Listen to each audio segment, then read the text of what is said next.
Such positions include policy director for the Public Council in Africa, where he developed policy positions for an association of more than 200 U.S. companies. Do you want to promote your business?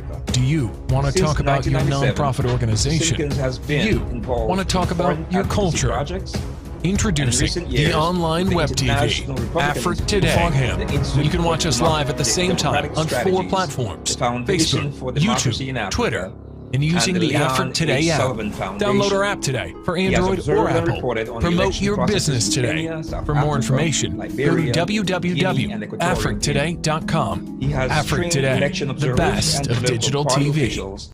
Watch Democracy Grow, in collaboration with other diaspora organizations, are delighted to invite you to the 2020 Annual Zoom Conference, scheduled to take place October 24th, 25th, 26th, and 27th from 9:30 a.m. to 2:30 p.m. Eastern Standard Time. This year's theme, Building a Healthy and Wealthy Africa. And for the topics to be discussed, do not miss these as well. Just go to watchdemocracygrow.org and register for this conference by clicking the event button. Then go to Zoom registration. But also, as you watch Democracy Grow, don't forget that early voting starts October 26th in Montgomery County, Maryland. He produced and hosted 3 talk shows from WGCI-FM and WVON-AM in Chicago. From 2009 to 2011, Mr. Simpkins wrote the blog Africa Rise in 2010, later Africa Rise in 21st Century. He received his Bachelor's of Arts in Journalism from George Washington University and his Master of Business Administration from the Keller Graduate School of Management. Thank you. We will invite Mr. Simpkins to give some remarks. And then after that, I think we will introduce our second speaker. That will be Dr. Valentino Okaru-Bisant. We'll give you a little bio about him. And, you know, I just think probably, and so forth. So, Mr. Simpkins, I would like for you to take the podium, so to speak. You are our first speaker for today's morning. And so with Godspeed, please, if you would. The floor is yours.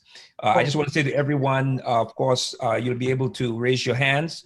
We will allow for all the speakers to speak. And then after that, we will go into sessions of questioning, and Mary will redirect me if that's not the case. So thank you very much, everyone.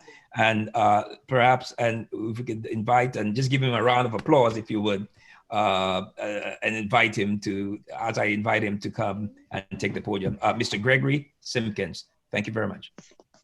Thank you. I'm pleased to be on the teleconference today to look at what is a very serious global issue, one that seriously impacts Africa. The full impact of the COVID-19 pandemic in Africa is yet to be determined, with several factors at play, from demographics to geography to governance. Despite how complex this situation is, the United States is playing a leadership role in helping Africans respond to this crisis. To date, the U.S. government has committed nearly $470 million to 45 countries across sub-Saharan Africa to respond to the COVID-19 pandemic. In addition, the U.S. government's roughly $100 billion in investments in Africa's public health over the past 20 years have built deep trust-based relationships across the continent and platforms that have allowed our country partners to quickly pivot thousands of community health workers and related interventions to rapidly respond to COVID-19. USAID health assistance to African nations strengthens their pandemic response. This includes risk communication, community outreach and public health messaging, the prevention and control of infections in health facilities, laboratory capacity and disease surveillance, and water, sanitation, and hygiene programs. We know that responding to the health challenges alone will not solve this crisis, however. We must proactively and comprehensively address how the COVID-19 crisis has eroded food security and worsened malnutrition across sub-Saharan Africa. We also are concerned about other second and third order impacts of the pandemic, including democratic backsliding and how some African regimes use COVID-19 to further restrict democratic space and constrain free media.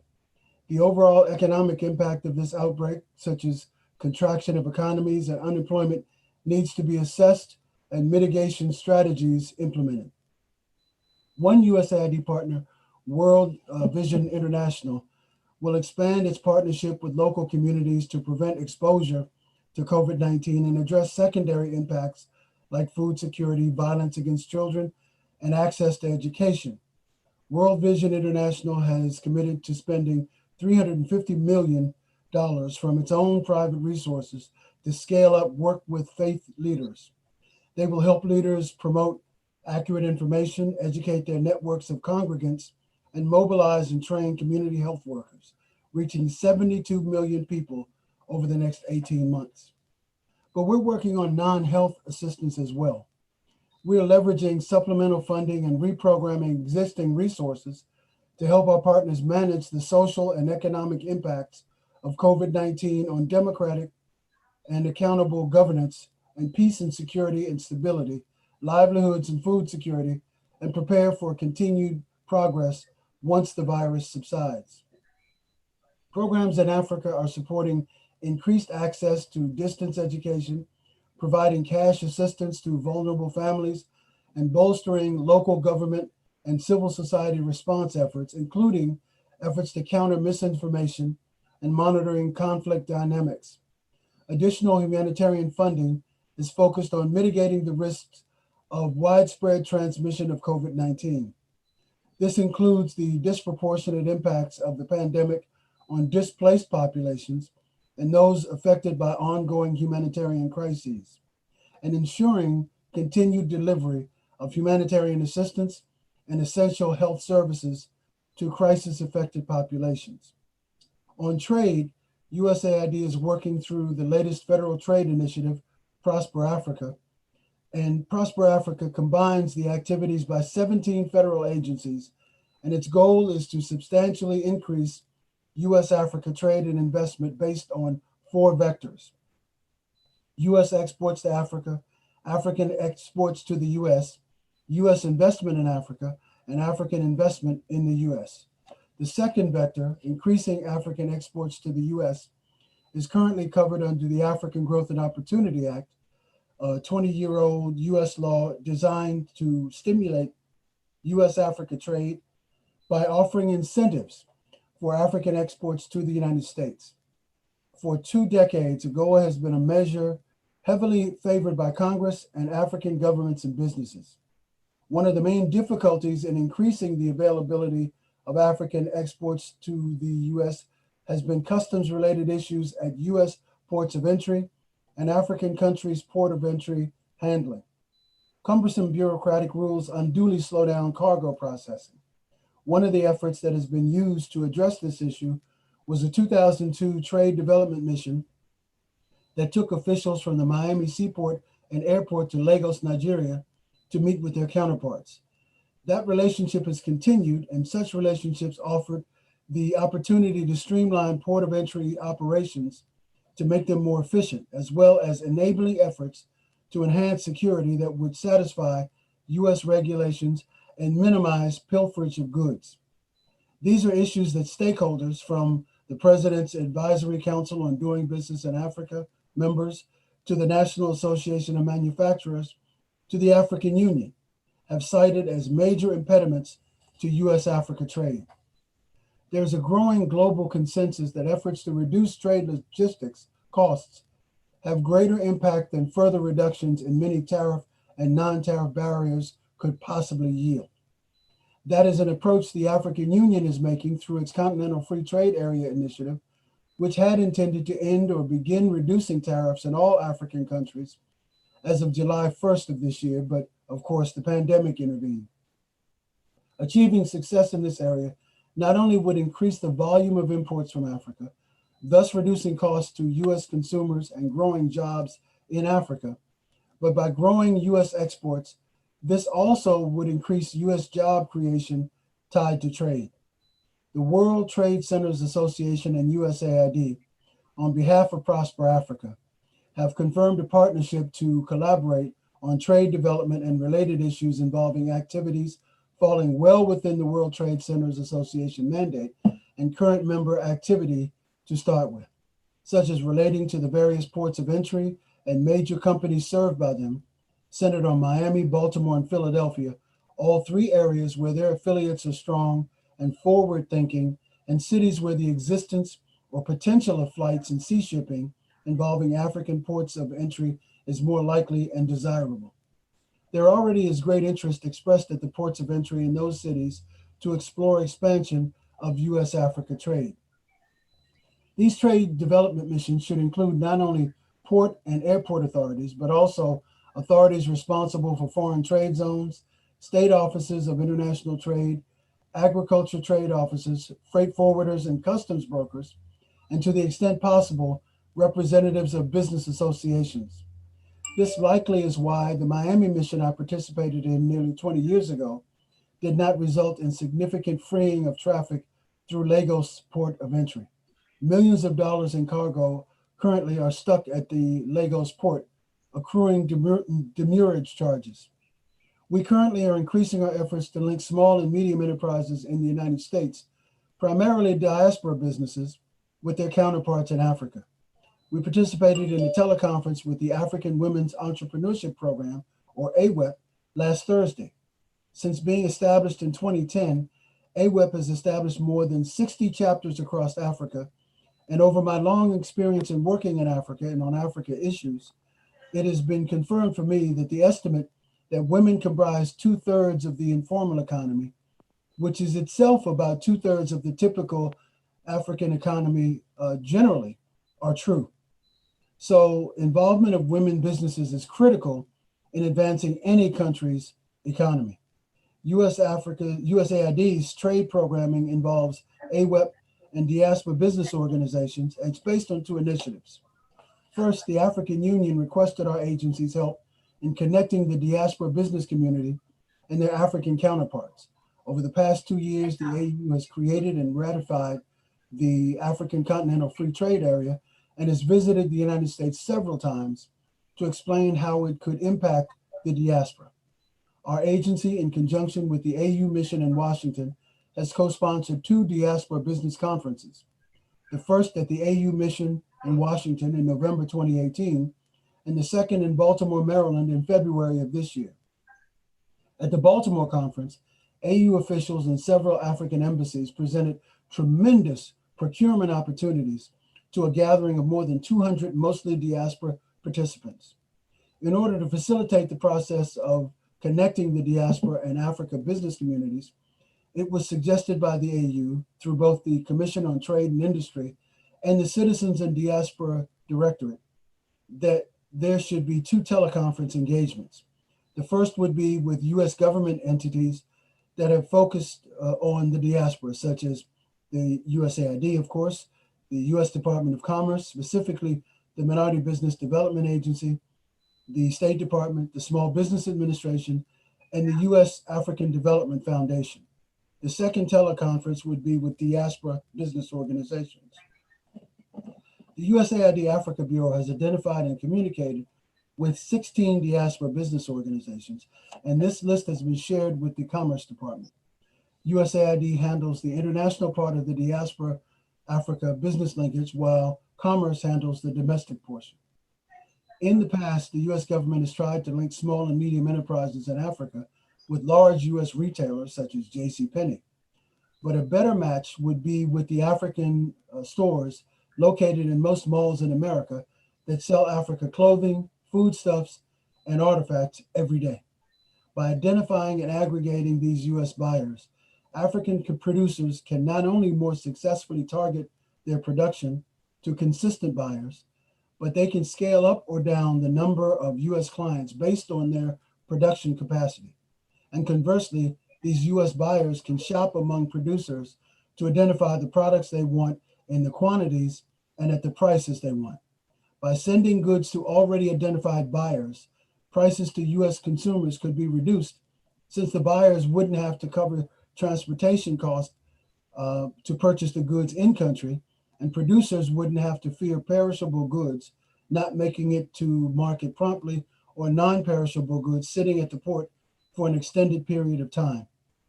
This will be critically important in the post-pandemic era as new value chains are being established. USAID also is working with the Young African Leaders Initiative, also established in 2010. YALI is a signature effort by the US government to invest in the next generation of African leaders as they catalyze change in their communities, country, and continent. YALI consists of 3 programs designed to identify potential in and empower young people ages 18 to 35 from diverse backgrounds across the continent. The YALI Mandela Washington Fellowship, the online YALI Network, and the 4 YALI Regional Leadership Centers based in Ghana, Kenya, Senegal, and South Africa.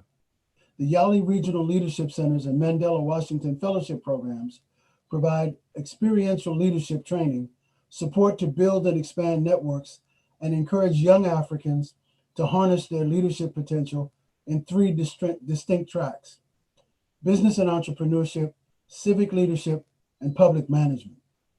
USAID manages 2 YALI activities, the on-continent professional development and grant opportunities for Mandela Washington Fellows after their 6-week leadership training in the United States, and establishment and management of the 4 regional leadership centers that are embedded in institutes of higher education.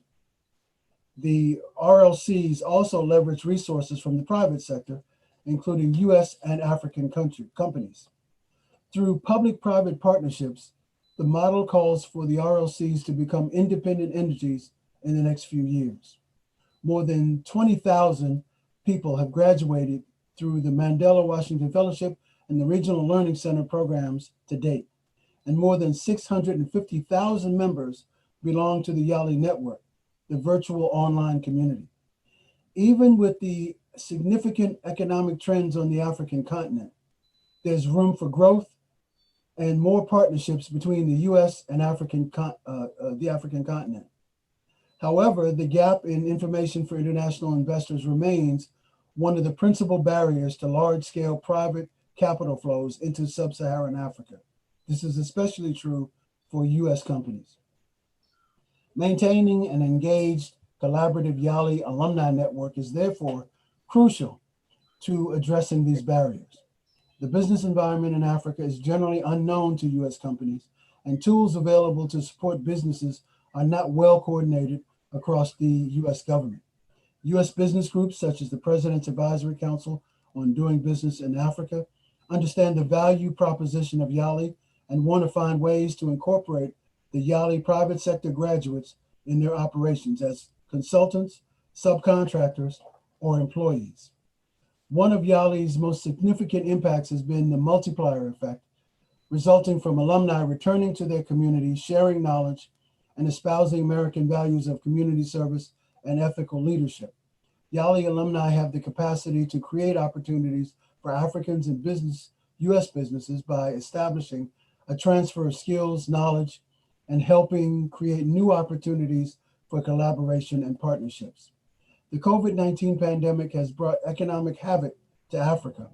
A spring report from the United Nations Economic Commission for Africa estimated that the continent could lose up to 1.4 percentage points of GDP growth as a result of the pandemic.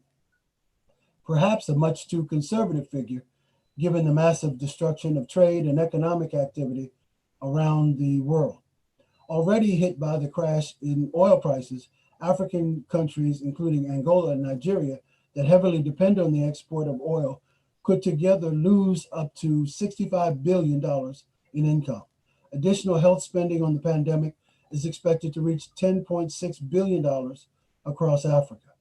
South Africa, an African economic powerhouse, has experienced an unemployment rate of 29%, and the lockdown the government has instituted to fight the virus spread was expected to significantly harm workers. Overall, there's an estimate that Africa could face job losses as high as $20 million, 20 million people. Furthermore, the drop in imports due to the closure of borders and cancellation of flights, as well as the resulting shortages of these actions have led to a spike in inflation. In Ghana, shortages of some basic consumer goods imported from China have led to price spikes exceeding 100% for some products, including food. such shortages could have even more dire results in terms of disorder if they increase. In conclusion, none of us interested in the progress of Africa can afford to wait out the pandemic. USAID and our sister agencies in the US federal government have not been standing by. We look to continued partnership with African governments and private sectors to minimize the damage caused by the pandemic and accelerate the recovery of the continent once it has ended. Thank you very much.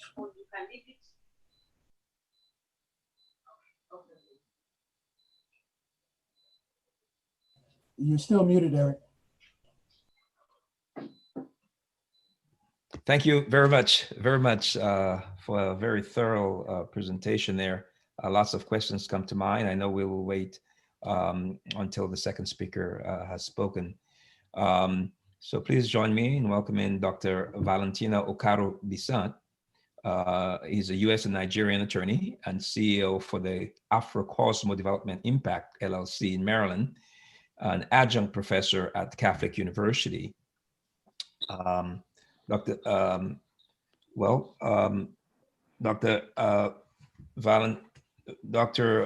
Valentina Okaru-Bisant, we welcome you. The floor is yours.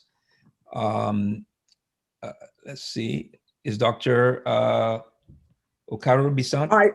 Yeah, she's here. Oh, I am so sorry. Hello there, yes, my good friend. Nice to see you. Thank you so very much. Were you thinking you referenced me as he earlier? Did you think it was a man, right? You forgot who I was, huh? You know. Now let me make sure the timing is right, because my distinguished co-panelist spoke. It's about 10 o'clock. So how many minutes do I have? You have 25. Yep. 25. I'm sorry. 25 minutes. 25. Okay. Just taking note of that. It was an eloquent presentation by my distinguished panelist. So quickly, the subject matter for me here is trade and SMEs, small medium enterprises. And I'm zeroing in on the question of incentivization, formalization, and productivity of small and medium enterprises. I have a slide. Mary, can you put it up, please? I sent it to you. Do you have the slide? Or? Okay, can you put the first page up, please, for the audience? Thank you. While she's putting it up, just to save time, we all know statistically that small and medium enterprises are the backbone of Africa's economy. And also SMEs hire 80% of the workforce in most African nations. So really, the Africa Continental Free Trade Area Secretariat, the AU, the World Trade Organization, they all chorus the idea that SMEs are the backbone of Africa's economy. Even the World Bank agrees with that fact, and the IFC too. More than 50% of SMEs are in the informal sector, though. That raises the question of, formalization issues. I'll be addressing that later, right? And also the question of survivalist SMEs. And most females actually participate in this sector. Women traders participate in 74% of small, medium enterprise informal sector in most of Africa. And as of 2019, globally, there are like 9.4 million female-owned SMEs in over 140 nations.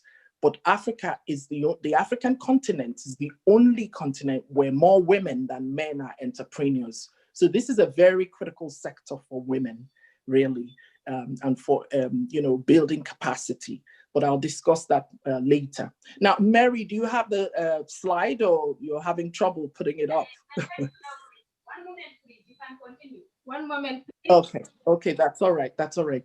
Okay, so also in terms of statistics, only 2% of entrepreneurs have 10 or more workers.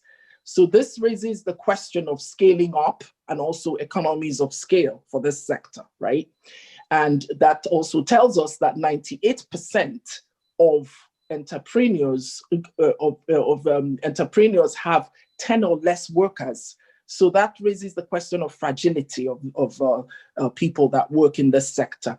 Okay, so SMEs, we also know statistically that SMEs contribute only 2% of GDP in most African nations. Oh yeah, that's the chart. That chart that we have, I took the picture on the extreme right. That's the face of the typical female-owned SME in the informal sector. She's like a street-side hawker, a roadside hawker. Thanks, Mary. Thanks for putting it up. And in the middle, you have a textile, the textile industry where women participate. This is mostly services industry.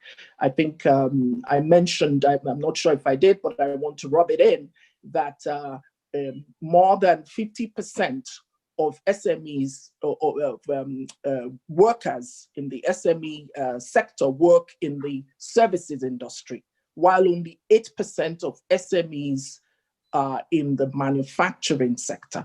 And we'll be addressing this question of services versus manufacturing, and the implications here are skilled versus unskilled labor. So now, these statistical diagnoses that I've given so far reveal challenges, and they raise 3 questions. The first one is, why do SMEs contribute as low as 2% of GDP in most African nations?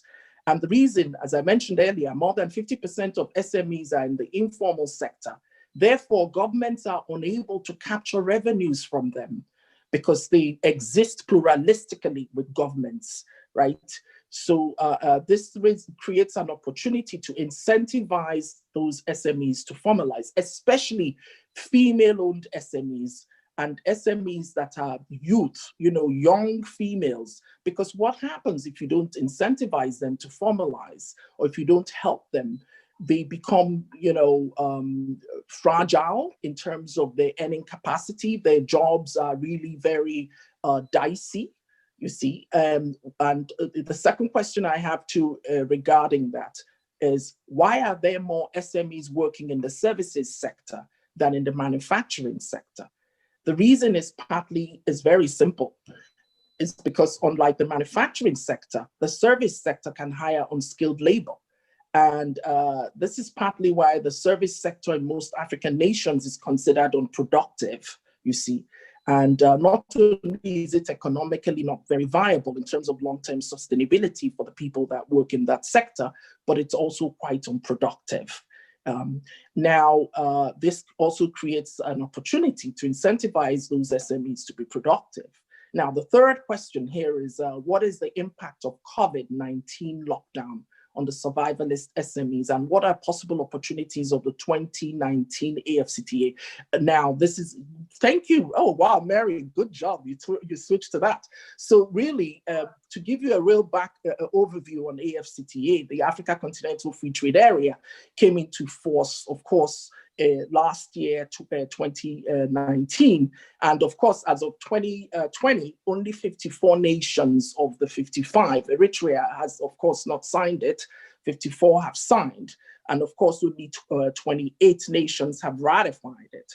Now, what's the goal? The goal of the AfriqueToday is to, of course, improve and increase and strengthen intra-Africa trade in African value-added products from cradle to grave. For example, cocoa, for instance, that is normally, sourced in maybe Cote d'Ivoire or Ghana or Nigeria. You find that the end result of the finished products in the past used to be maybe Switzerland, where chocolate is made from cocoa. So now the goal is to make sure that from cradle to grave, in other words, from the farm, the agri stage to the finished product, from the primary stage of the cocoa to the finished product, that it's all done in Africa. So they're going to, what the plan is to provide preferential treatment for those products and for African nations to be able to trade within, because you only have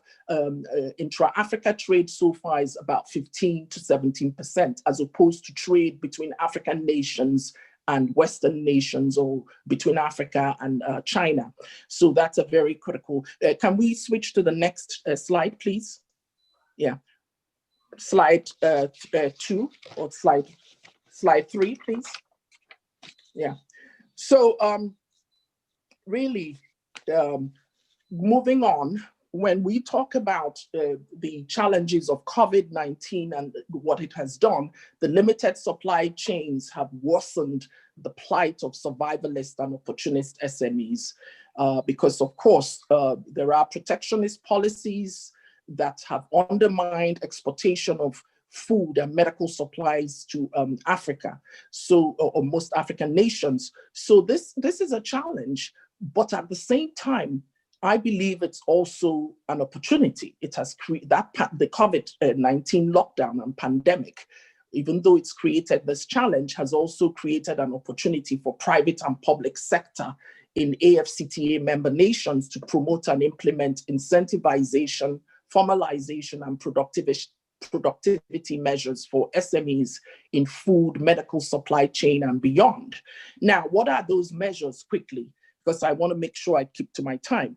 The measures that they could implement with regard to this are incentivizing female-owned SMEs through maybe capacity building initiatives, knowing what their rights are, not just business rights and trade facilitation issues should be addressed within this rubric, but also even human rights. Women who work across borders, most people don't realize that some of them are abused, sexually abused. They're working in the streets, right? So they face all kinds of human rights abuse. They don't know where to go to seek help. It's not just helping them with financial capacity. There's also the non-financial area in terms of providing them with access to information on where they should go to seek funds. Okay, my company, I'm a CEO of AfroCosmoDev Impact, and we had a first series 2 weeks ago, and the permanent secretary of the Ministry of Women and Social Affairs even, gave a wonderful presentation at our first series event. And she mentioned, and you can find it on our website, she mentioned how women were wailing in the marketplaces. These are female-owned SMEs when COVID kicked in, because they didn't know what to do. They're between a rock and a hard surface. They want to end their livelihood. They could starve to death if they don't sell their little products here and there, but then they could face the risk of dying through COVID if they get exposed in the marketplaces. There was nobody there to buy their products. They were scared they were going to catch COVID. They also face, domestic violence at home because some of their husbands are very upset. When people are locked in the homes and they're not earning any living or whatever, frustrations kick in, and women sometimes bear the brunt of it. So look at what's going on with SARS right now in Nigeria with the youth. And, my heart goes out to men too, but also the women. There's a danger that there's an increase in prostitution. They're facing all kinds. So in terms of measures that could be taken, there are opportunities there for capacity, like I mentioned earlier, also creating an enabling environment, business environment for them to be able to be more productive beyond capacity, training and all that. And also improving the ease of doing business for them in terms of licensing fees and the whole gambit. There's also factoring and fintech. There are all so many creative financial mechanisms that they could be exposed to, and also helping them to scale up. There's so many opportunities out there. And my company does, in addition to capacity building and helping them to have access to markets, what we also do is what you call street law for trade facilitation, exposing them to business rights, secure transactions, business formation, franchising, mergers, acquisitions, consolidation. The woman I had in the picture on the first page, she was selling what you call bolly. There's a woman across the street from her that was selling, and by the way, this is banned. The street hawking is banned. Well-intentioned, but what do you expect them to do? They have no means of livelihood. They still do their street hawking. There's no reason why you couldn't have a halal New York style halal approach, where the government provides them with parking space, a spot where they could sell their products and also improve the health, labor, and environmental health and consumer safety for standards for them. They need to be exposed to that too. If you look at the environment where she was standing, selling her products, it's not very clean and safe for even consumers, neither is it for her. So if there were, those opportunities provided for her, the government would benefit by charging minimal fees. They would also benefit. It could be a win-win situation. Across from where she was, somebody was selling water, somebody else was selling what you call akara, which is like beans. Why wouldn't they be exposed to the possibility of merging and consolidating so that they can scale up and improve the economic viability and competitiveness? Those are opportunities out there, but of course literacy is an issue for some of them in terms of understanding English, but this could be done in their language. And also the list goes on as to measures that the government could take, both financial and non-financial. But I would like to stop here and then leave it open to Q&A so that I don't exceed my time. Thank you. Well, thank you. Thank you very much. That was a very, very interesting and very informative presentation by both of our illustrious panelists. I wanted to open up the floor for questions as mentioned. But before I do so, I wanted to pose one question and use the prerogative of the moderator. Mr. Simpkins, you've mentioned some of the wonderful programs that are currently taking place. You talked about the AGOA. You talk about the Yale. I familiar with those programs. Some folks believe that that it has not given, while it has fueled a lot of the trade, the opportunity for trade of African countries, some believe that it needs to be expanded. And perhaps you could share with us, if you have the data on the number of jobs it has created and the amount of trade that has increased since the first gen of the AGOA. And then women are a very important part of that equation, as Dr. Valentina has mentioned. I wanted to get a sense in terms of who are really the participants, the benefactors of AGOA. Are you finding that women, and Dr. Valentina, if you could probably delve into that a little bit. I want to focus on agriculture. Are you seeing agriculture as a major area where women can play an even more significant role than they are actually playing? And is AGOA a vehicle where that can actually take place? So either one of you could go first with Dr. Simpkins, if you can touch on it a little bit, because I think AGOA sometimes it's just big. And not enough people know enough about the details. And I know you started giving us a little bit of the data. Thank you. Well, as it happens, I worked on AGOA from the beginning, just as I've worked on Prosper Africa from the beginning. Mm-hmm. And one of the major flaws in AGOA has been that there was no real connection of SMEs in the United States with SMEs in Africa. Right. We, as I said, the U.S. government, with good intentions, but it was somewhat misguided, connected many African producers to large companies. I mentioned JCPenney, there are others. And initially, some of the African companies, like in Ghana, in textile and apparel, did make some deals initially with these buyers in America. The problem is they're too big because they want too much in a constant flow, and many of the African producers can't match that. So it's like having, a squirrel wrestle with a bear. It just doesn't compute. So what we're trying to do now is to connect SMEs in America with SMEs in Africa. As my colleague mentioned, that is really the basis of African business is SMEs, right. But it's also the basis of job creation here in America. Indeed. Big business doesn't create as many jobs as SMEs do, either here in America or in Africa. And we need to produce that. When we started Prosper Africa, the idea was that we wanted to increase the dollar amount of trade between the United States and Africa.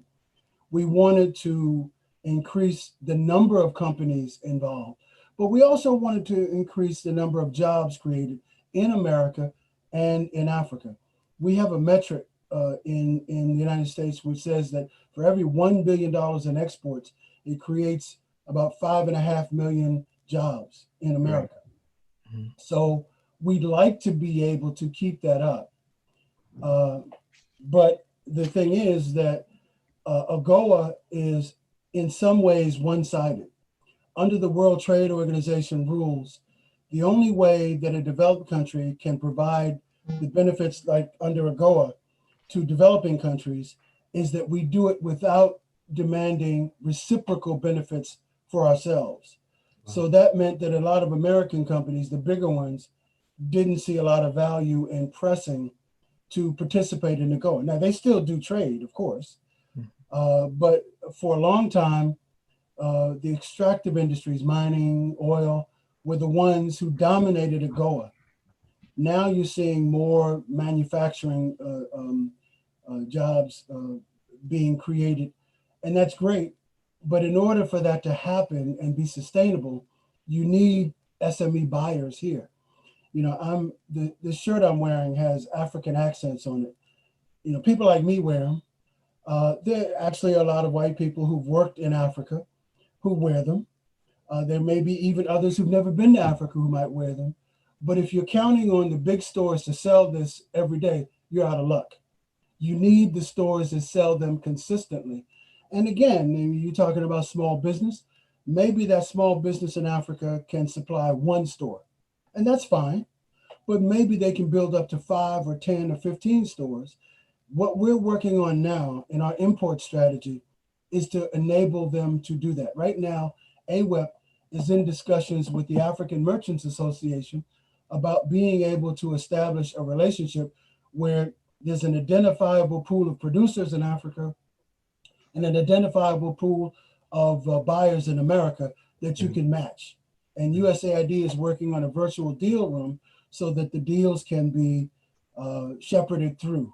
So we're doing now what we probably should have done 20 years ago, but better late than never. Thank you. Dr. Yes. Okaru-Bisant? Yes, your question was, is whether two-part, is AGOA an important place for women to play a role, and especially in agriculture, right? Yes. Definitely, but let me have it's not so much a caveat, but just to note that AGOA expires 2025. Yeah. So the big deal for Africa now is not so much AGOA, but the AfCTA, operationalizing it, which I probably didn't mention, but I want to rub it in, was supposed to be operationalized by now, but as Wamkeli, who heads it, mentioned, it's going to be operationalized at 2021 January. Having said that, AGOA is still critical. The second point with AGOA is, yes, it's critical. Of course, as my distinguished co-panelist mentioned, he's wearing an outfit or whatever, beautiful African outfit. Kenya and some of those countries capitalize on it. So I see some of made in Kenya in the stores. Nigeria, I know I presented at an event a while ago at Mary's event on AGOA. As you know, AGOA is not a treaty. It's a legislation. And it's also a preferential. The US actually uses AGOA as a trade preferential treatment on a case-by-case basis for various African nations. So it depends on which country. And of course, as I emphasized at my presentation, I believe it was last year, and I think you attended too, right? Nigeria, South Africa, Angola are highest exporters. A lot of people don't know, but it's primarily loaded in extractive industry. Yes, you're absolutely right. African nations can't move forward if they don't move their women forward. I'm not trying to be a feminist here. It's common sense. Men need to also be included in this whole thing. AfCTA, AGOA did not emphasize, it's not a treaty. It didn't talk about, like AfCTA talks about inclusivity, including women and youth. Okay, we're yet to see when it operationalizes, it's all that is going to happen. But as they said, right now, as Wamkele put it, and most of African Union, AfCTA should be Africa's Marshall Plan. Mm-hmm. In other words, they're already moving things forward in the agriculture sector. As you mentioned, this is why my presentation zeroed in on food, the food and medical supply chain. Countries are already working on boosting the agricultural sector locally. They're looking at, helping women, not just women, but, SMEs, locally, local SMEs, so to speak, to become more productive. What are they doing? Improving ease of doing. I know Nigeria is working on that. So Shibanjo, if you Google, you will see his YouTube on that. Mm-hmm. They're providing financing. Even Kenya and some countries, East Africa, Southern Africa, they're trying to come up with creative ways in which they can help SMEs. Fintech, for instance, which is a technology-based financing mechanism, especially trying to reach the informal sector, because basically women have cell phones, right. Even in villages in Africa. So absolutely. Fintech is a way in which and also one of the problems they face is financing in terms of credit worthiness.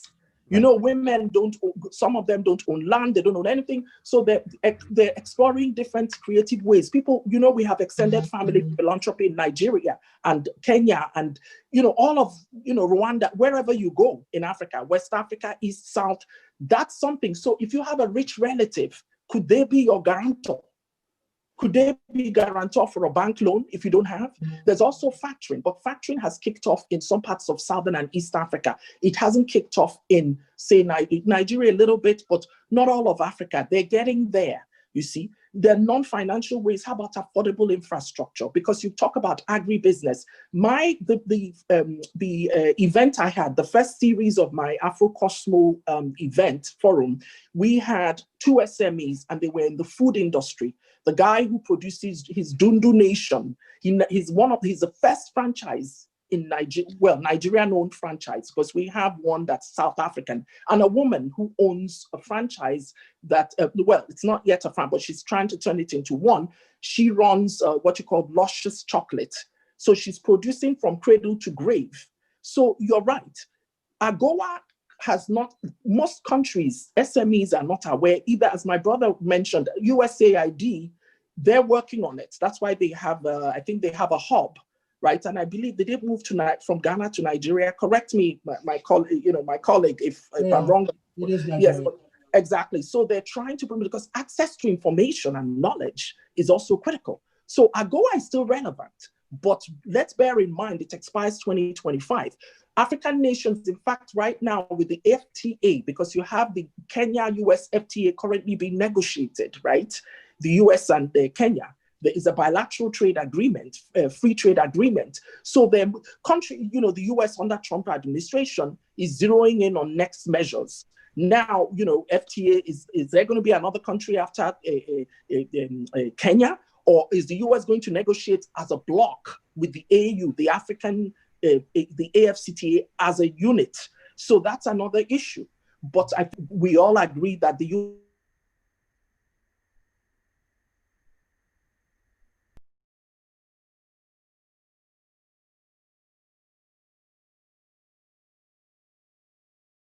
because the other alternative is prostitution, and they're all in the streets and doing nothing. They're being raped. I mean, it's chaotic. Look at SARS. What's going on? The underpinning of SARS is no job.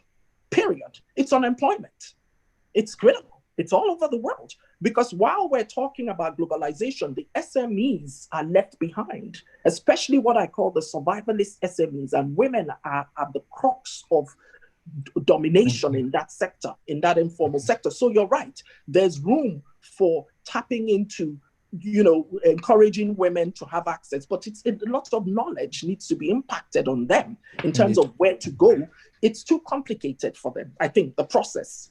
for most women who are on the ground, for them to understand what they need to do to have access. And let me give you one last thing about the biggest challenge that sometimes is left out is economies of scale. Yeah. Women who are small scale producers of products, as I mentioned earlier, only 2% of entrepreneurs have 10 or more workers. Most of them is just one-man business or two-man business. They're working with their children or, whatever. They can't scale up. Even if an American company today orders chocolate from a Ghanaian or Cote d'Ivoire SME, they can't produce enough. They don't have large economies of scale to be able to meet the demands. Do you understand what I'm saying? So that is exactly scaling. Huh? And I think both of you panelists have touched on this. You've talked about the lack of capacity and the ability to respond to their trading partners on this side, yet we don't really talk about a significant component that is needed, which is the technology transfer and the level of investment of their partners on this side. Because while the partners on the continental side, on the African continent side, may not necessarily have the modern technology, or they may not necessarily have the mechanism to assure the certain consistency that's needed that you find in other medium-sized manufacturing companies, what they have is a tremendous amount of natural resource. So they're very rich on that side, but the valuation of it seems to be not looked at equally or looked at in a way that doesn't advantage the individuals with the actual natural resources. So how do you change that? How do you change that? How do you change the way that we're going about recognizing that there's some significant deficits or limitations to maximize on the opportunities that we have in AGOA and in terms of what we're trying to do on trade? The other aspect is marketing. Not enough people know about what the U.S. is doing. The U.S. is not doing a good job telling its own story. So if you could touch on that, and then we'll go to questions from our guests, yes, if you would. I think in terms of what you're saying, you raise an important question of tech transfer, but I will also link that to labor. I don't want to go to China, but Africa is blessed. Look at our youth roaming the streets. Look at what's happening with SARS. We have the market. We have the labor. People talk about consumer base, but we have the labor.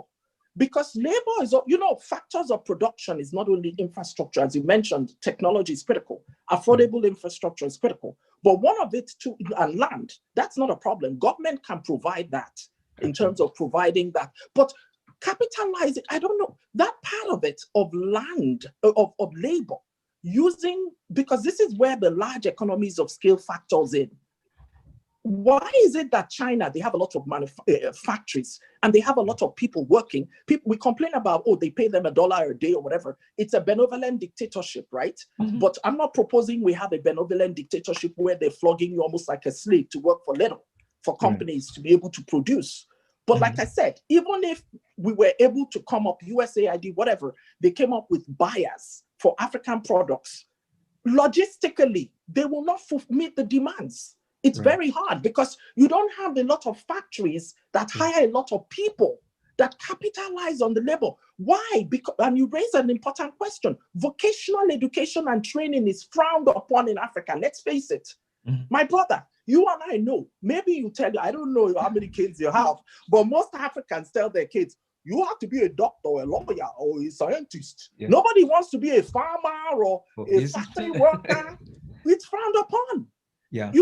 I had a meeting with Fatty, and I'm going to send her this video. She's with the new body that's created, AUD. The African Union collaborated with a group. Anyway, it's an agency, a regional body. And she was talking about what they're doing now. They're bringing, one of the things they're doing to address this question of the aversion to those kind of trades, vocational training, is that they're bringing plumbers and vocational people who are working, as farmers and plumbers, the so-called blue collar kind of workers that are wealthy in the West, to Africa to teach them that, listen, there's nothing wrong with this kind of trade. It's dignified. You can be an entrepreneur and own your own, plumbing service or farm, and it's attractive. But I want to say that the cheetah generation, I'm pleasantly happy that, I don't want to say surprised, but the cheetah generation, who are the younger ones, I'm sort of between the cheetah and the hippo, I guess. They're schooled here in the US and all. They're going home now to set up agri-business. You know that, right? This is happening. There's a trend, not just only in Nigeria, Ghana, Cote d'Ivoire, the whole gambit, South Africa. They're going back. I've been helping and advising some of them. They're going back to set up businesses, and they're capitalizing not so much on AGOA, but AfCTA, or just period, setting up their business. Because you know what? You have to be able to scale up nationally before you're able to transition to start exporting your goods.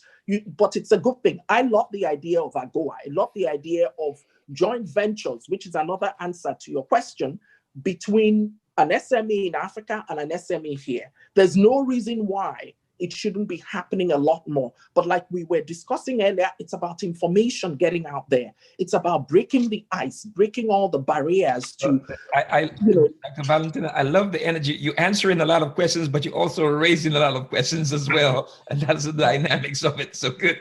Okaru-Bisant, sir. First of all, African business people tend to be traders and not entrepreneurs. I've seen too often at trade shows in America, people come over, like the Africando program in Miami every year.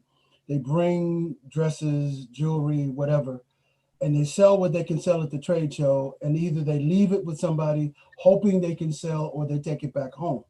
We need long-term sales. Entrepreneurs find a need and then produce to satisfy that need. This is not what has happened under AGOA, but it can. We do have 5 years left, a little less now, June 29, 2025. But I talked with people from the Senate Foreign Relations Committee just last week, and they are amenable to extending AGOA further. But by the time of its current expiry, it will be in place for 25 years, a quarter of a century. If we can't make significant progress in the next 5 years, I'm not sure what that's going to look like. But we are working very diligently with the AU, with business associations in America and Africa to make the most of this next 5 years. Now, we have 3 hubs. 2 of them are not operational at the moment because they're renewing contracts with the consultants. West Africa hub is in full operation. We also are going to have a Pan-African hub, which is going to be working with the African Continental Free Trade Area. The whole U.S. government is working with the AfCFTA.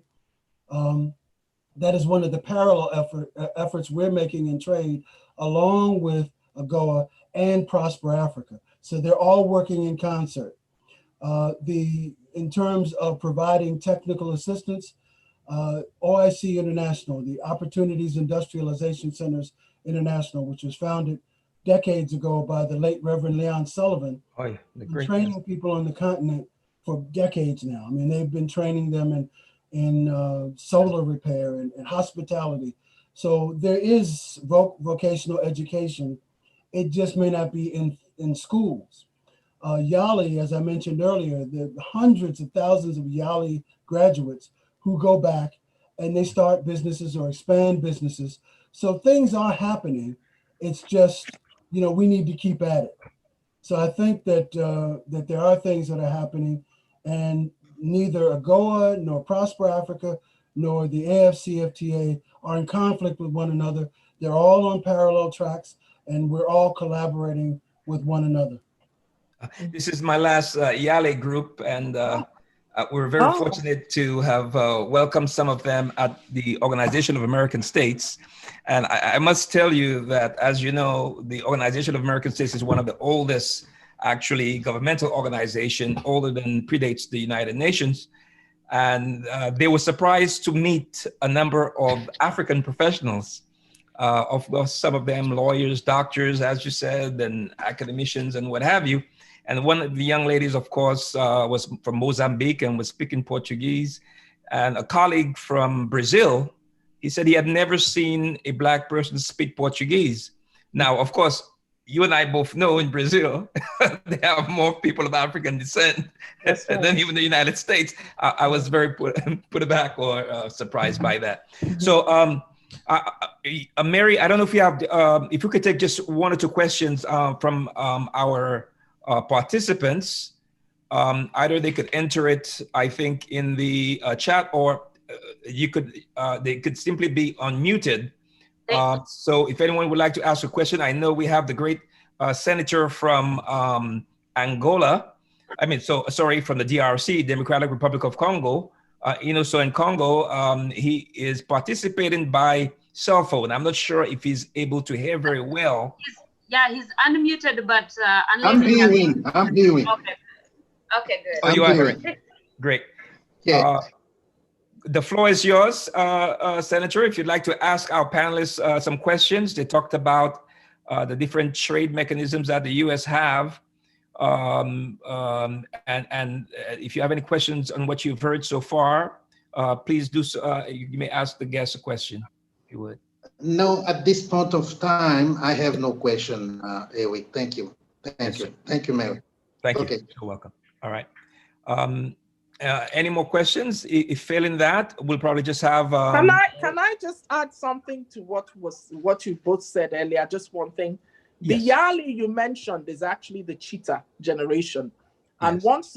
one solution that my company recommends is mentoring, because those who trained here, that be it through Yali or whatever, they have that opportunity to transmit knowledge to the local. And let's also note that the informal sector, SME sector, occupies more than 50% of that sector, right?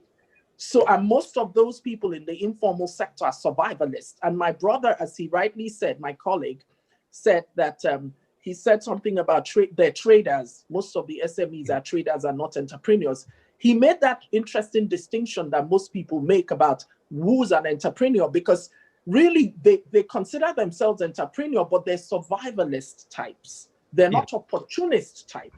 My brother mentioned the one of an entrepreneur finds needs and satisfies the needs. Those are opportunist kind of SMEs.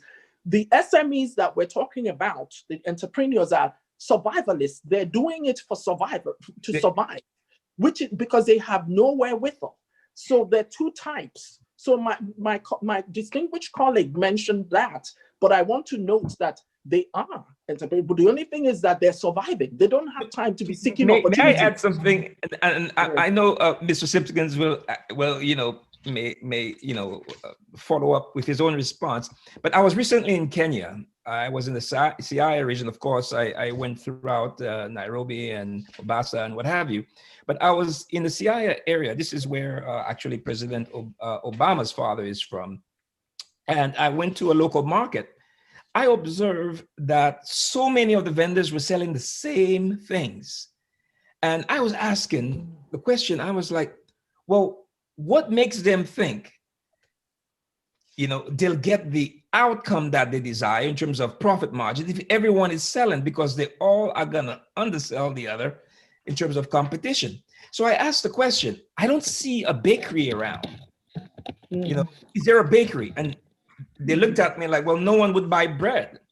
I said, oh, wow. I said, do you have weddings? Do people buy cakes? Where do they buy the cakes from? And asking those types of questions, public clinic, those types of things. But, when Gregory Simpkins mentioned in terms of traders versus entrepreneurs, that just, the light bulb came into my mind, because I was sitting around with some of my brothers. Some of them were local officials and what have you. And we're talking about ideas. I had not seen, for example, well, I will not go into that one, but I just kept on seeing opportunities and seeing limitations. But that's where the cheaters do. That's what the cheaters do. They're mostly considered opportunists. I'm not alone on this.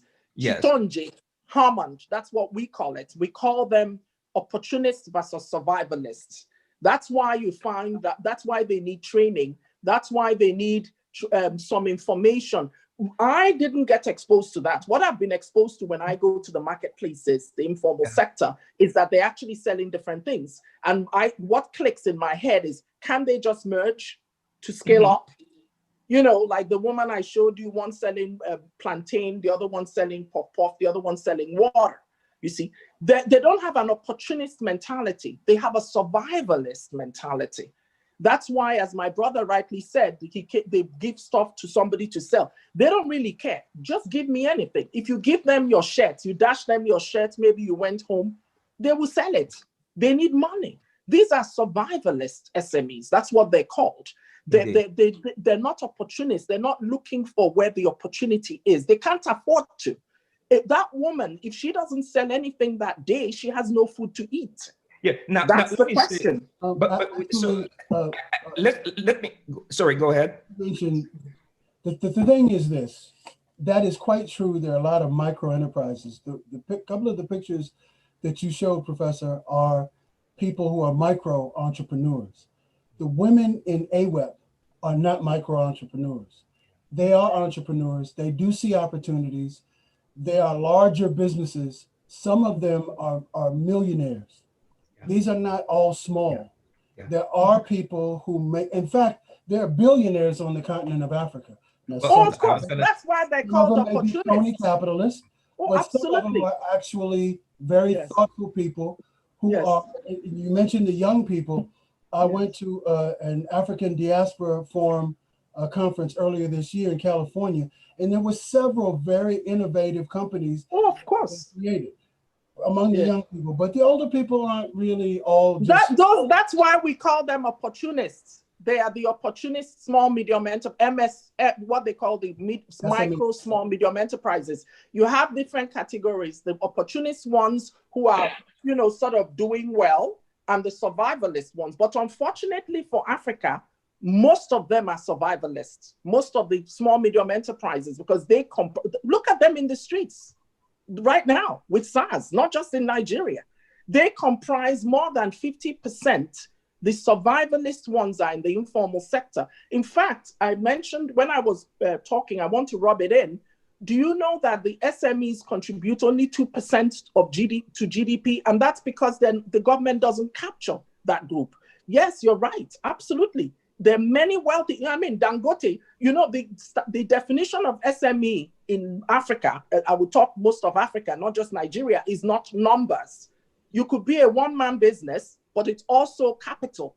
Yeah. How much do you have? So there are so there are many SMEs that are like two-man business, but they have a lot of money and they qualify as SMEs, and even the micro ones. But you're absolutely right. That's why we classify them as survivalist ones and opportunist ones. Most of the cheetah, the yearly people, they're cheetah generation. That's what we call them.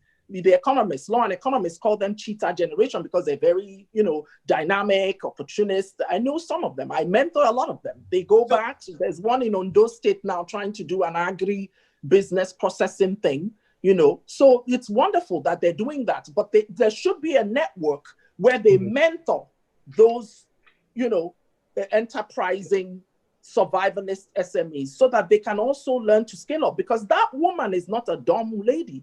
She sells her products. Do you know that she has her wrapper? She has a lot of money stuffed in her bra.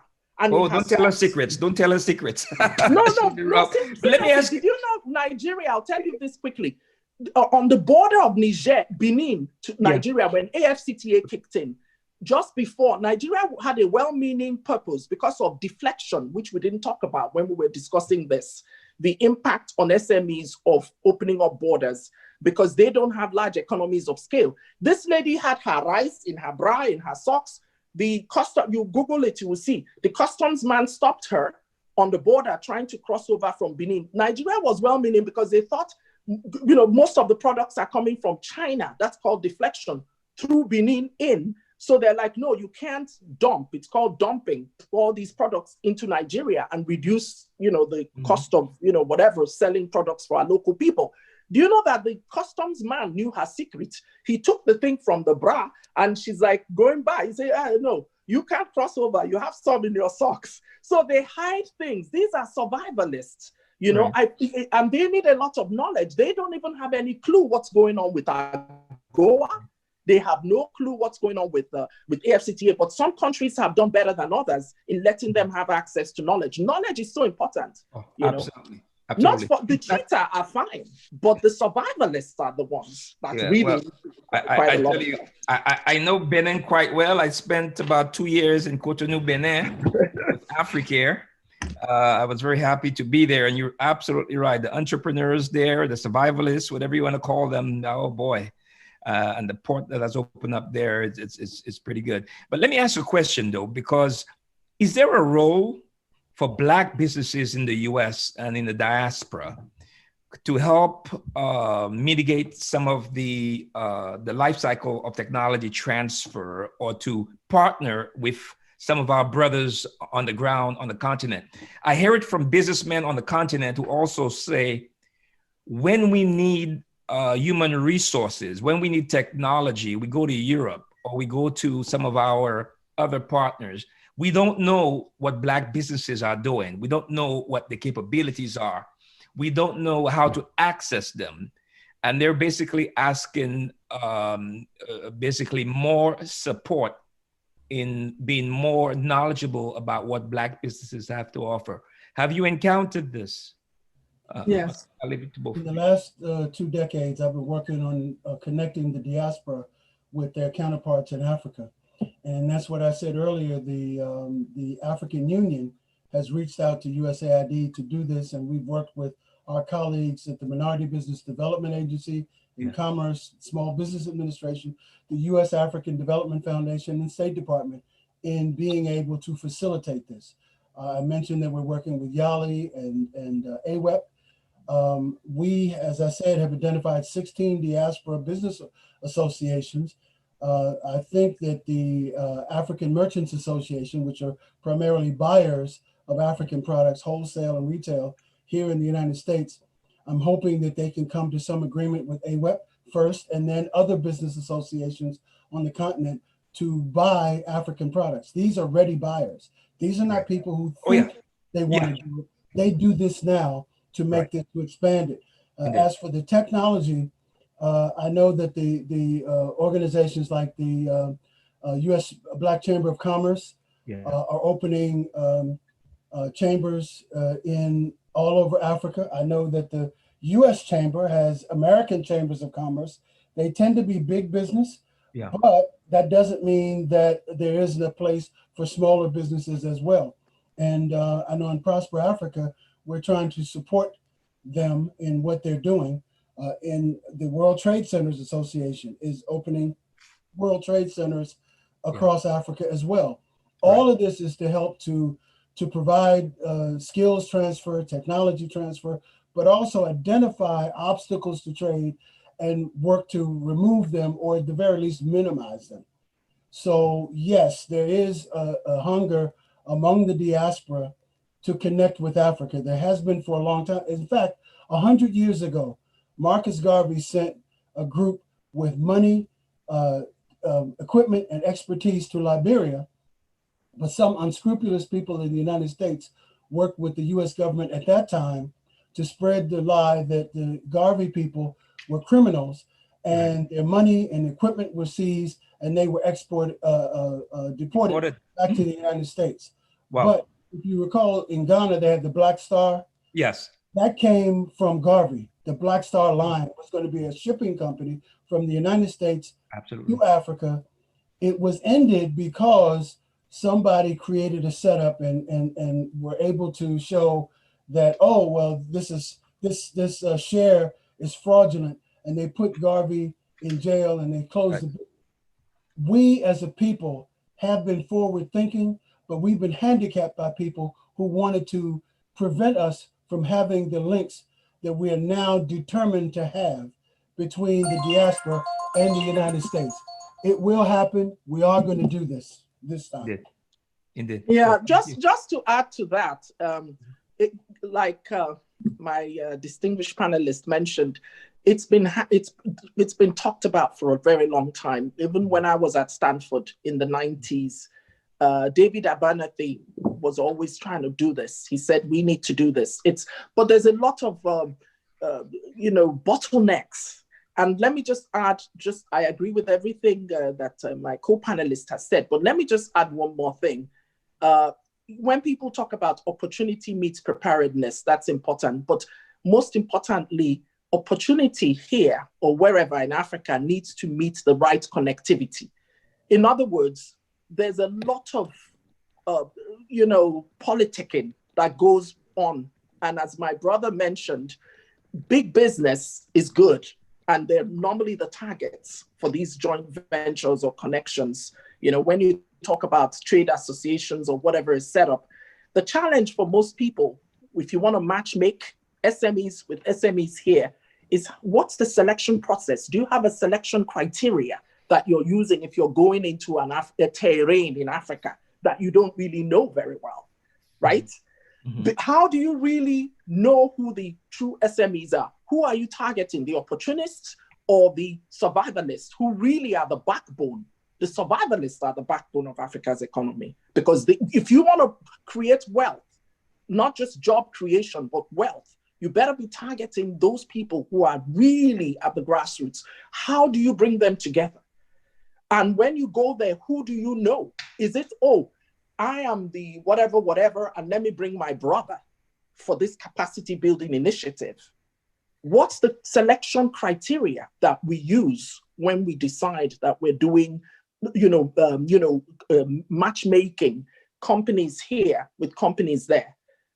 There are people who have gone and they've been 419'd, as Nigerians talk about fraud, 419, an American goes there, somebody promised them that they'll meet somebody, blah, blah, blah. They get there. Even within the USAID hub, I'm curious to know what are the strategies that they're using to have an objective criteria to be able to really reach the people that need to be reached, so that they can, because if you don't have the right strategy up front, there'll be no long-term sustainability in that particular initiative. You can put in all the money you want to put in.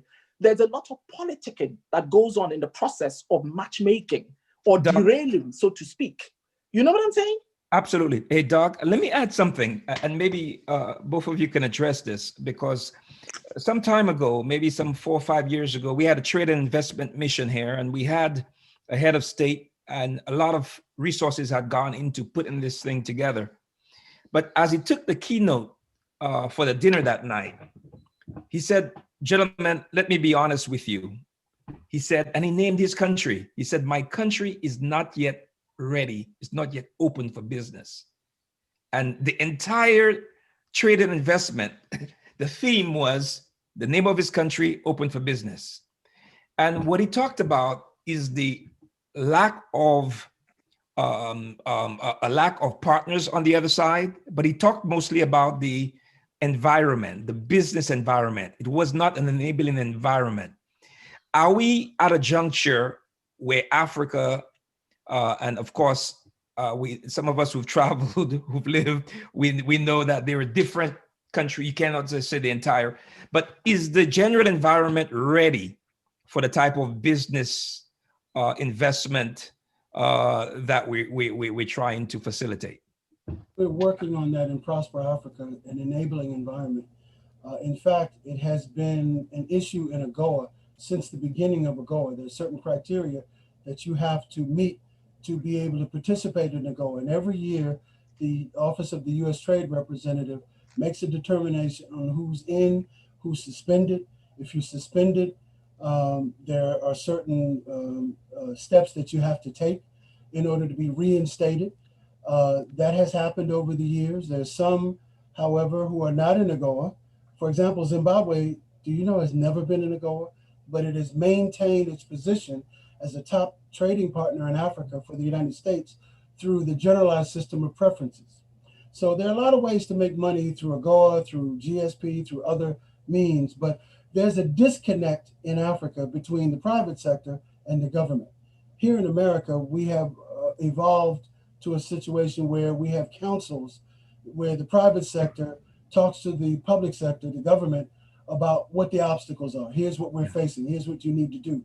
And I know in training that I did in 4 West African countries on a go back about 18 years ago, I suggested that you should have this happen. I also suggested, as the professor mentioned earlier, that you need to have collectives. You need to combine production. So all of these ideas are not new, but while the agency I work for has helped at least 21 countries in Africa to develop an AGOA implementation plan, they haven't followed through. Wow. And you can put people in a position to take advantage of something. I can walk you up to the shelf, but you have to reach up there and take off what you want. And if you don't do that, what can I do? I can't make you do it. So in the next 5 years, we need to make sure that the private sector and civil society makes a push on government to do all it's supposed to do for an enabling environment. That includes not just the commercial laws, but human rights laws.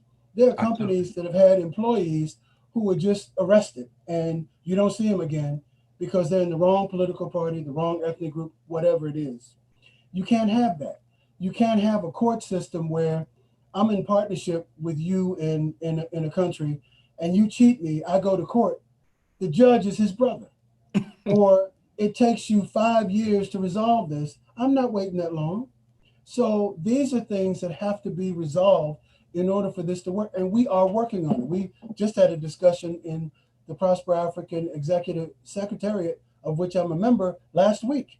So right. These are things we're working on to try and promote enabling environments that encourage trade and not discourage trade. That's the reason the extractive industries has done so well, because I'm pulling up oil, I take it out. I'm pulling up diamonds or iron ore or whatever. I'm taking it out. I'm not on the ground doing anything other than that. And in fact, most of the oil that we get from Africa is offshore.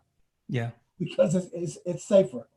But there's plenty of oil onshore. And you know, oil is not just for gasoline, plastics, and so many other things that petroleum can be used for, but you have to have operations on the mainland.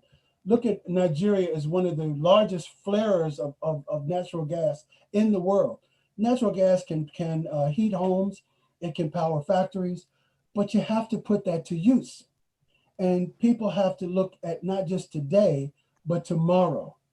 And you have to be able to use organizations like the World Trade Organization to promote rules that are fair for Africa as they're fair for anybody else. Too often in the World Trade Organization, if you watch the debate, it looks like a tennis match. Yeah. You know, Venezuela says something, then Italy says something, then China says something, then India says, and the Africans are looking back and forth like they're watching the tennis ball go over the match. And the largest number of members of WTO are African. But you have the Indians, the Chinese, the Brazilians, who are massive in their own areas. They utilize the votes of the Africans to get what they want, but then the Africans don't get what they want. So Africa needs to band together and work together. If we did in the World Trade Organization, Africa can get almost anything it wants, but you have to work together. The same as the professor says, these little vendors, you need to combine and make a big vendor. The production, you're making clothes, you need to combine that so that you don't have just one container, you have 5 containers, and you need to brand it. You know, years ago, we had coffee that was branded by Juan Valdez from Colombia. And you had on the can, this picture of a mule with coffee and baskets and this guy with a sombrero. And people remember Juan Valdez coffee. We need that for Africa so that you're selling goods from the continent. Oh, I want that coffee from Ethiopia. Or I want that textile from Senegal. And you know, this is something that's quality, it's something that's wonderfully made. That's what you have to be able to sell. Yeah. Can I chime in a little on that? Okay. Mm-hmm. Into your question on ease of whether or not the enabling Africa has the enabling environment to attract business, and if that is undermining investments, right? Right. Mm-hmm.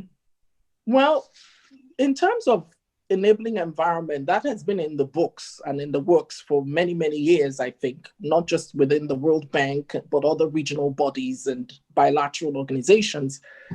And I definitely, that's one of the measures I recommended in terms of ease of doing business for SMEs to make them more productive so that, governments, of course, can capture. So, of course, that might require training of, government officials on what the benefits are in terms of promoting, not overburdening SMEs with taxes, but at the same time, knowing where to draw the line with promoting SMEs, how it's beneficial to them. Of course, there'll be less civil unrest and the whole gambit. But I want to sort of, chime in on the question of stability and, governance. There are countries that have progressed economically, like China, without having, a stable, government in terms of, politically, right? And human rights violations, which depends on which side of the aisle you're on. However, they have a benevolent, what you call benevolent dictatorship that believes in promoting business. So the question becomes, how do you incentivize governments in Africa? It has to be a homegrown democratization process. I think it's sort of like a chicken and egg. If you, like what's going on with SARS, underpinning it is unemployment, I think, and if you promote employment, then as my brother mentioned, there's a disconnect between private sector and government. I think that it's an incestuous relationship. I'll add that to what my brother just said. Why do I call it that? I think we have a lot of lazy, not just lazy consumers, but lazy suppliers. When I say suppliers now, I'm talking private sector and SMEs in most of Africa. Why do I say lazy? I'm talking within the framework of democratization processes, right? Holding governments accountable and governments also holding them accountable. It's a two-way street, right? Because who are the people? We are the people. You know what I mean? So if we're talking about creating an enabling environment for who, right?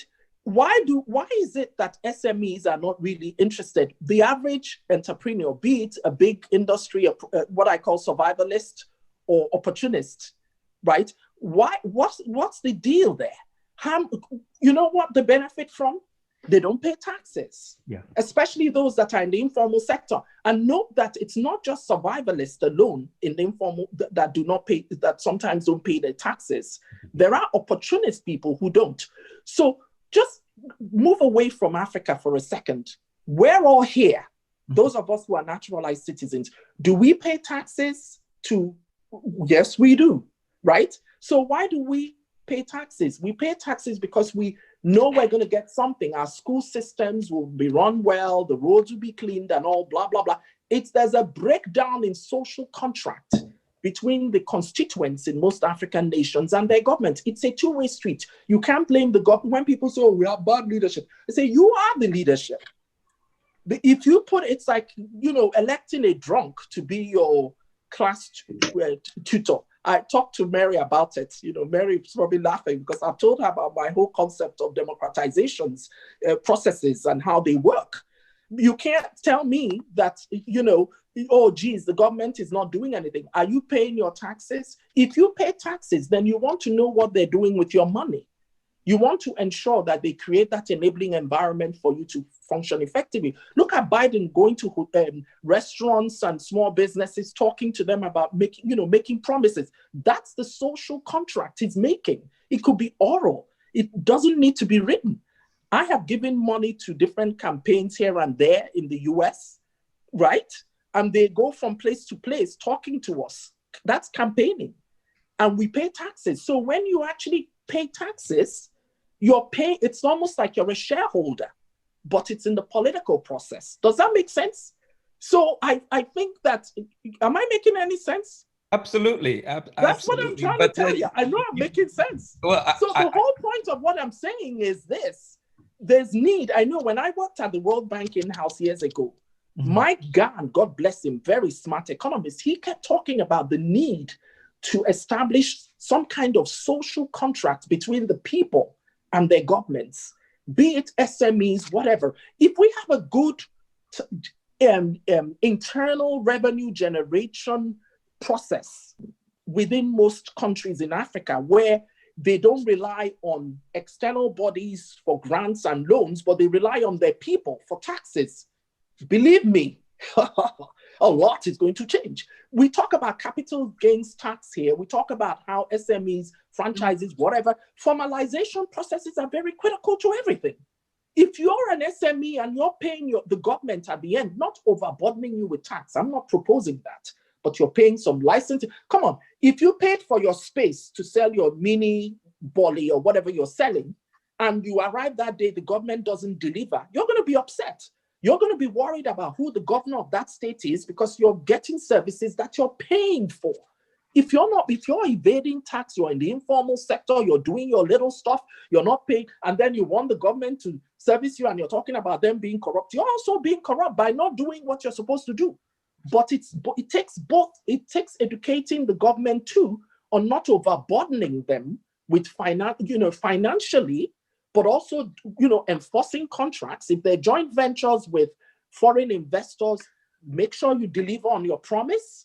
But you see, if you're not feeling any pinch at the end of the day through maybe paying sales tax or paying something, there's not a critical mass of you that are doing it. The few that are doing it will be overtaxed, because I advise people in different African countries that are overtaxed. So it's a two-way street, so to speak. Thank you so very much. And Mr. Eric, yes, madam. I guess with the discussions we are over, because we have panelists who are really getting anxious. So time, please. Yes, thank you. In fact, I was just going to say, always, Dr. Valentina, thought-provoking, and you were a very good match with Mr. Gregory Simpkins, because I tell you, there's a lot of questions that's evolving from some of the food for thought that you've given us. So with that, we're going to end this session, and we're going to move to the next. No. We have Ricardo. Oh, yeah.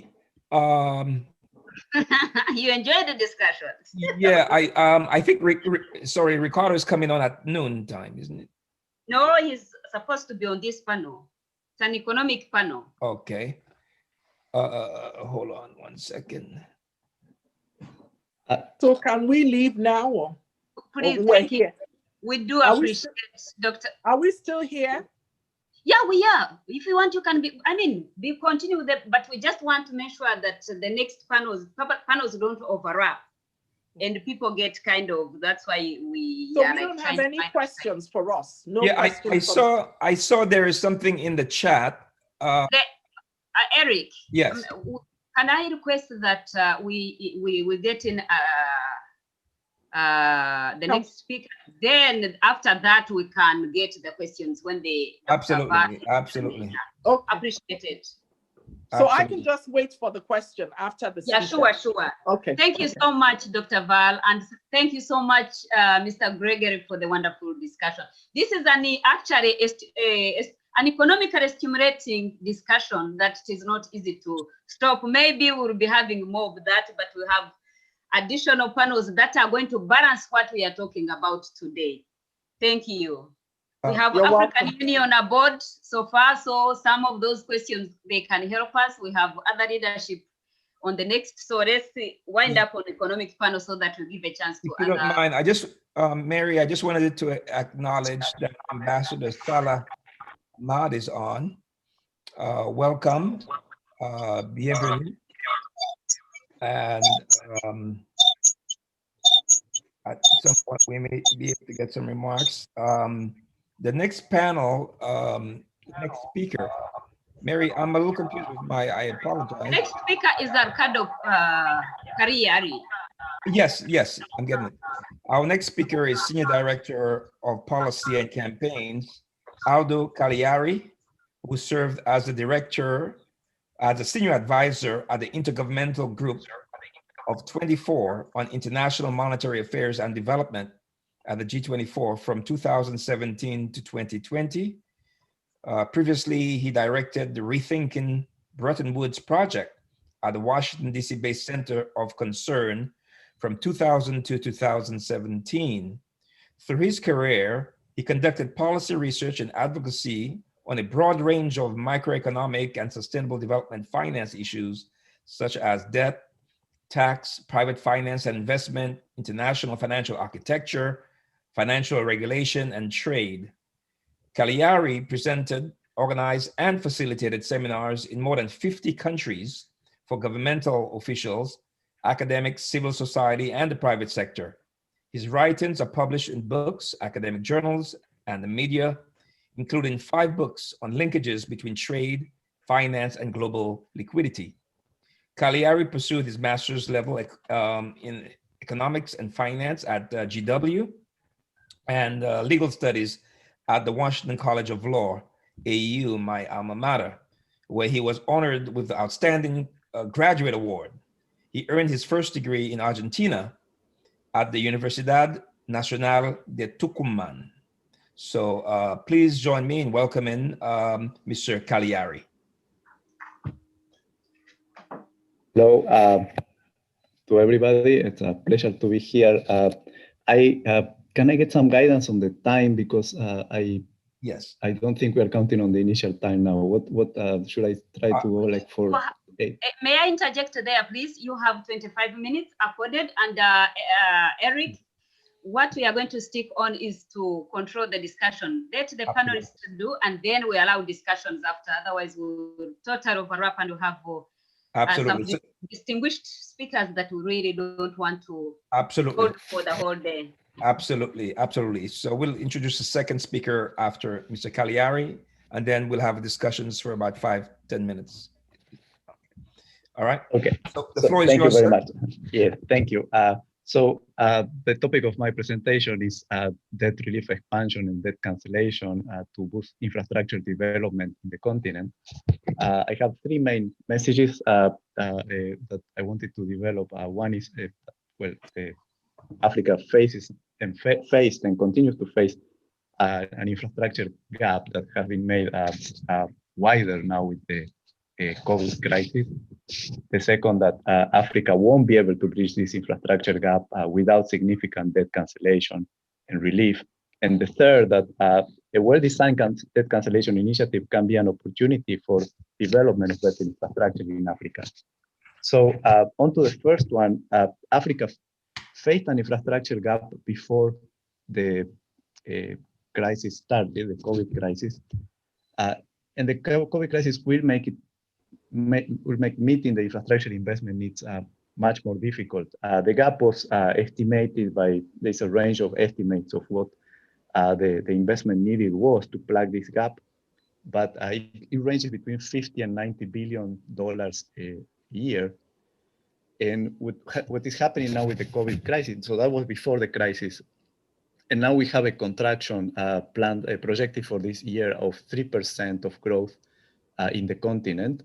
The projection also shows that next year the growth would go back to go to 3%. No, that will be positive growth next year of 3%, but it will only return to the 2019 level in 2022 or 2000, even could be 2024. And these are projections all that have a lot of uncertainty. These are projections that the IMF has provided. But you see that all the risks in these projections are, they are very uncertain, but uncertain that they may get worse. There's no uncertainty that there's no scenario in which they will be better. And there are lots of factors that could actually make it worse than that. So for example, we don't know what the length of the health situation is going to be, what the path of the pandemic is going to be. The access to finance remains very uncertain. And the response of economic activity also, because it's not just about the fact that many countries have been forced to impose lockdowns on economic activity, but even in countries that lift those lockdowns, those economic lockdowns, there's an aversion to exposure that is also having an impact on economic activity. And the research is finding that it's not just, even in countries that are trying to reopen activity, things may remain very slow simply because people are trying to avoid situations of exposure. No? So businesses will not be functioning to the same capacity, to the same level that they could before COVID hit. And so this is meaning in all countries a significant falls in tax revenue, falls in the level of exports, of remittance, of investment. So what does this mean for the infrastructure gap that I was talking about? Well, first of all, it was going to be necessary to finance a part of that infrastructure gap with debt. And debt financing is very constrained now in the continent. There were 17 countries that entered the crisis already with some of them facing debt already in a situation of default, and others in situations where the debt was so high that the level of debt was dangerous, what we call high risk of debt distress. And so far, countries have seen a range of increases, very high increases in debt to respond to the pandemic. So increases that range between 10 and 25% points of GDP, depending on the countries. And so this is obviously going to make it a lot more difficult to finance infrastructure through debt. So it was difficult before, it is going to be more difficult now. The fiscal response packages in the continent have been of an average of 3% of GDP. And this is just to have a sort of comparison point. 23% of GDP is the size of the fiscal response packages in wealthy countries. So the average. And so in Africa, we're talking about 3 percentage points of GDP. But also because there is less capacity to finance these fiscal response packages with external resources, what a lot of countries are doing is actually reallocating resources from other budgets. And so this is impacting also infrastructure negatively because, when you have an emergency, the first casualty when you need to reallocate funding is capital spending, infrastructure spending. So this is another phenomenon that is impacting infrastructure negatively. And the third way in which this will have some impact on infrastructure is for countries that were involved in a range of public-private partnerships, well, they have engaged in these contracts to attract private investment into infrastructure. Some of those contracts have built-in guarantees for the private investors that normally kick in a situation of crisis. For example, minimum demand guarantees, minimum revenue guarantees. So clauses that the government is going to compensate the private partner in a situation of force majeure, as this would be, for example, the public health crisis. So this could be an additional burden on the budget of several countries in Africa. It's still because the contingent liabilities, this is what it is called, these liabilities that kick in the eventuality of something happening. These contingent liabilities are not so transparent and they are not always disclosed. So there is not a lot of information about where they lie, but there are some studies showing that they amount to like 1.2 to 2 percentage points of GDP. This was a study done over a panel of 80 countries. So there is a huge potential also for a negative impact on budget because of these public-private partnerships that have been signed in many cases. So these are, it's going to be more difficult to finance the infrastructure gap after the COVID crisis. So my second point is that Africa will not be able to bridge this infrastructure gap without significant debt cancellation or relief. I'm not saying that this is the only condition to bridge the infrastructure gap, but it is most certainly, I think at this point, one can look at the numbers and say most certainly it's a necessary condition. Shortly after the crisis started, March of this year, African finance ministers requested a waiver of debt payments for the whole year 2020. That would have amounted to a waiver for 44 billion of debt payments that were due this year, and that waiver be extended for 2 more years. And the response that we have had so far from the international community has been, until the beginning of this month, was only a debt suspension. So a suspension of payments that are deferred. So countries still have to make those payments later, after the suspension ends. The suspension was initially extended until the end of this year. So what has happened now in the context of the G20, this was a G20 initiative, the G20 has extended that suspension into the first half of next year, and it's possible that it may be extended into the second half, depending on an evaluation of the situation to be carried out in the spring. But perhaps more important and relevant, because this debt suspension obviously is not going to move the needle in terms of opening space for financing the infrastructure gap.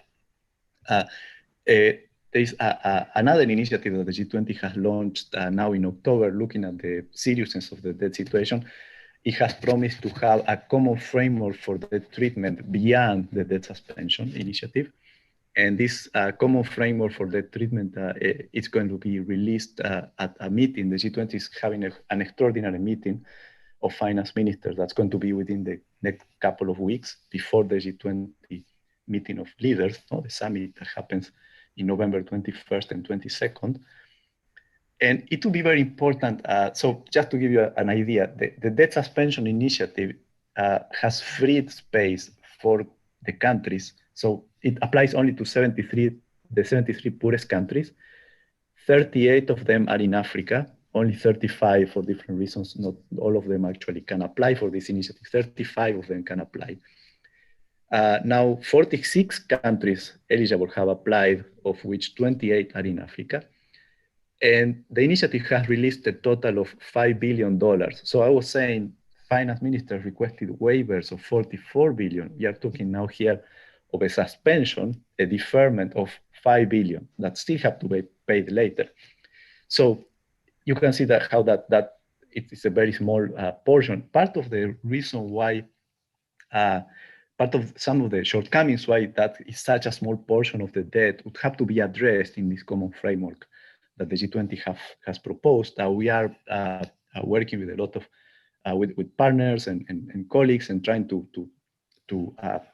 advocate for a stronger framework, coming out of this G20 meeting, a framework that first of all is going to promise, it's going to allow for the reduction of debt.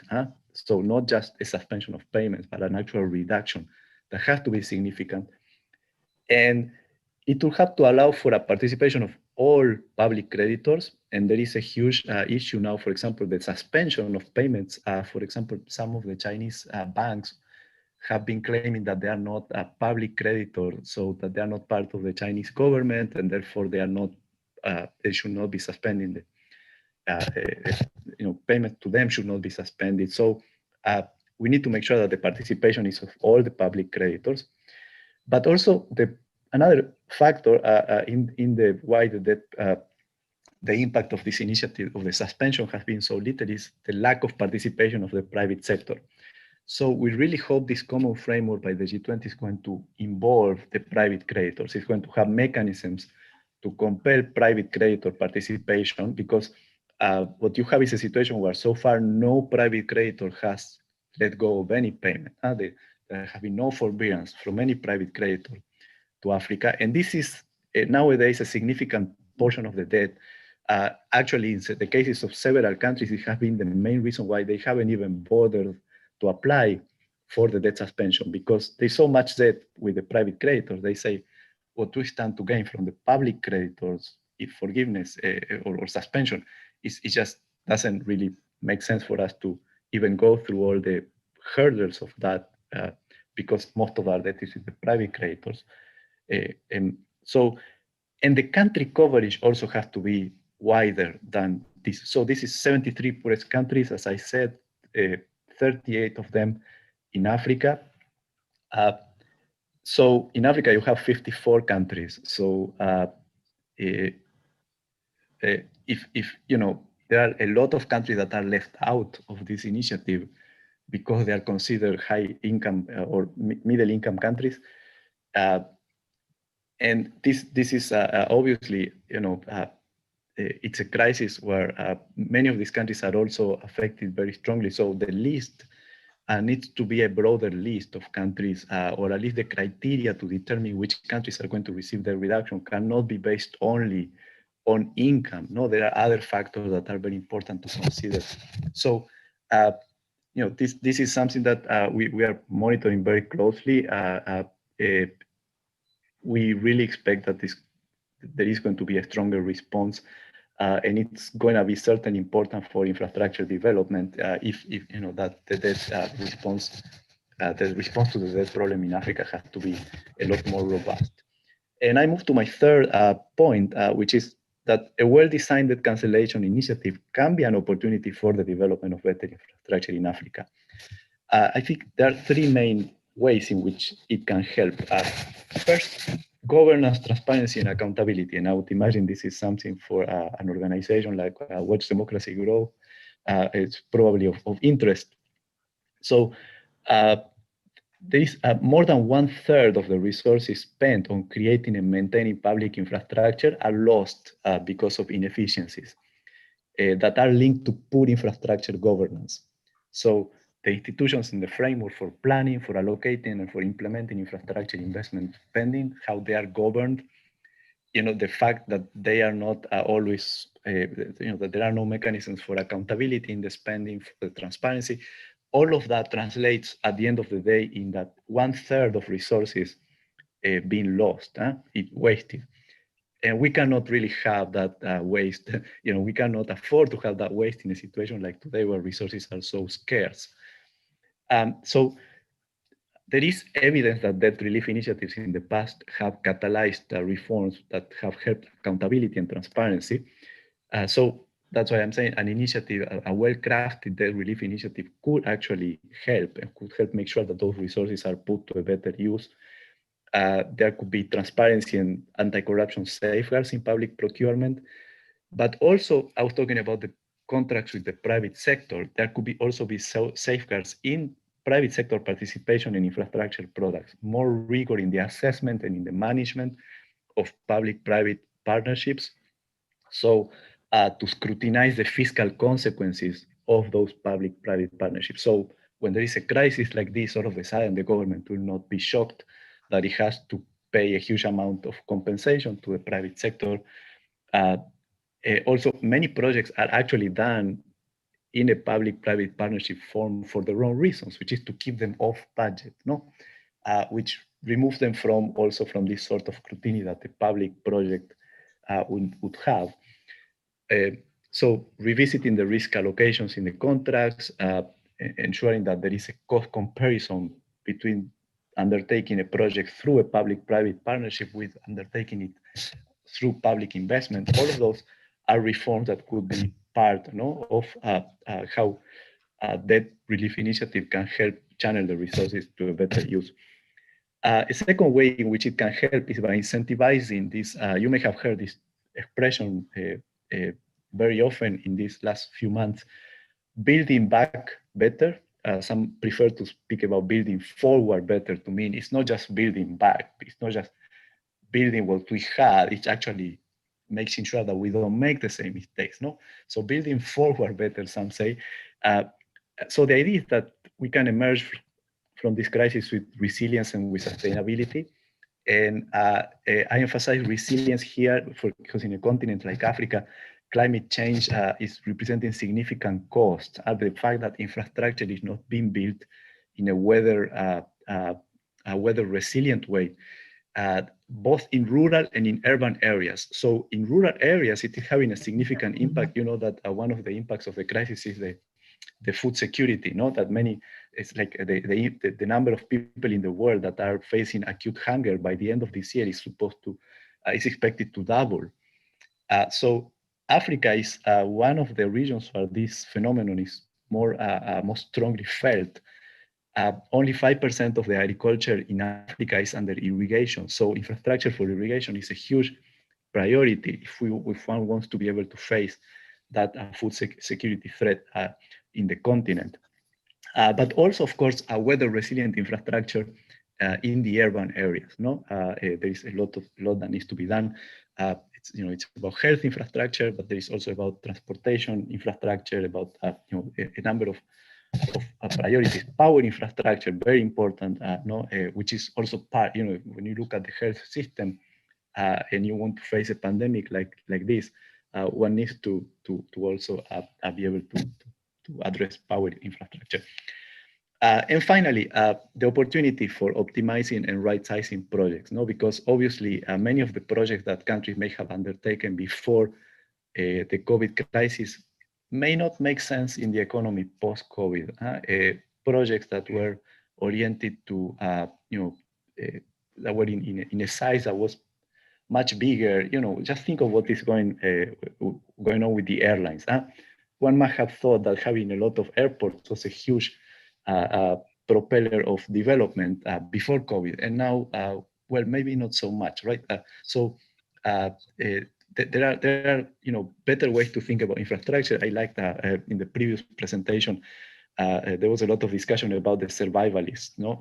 How much does infrastructure help the survivalists is perhaps a more important question to ask in these times than trying to build huge projects that may not make sense in an economy where the engines of growth are going to be dramatically different, or at least very different from what they were before the COVID crisis hit. So with that, I would end my presentation. Thank you very much. Thank you very much. Really appreciate it, Aldo. And so with that, we will invite our next speaker. Our next speaker is no other than Dr. John. Actually, we are going to allow just if there are questions, and then we invite Ambassador Salah to take over because of time. John is going to be to the next panel, which is tomorrow. He's in Nigeria, and apparently time is becoming a challenge. We have to accommodate the speakers on the continent. Thank you. Okay, thank you. Thank you.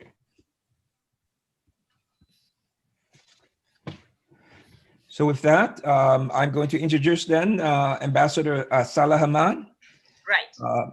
Ambassador Salah Hamad is the head of the AGA Secretariat and Human Rights Unit in the Department of Political Affairs, African Union Commission. He holds a Master's of Law degree in Human Rights and a doctorate degree in International Relations with a focus on human rights. As a young man, Mr. Hamad dreamed of becoming a medical doctor because of his ongoing commitment to help heal the world. Today, he keeps that dream alive through his work in promoting and protecting human and people's rights in his native Africa.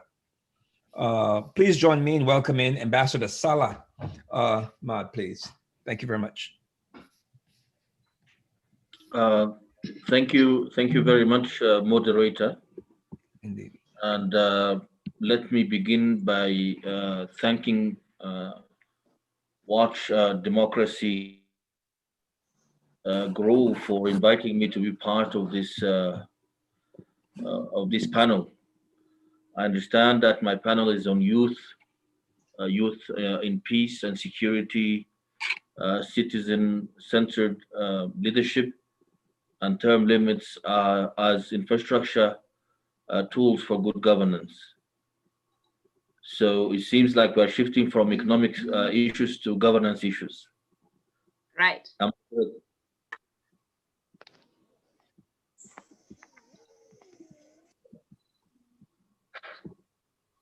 Dear moderator and colleagues, participants,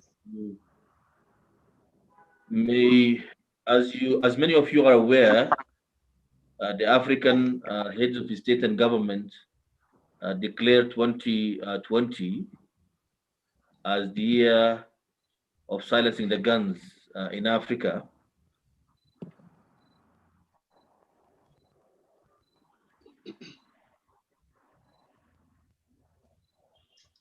Am I heard?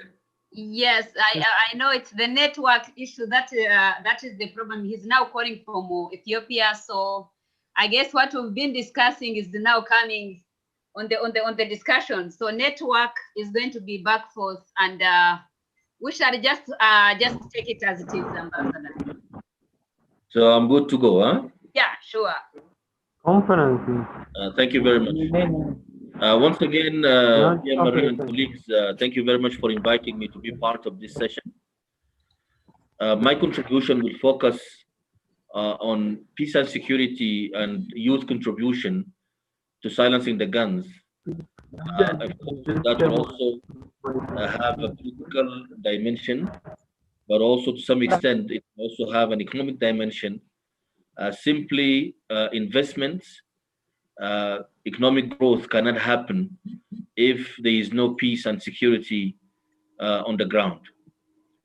So therefore, I would like to begin by indicating that it is important once the campaign was launched by the heads of state and government to silence the guns by the end of 2020, which is around the corner, that came with an action plan to involve the African youth in this process, in this campaign.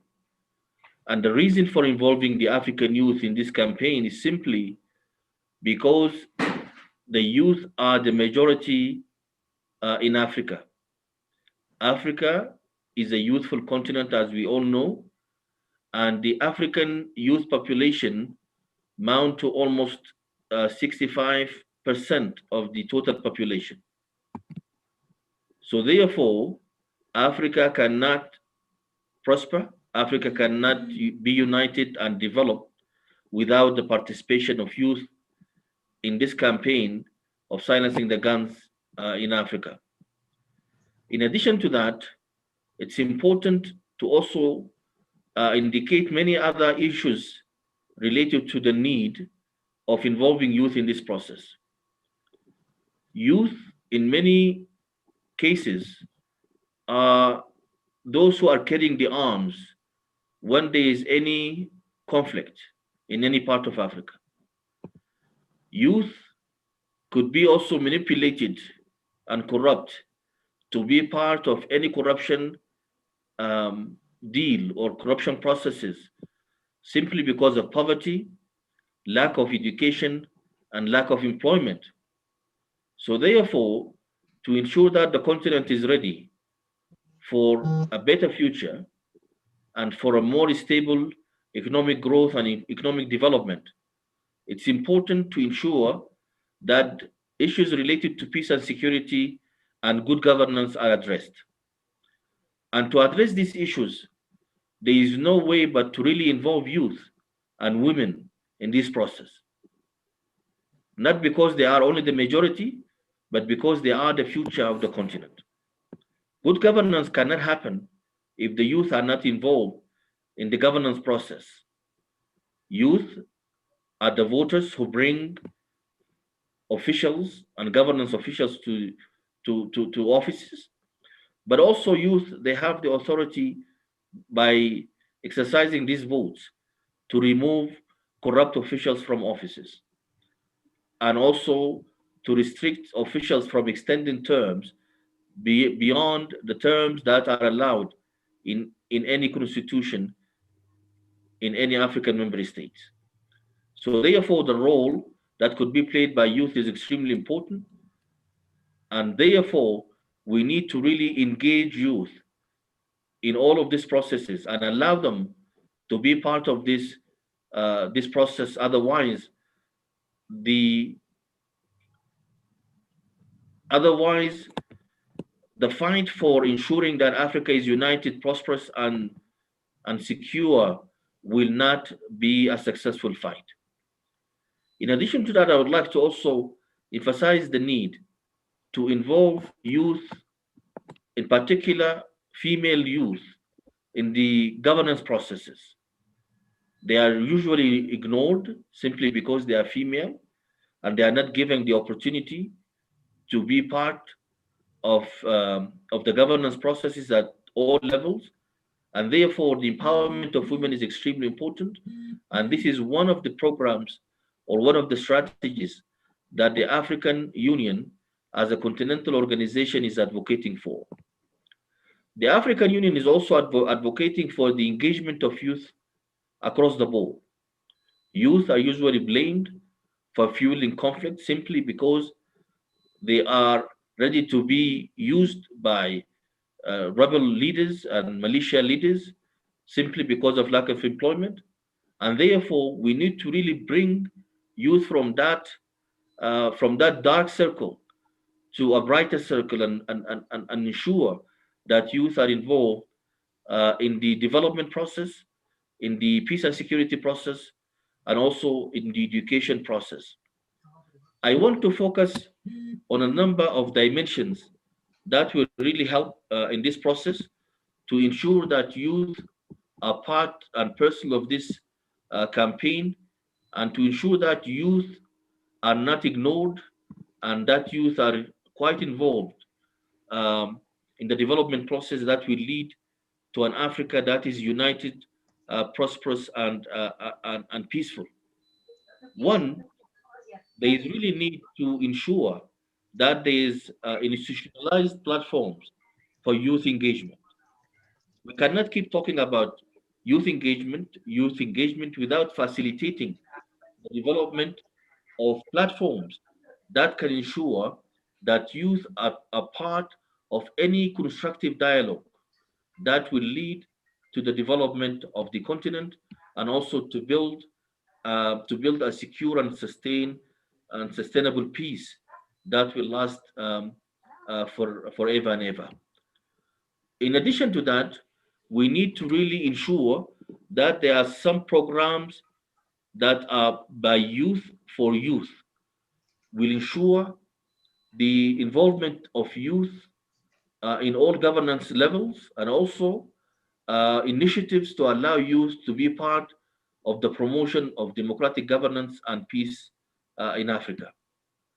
Youth in Africa, particularly, they need capacity building that will help them to unleash the skills and the knowledge that they have accumulated and have developed, and also to reshape the participation based on knowledge and information sharing, which will allow, of course, for better participation of youth.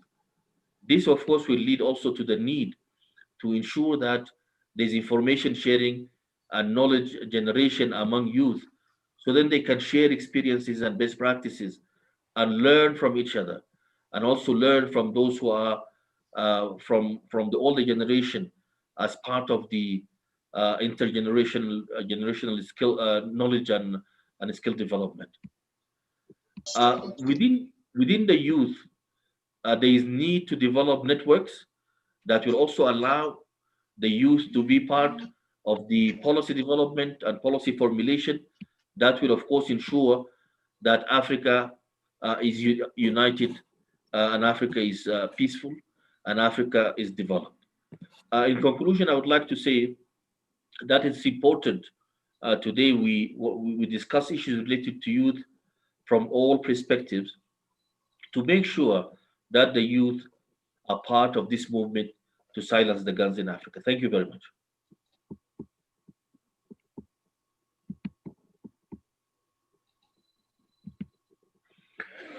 Thank you so much, Ambassador. I guess, Eric, the floor is yours. Thank you very much, Ambassador. So we have 5 minutes of question. I prefer to just turn it over to our participants, but let us go to the next speaker, Eric, and then we will request the speakers to please stay in the room so that immediately we do, because we have already Ricardo on, and we have Commander Terry on, so time is becoming a challenge that we have to okay. All right. Well, let me try to do just a little bit better on managing of the time there. Thank you very much, Ambassador Salah Hamad. Our next speaker is Lieutenant Colonel Terry Ronald.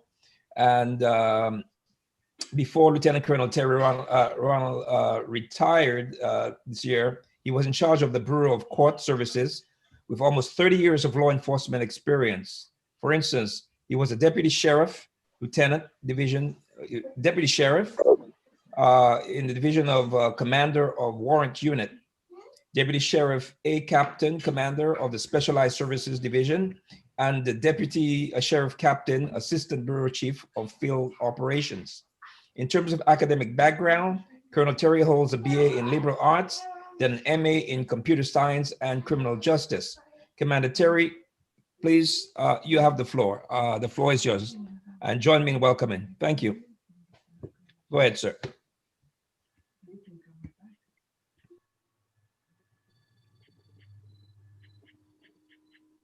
Commander Terry, are you in?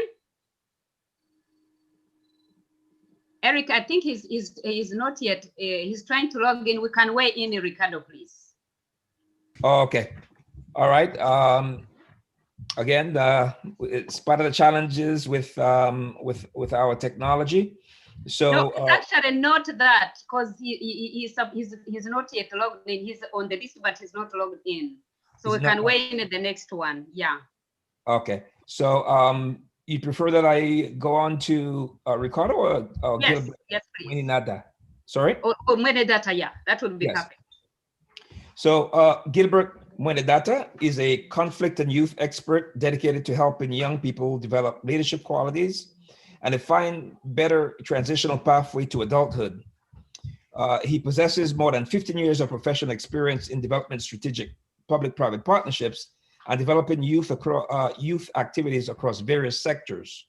He served in senior leadership positions with the United States Agency for International Development in various countries on programs focused on equipping the youth with knowledge and skills they need to succeed. He's fluent in both English and French, bienvenue, and he is highly effective in cross-cultural environments.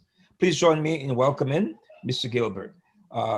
Sir, Mr. Mwenedata, the floor is yours. Okay, I thank you so much for having me today. So, and I really thank Watch Democracy Grow and the other diaspora organizations for inviting me in this conference. So, Mary, thank you so much for your commitment to promote democracy in Africa. That's something that we really need.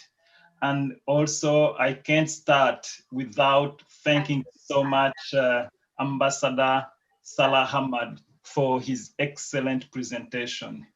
That was very helpful. Thank you so much for mentioning the, it's like the campaign for, to silence guns in Africa by the end of this year. So I believe that's something that is really very, very important. So our topic of today, it's integrating, integrative approach towards building a healthy and wealthy Africa. I believe that's something really very important. And for us to come in specifically on looking at the youth, on discussing on the youth in peace and security, and also the other, things I believe related to it, citizen-centered leadership, as well as, the terms limit in just to get the good governance. So I believe that's really something that is very, very important for this kind of conference. So now, actually, when we are discussing about something like this, sometimes, we can ask ourselves what the problem is. Why do we discuss about this? Why do we go to Africa and start to focus on the youth? I believe there is a good reason. Africa is a young continent. Excellence Ambassador, thank you so much for mentioning that 65% of African population is the youth. So that means they are really the majority. So what does that mean? Africa is a young continent. Maybe what the ambassador didn't mention, and I would understand, it's even though we are a young continent, but most of times we have old leaders. So it's like a young continent, but in the hands of old leaders in terms of age, I mean. So, I think sometimes that is challenging when, at a certain age, there are things you cannot learn. So young people can easily learn, but at a certain age, there are things that people cannot learn. So now it's like, when I looked to statistics, I realized that, it's like in Africa, the average age, it's like the median age is like under 20. So that means we really have a big number of people who are very young. And, so now the point now is, it's like when we ask the question of what do we need to get a healthy and wealthy Africa, the answer to me is we really need to invest in our young people. We need to invest in our young people.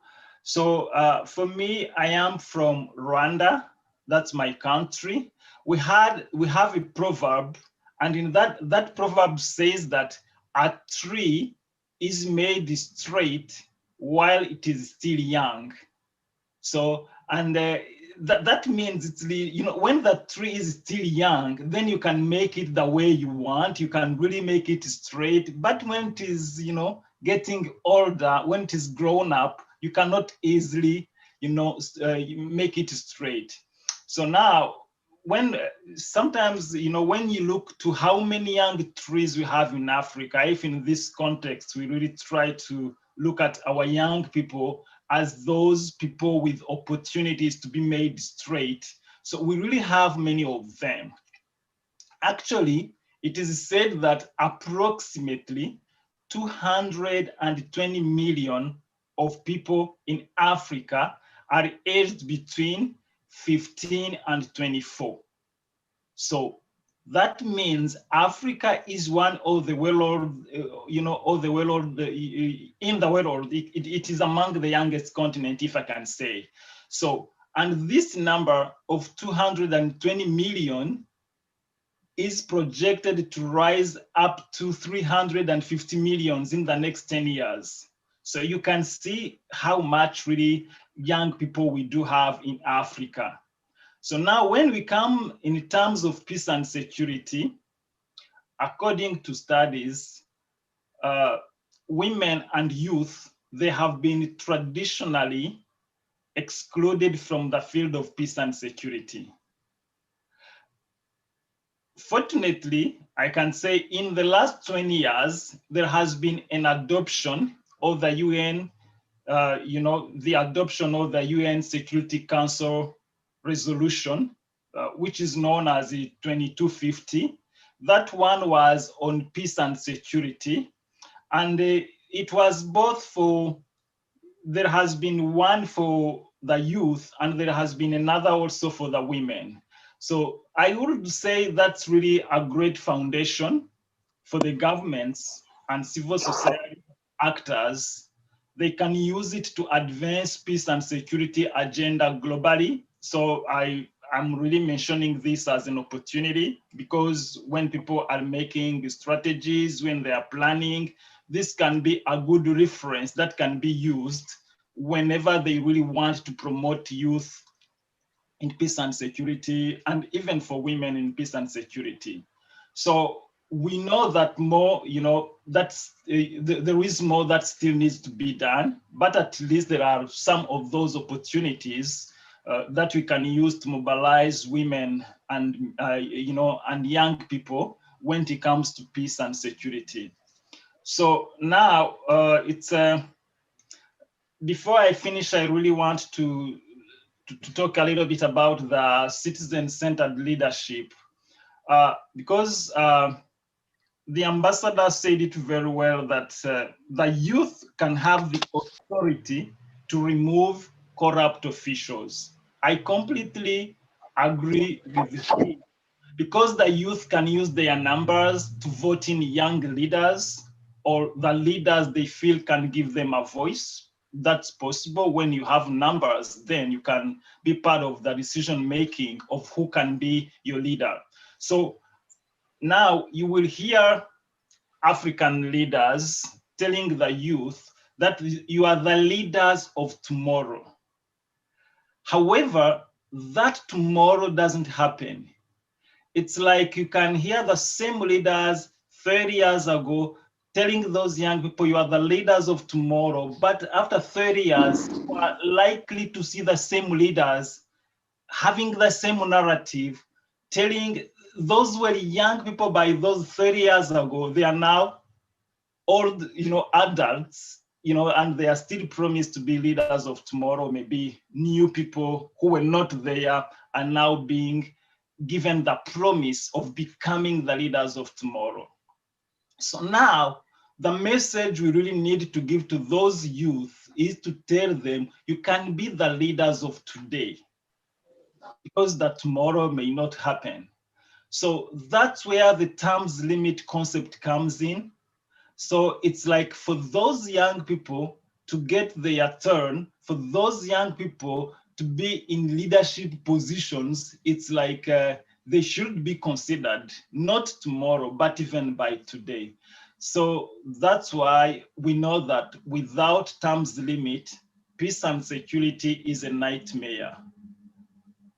Because those young people, they cannot remove, those leaders peacefully when there are not that kind of terms limit. So that's why, from my experience, I have been working on several youth projects and with a few countries. So I've realized that whenever we had the youth and peace building projects, so we've seen like the interference, sometimes authorities trying to influence the project in a way they want it to be, so that the youth may continue to be, obedient, may continue really to keep the status quo instead of them really going the other way. That's good for a government to do some kind of control, but sometimes too much control doesn't allow the youth to take the role we really want them to take. So that's why, for now, I would say it's like if we really can make some few recommendations of what can be really taken into consideration, is like for the governments and international NGOs and civil society organizations, at least they should make a good use of existing instruments. For now, the one I mentioned is the UN Security Council Resolution 2250. That one is on youth in peace and security. It's a good one. It's a great foundation for governments and the civil society actors to advance the peace and security agenda globally. It's a good resource for for NGOs when they are drafting new projects, because it's it's like it would be a good reference to see what is in there, and then they can see how to promote peace and security among the youth. And also the other recommendations we can keep in mind is like youth serving organizations can help to raise the awareness of the youth to use their large numbers to influence policies, and if possible to vote in young leaders, or at least leaders who whom they feel can give them a voice. So I really thank you for the opportunity to share, and so thank you so much for everything. Thank you so very much. Thank Really you. Appreciate Eric, the presentation, Gilbert. Thank you so much, Gilbert. We are going to weigh in Mr. Ricardo, and then Kanotel has joined, so he's going to be the last speaker on the panel. Thank you. Okay. All righty. Our next speaker is Mr. Ricardo Berinsky, who is the president of the European Cyberpol. He is the it's a European cyber that specializes international affairs, anti-corruption initiatives, trends in cyber fraud, and ensuring that civilian security is promised. You are in for a wonderful treat with Mr. Ricardo Berinsky. The floor is yours, sir. Welcome, and the floor is yours. Thank you so much, everybody. Let me just begin here dear honorable ambassadors, political dignitaries, and worldwide internet users currently watching. First of all, allow me to begin to say Cyberpol is an international organization. By decree, it's the only utility by law monitoring the worldwide internet, essentially the internet worldwide police. Having said that, let me begin with these words. Dura lex sed lex. Latin words for the law is hard, but the law is a law. These are the words that should echo throughout the world of democracy. Dura lex sed lex. However, these are the words often failing or falling on deaf ears. It's unfortunate that our world still did not realize the true meaning of democracy. The failure to understand the crisis of world democracies are not a crisis of man, but the crisis of persistence in the fight for freedom, justice, and fundamental rights. Human persistence to understand the meaning of the effectiveness of a democratic system. Failing to understand this threatens our world of peace and stability. These are the facts. We have seen crime and corruption is often rooted by misleading views of democracy, and having a bird's eye view from my office in Cyberpol, I can truly say to have a true democratic society means freedom, justice, and fundamental rights, and more importantly, a safer environment for our children. This extends to the internet. With cybercrimes reach nearly 1 trillion losses since beginning of 2020, compared to last year, $480 billion, it's clear that the cyber world is part of our problem. We need to take constructive and pragmatic approach to implementing a sustainable cyber democratic society in all possible ways. This will ensure a safer World Wide Web. Socioeconomic dynamics affects every corner of our process during democratization, as well as social development indirectly and directly. However, with the integration of the internet, our world has grown ever closer than before. These are the facts. The lack of global education in both public and internet sector is problematic in a growing world and society in democratic views, but more important, opens doors for economical crime and corruption. Youth entrepreneurship is a key factor in the cyber world and is what needs to be achieved. Without this, we are lost. One of the main problems of globalization in democracy is the judicial reform. Did you know that some Western countries still have traditional systems and codex laws backdating 200 years or more? It's inconceivable that we have not understood yet the true meaning of the word democracy in a modern day and age. It's inconceivable that we have seen little change since the Dark Ages. These words are not to be ignored, no matter which traditional system is practiced. Thus, in short, we have to look at the facts and the facts only. These are the findings of today. I said during my speech at the forum held by NATO, our world is in a crisis, not a crisis of man, but in a crisis of crisis itself. We are witnessing days, can everybody please be quiet in the background?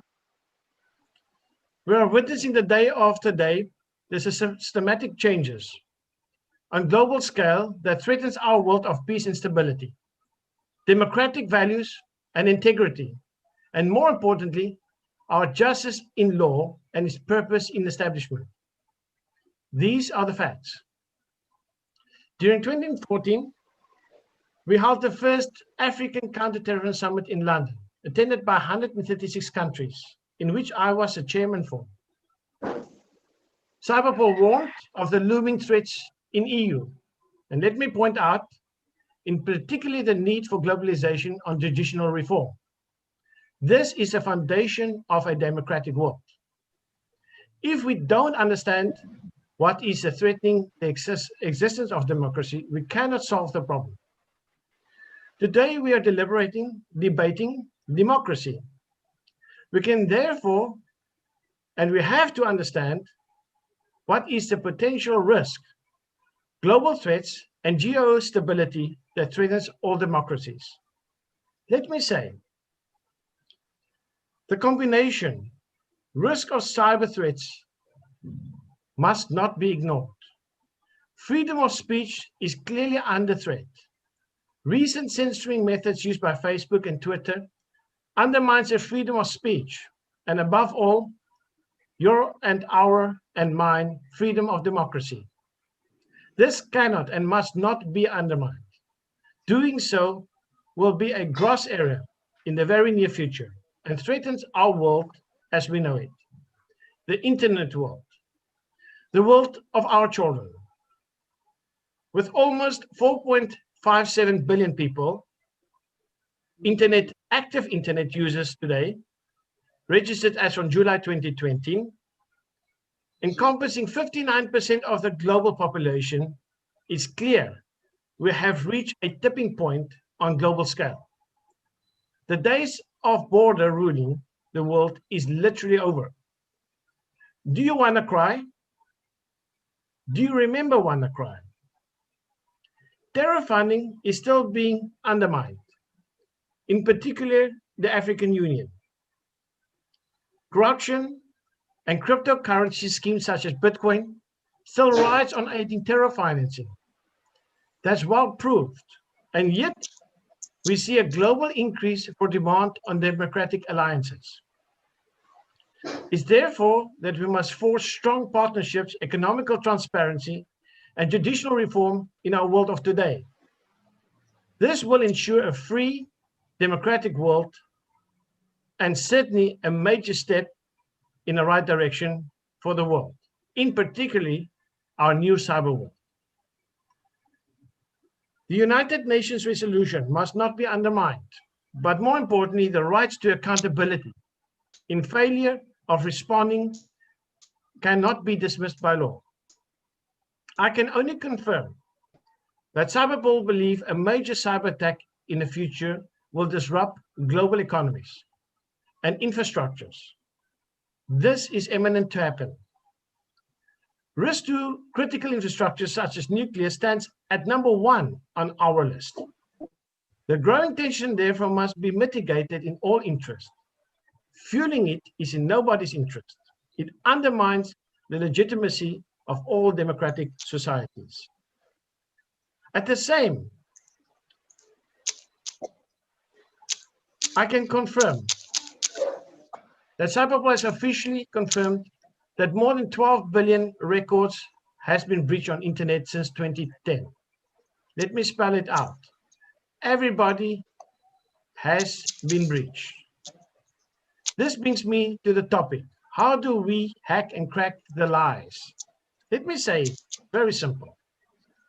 Root out corruption should be a key factor, in particularly in democratic growing countries. These are the facts ignored by media and many others. Recently, I witnessed a slavery program going on in Middle Africa. Very shocking indeed. If it wasn't for the world of internet, Cyberpol would not have seen this, neither known about it. It's our assessment that the current global climate is predictable and almost certainly reached a point of no return. We need to question what is our priority. We need to act, and we need to act now, not yesterday and not the day before.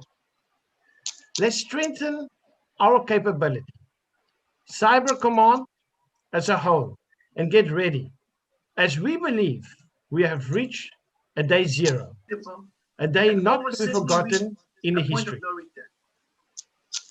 A day unlike any other day, which shall arrive very soon at our doorsteps. Let's for a second focus on the current conflict zones. I've recently participated in defending the children, the victims of terror at the United Nations, in which I'm part of the investigative team. The UN resolutions are clear and can be enforced by rule of law. My message to those in border conflict zones: keep the distance. Keep the distance and cease occupations. Accountability is around the corner. I can assure you. Let's not forget those victims today, as they were also here. I was asked recently, would I run for election in the EU? The answer is simply yes, but let me spell this out. Should I ever run for office, my number one priority will be to set the record straight. I leave it up to you to decide, even if you think I should. We need to reshape the face of our perception before it reshapes us. That's the fact. Ladies and gentlemen, unify and stand together and be vigilant, and don't forget, we are all collective, the cyber power of cyberpol. Thank you. Well, thank you, Mr. Ricardo Berinsky. Really appreciate your presentation. Just so that we keep Watch Democracy Grow, we want to say that we do not endorse any candidate in any way, shape, or form, irrespective of how good and capable that they are. We are certainly a non-political entity, so thank you very much. With that, I will transition to Lieutenant Colonel Ronald Terry. You've been introduced before, sir, so it's on the record. Welcome on board, and the floor is yours. After you speak, then we will take questions from our wonderful panelists. Thank you so much. Thank you so much. And I want to say thank you to all the distinguished panel members that have been assembled today. It's an honor and a privilege to speak in front of all of you today. My topic is dealing with police reform in general, not just only in the United States, but also abroad. How does police reform reflect in what we see in everyday life? First, let's start with what I feel one of the most important aspects of it is, what is the government's view on police reform? The government depends a lot on what and how are they constructed. Are we looking at a government that is in a democracy, or are we looking at a dictatorship? In those aspects, the democracy or dictatorship actually forms the police reform or no reform. It dictates how all are treated. It also either elicits or does not take into account anyone's personal view of how a person is to be treated in their everyday life. Given this fact, most people talk about police reform and look at a generalized statement. I look at it and break it down into two contents. In most democracies, a person has a choice whether or not to be in law enforcement. In most dictatorships, the person does not have a choice, especially when we look at young people. Here in the United States, we have age limits, age guidelines when you're dealing with law enforcement. You have to be of a certain age. In a lot of dictatorships, we're looking at children.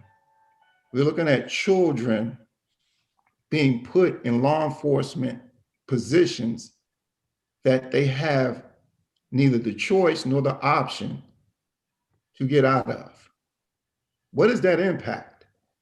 That impacts a young person mentally for the rest of their lives. They're forced into situations where, first of all, they have no training. They have no sense of why they're even there. And in certain countries, that will impact that country's growth for the next generation. Because now you have brought up a group of young people who know not which they come from as far as a standpoint of law and order, but all of chaos. Here in the United States, we have a mixture of both. We have a mixture of a democracy that's led, but in certain areas, we have what I call mini dictatorships. And when I look at a dictatorship, I look at it as a person not having a choice of how they're being directed, or the playing field is not on a level field for everybody to play on. Here in the United States, we have one single mission to oppose what we call unjust treatment. And our greatest asset is the right to vote. I've been asked a lot of questions dealing with the funding law enforcement. And I'll always ask the question, why? Why do you want to defund law enforcement, and what is the impact? Before you ask to do something, you need to know what the impact is on what you're asking for. I look at and take the analogy of a doctor. If you had one doctor who was not of a standard, who was committing atrocities, who was liable for not providing adequate health care to their patients, would you defund the whole medical system? Or would you try to now go after that one element, that one bad doctor, and have them removed? I pose that question to those who asked about defunding the police.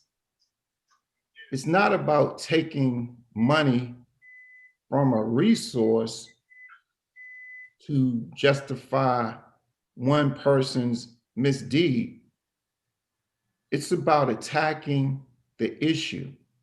And how do you go about attacking the issue? Reallocation of funds, in my opinion, is the better of those avenues. And with the right to vote, and I'll just use the United States in that vernacular, you can change the allocation of those funds by using your vote, by putting those people in office that can make the changes that you deem necessary to put everybody on an even playing field.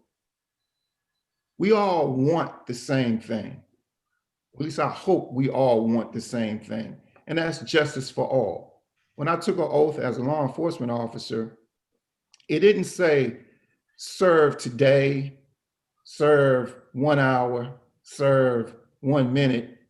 It was serve everyone, 24 hours a day, 7 days a week. I had no choice once I took that oath. I didn't care if you were white, black, Hispanic, of whatever orientation you were. That oath bound me to help you at any time, in any place. Law enforcement needs to keep that credo close and dear to their heart. So in my opinion, when we do go and reallocate these funds, we have to have the training necessary to make sure that the people we want responsible to safeguard our livelihood each and every day actually respect and understand the communities that they serve and protect. See, it's hard for a person if they don't have, well, a stake in the matter. You know, if you're not from Washington, D.C. in a vernacular, why would you have a stake in Washington, D.C.? If I wasn't from Michigan, why would I have a stake in Michigan if I live in Florida? See, it's very easy to look the other way when you don't have a stake in something. That's why it's very important to make sure that those we have in those positions of service have a stake in the community, have a stake in what they do when they serve and protect. That is the utmost when we talk about law enforcement. That is the utmost when we look at those we want to make sure that we're safe and secure. Right now, in the United States, we're going through an election process. And I say this is the time. If you're in a country that allows you to vote, that allows you to have a right to have a say, this is your opportunity to make that change. Over the course of history, and I'll use the United States again, we have gone through so much as a people of color, to earn the right to vote. So many have died, so many have sacrificed to allow us to come to this junction of life. We should not take that for granted. That is a right that has been given to us by our forefathers to correct injustice and to level the playing field, to bring those into power that would allow this. If we forsake that right, we have nobody to blame but ourselves. We must each and every day help one another. The United States, along with other countries, must band together and help one another further the cause of righteousness, of fair play, of treating one another with respect. There are a lot of ways of going about it, but the one sure way is coming together as one. Individually, we can do a lot for selfish reasons, but when we're talking about serving and being my brother's keeper, we have to look at a global aspect, and we have to come together globally to explore all avenues of how to help one another come out of a lot of the turmoils that they're going through. Only in this, law enforcement as a whole will be in a partnership and be able to serve not only their local community, but world community as we stand today. And I thank you for my time, and blessings to all.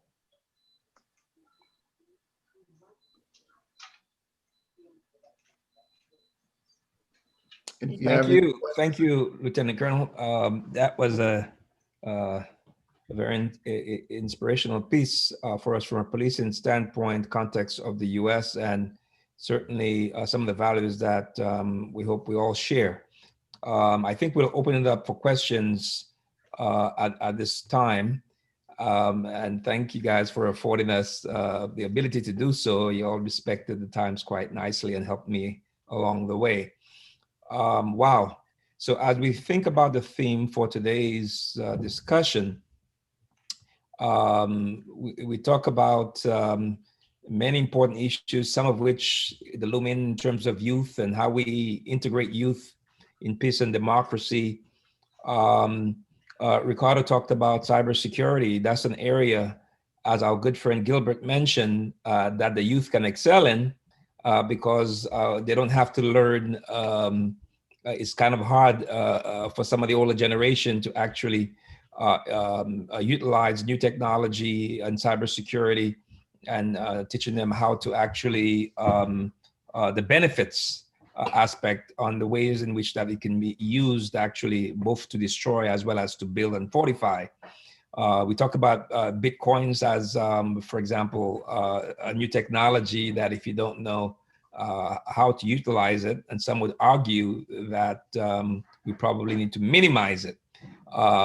So I put all of that out there with the idea that there's some questions from the group, but what is the role of police in Africa is the point, right?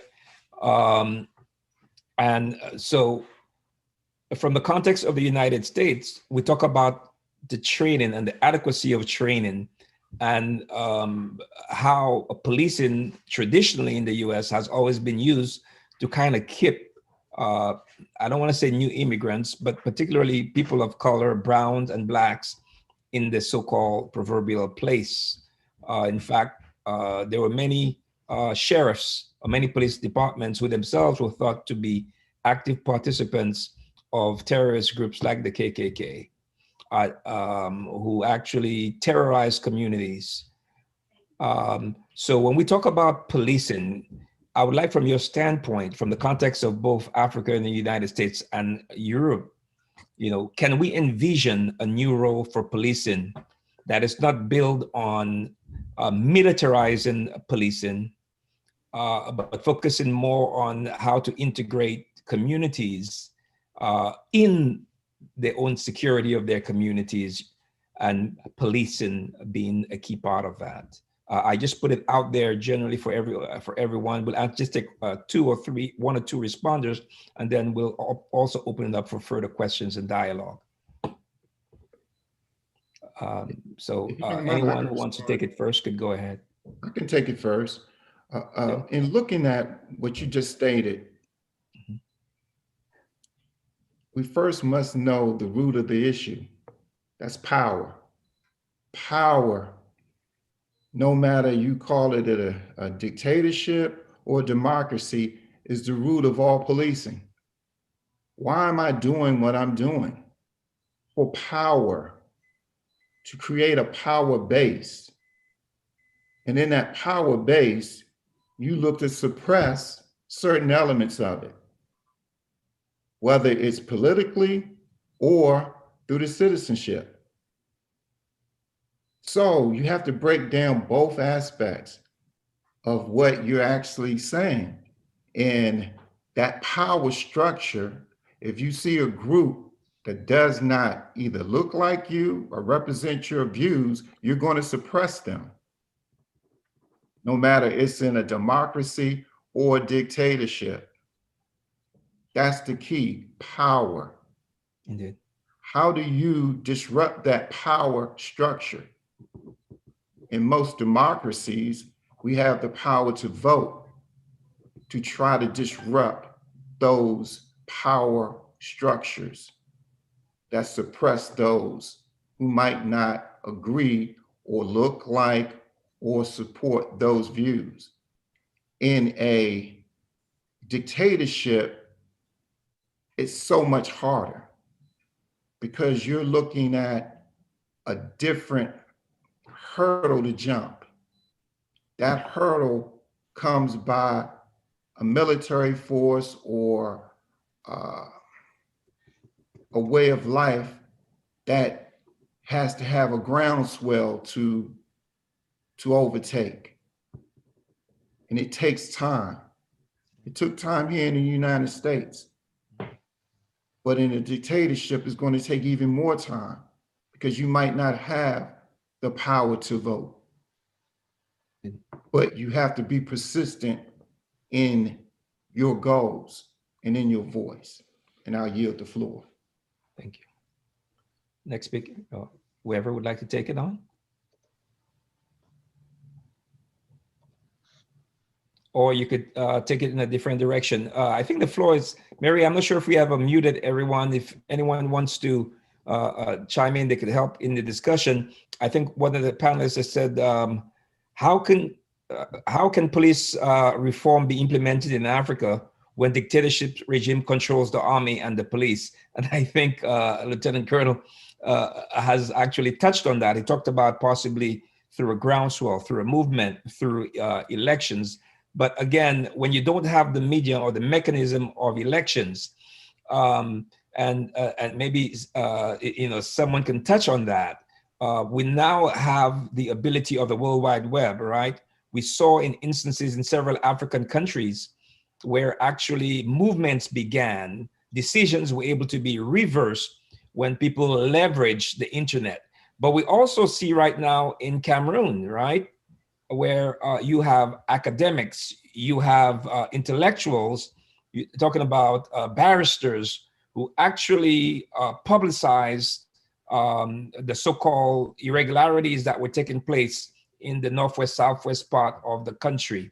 And as a result of that, a number of them were arrested. So you don't have necessarily, so again, how, from the context of dictatorship in Africa, police reform, how does that take place? Jump in. Ambassador, I would love to hear what you have to say on that. Absolutely. Well, thank you so much, moderator. And let me also thank our presenter, Lieutenant Colonel Terry, for his presentation. If we look across the board in Africa, we see so many changes that are happening or taking place. Let me start with the recent one in Nigeria a few days ago. The whole world witnessed the movement of the citizens of Nigeria, the people, peacefully seeking police reforms in Nigeria. Unfortunately, the peaceful protest resulted in the death and killing of many innocent citizens, and that in fact led at the end to put pressure on the government and for the president to finally accept the proposal that was on the table by the citizens of Nigeria. The same thing happened a bit earlier in Sudan. The same thing happened also a bit earlier in Tunisia. The same thing happened a bit earlier also in many other countries, including Ethiopia, where I'm from, where I'm currently based. So when the people are seriously engaged in dialogue, whatever that dialogue is, since it is a peaceful dialogue, then at the end, achieving the ultimate goal will absolutely be reached and absolutely be achieved. But the problem is, in many cases, police reform are also seen as measures for the authority in power to remain longer, and of course to silence of the people. In that case, people will.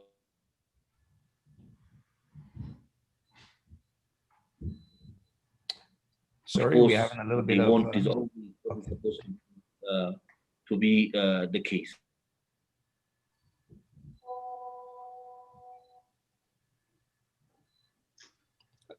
Hello? Internet is becoming a challenge, but we have to bear with him. Okay. Ambassador, so in that case, let me put a question directly to Ambassador, thank you, to Ricardo Berinsky. We saw the instance where Cambridge Analytica and other movements actually were engineered, if you would, right? Propaganda was put out there, even in the context of the United States, with regard to elections, where elections, as you mentioned, is a medium where we make those changes. But the messaging was tailored based on understanding of what the youth and what they, predispositions were and what have you. So essentially they were hacked. The movement was hacked, or the movement was, Ricardo, from the context of cyberpol, what are you seeing with policing and movements being hijacked, if you would, or influenced by propaganda? Yeah, well, how we can make those reforms. Let me first begin here. Social media is a very good thing, but also a very dangerous thing. We have seen, for example, with Facebook, how Facebook can very easily swing masses to one side. And we've seen how Twitter can censor the very same information going to the other side, you understand? First of all, Cyberpol is currently working with several governments, and African Union, by rule of law, is member of Cyberpol. Yet we haven't seen much approach from the African Union to utilize Cyberpol to the extent it should be. Having said that, the policing structure that we know, that's over. With the arrival of the coronavirus, we will see major changes over the next 2-3 years. The boots on the ground has changed. This is boots on the internet. And today, if we don't educate our officers worldwide to be cyber literate at the same time, almost certainly a failure in future. The first key is education. Education to the global community, the law enforcement community. The second part is understanding the dangers and educate again on social media activities, what to look for, what is the trends. And the third one is to identify the actors, because we have seen state actors utilizing social media for state interest. So traditionally speaking, we would have seen a whole different thing just 5 years ago. What we notice today is a first of its kind. Cyberpol is mitigating this as far as we can, but of course, we need everybody to understand the importance of the establishment and, more importantly, the powers granted to us to mitigate this. If the African Union, and I have said recently to the president from South Africa in particular and others, they have to realize they can't do without our help. But at some point in time, I think that over the next period, we can already see this movement towards understanding the need. Cyber law enforcement is a necessity to integrate with traditional law enforcement. Thank you. I know, I think Gilbert, I'm not sure if it's still on, he talked about that 65% of the population in most African countries, or at least the country that he spoke of. I want to point out something. Sorry to interrupt you there. I see a notice here that someone made a comment. Cyberpol, the African Union will not utilize Cyberpol because the African Union do not want the youth in South Africa to be educated. Let me tell you something quickly. They don't have a choice. The African Union signed the agreement of Treaty 124. Cyberpol is integrated. It's not up to the African Union to decide they will use Cyberpol or not use Cyberpol. It's up to the African Union to decide to which extent they need to compromise with the corruption. And that's a fact. So let's be clear on this. Cyberpol is not going away. It's not dancing to the pipes of any government. It is it's an international autonomy, you understand? Right. So this is fundamentally important because most don't understand the future coming in the cyber world and the cyber control coming. If they don't adhere to the changes coming, Cyberpol will simply react like we recently did. We just simply shut down the websites. We issue an order and it's done. Because Cyberpol is designed to be the watchdog for this. We're not asking the African Union to join. We're telling them you have to conform. You have to conform.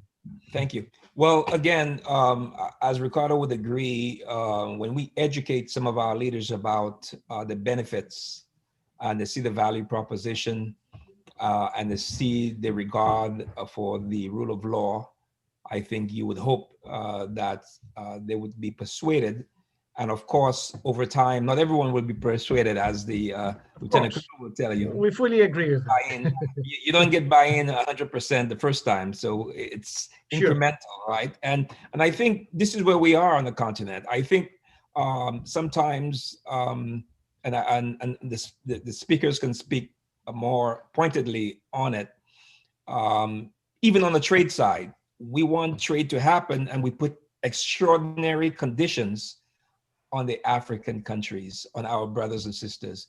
I think sometimes we have to approach, that has to be part of our strategy, that we are incrementalists on some things. Certainly when it comes to human rights, that ought to be something that we ought not bark on. But I think that from the context of development, we have to win the hearts and minds of folks. I think Solomon Mugera had a question or had a statement to make. Is that correct, Solomon? Mary?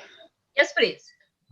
I think it's a presentation, and I've been warned that because of time constraints, we are not going to play videos, but you'll have those links. You'll watch them in your own time. So maybe I will just go straight to it in order not to waste your time. I'll just go to my presentation and just make it as dry as it is. Is that okay? Yeah, is that okay?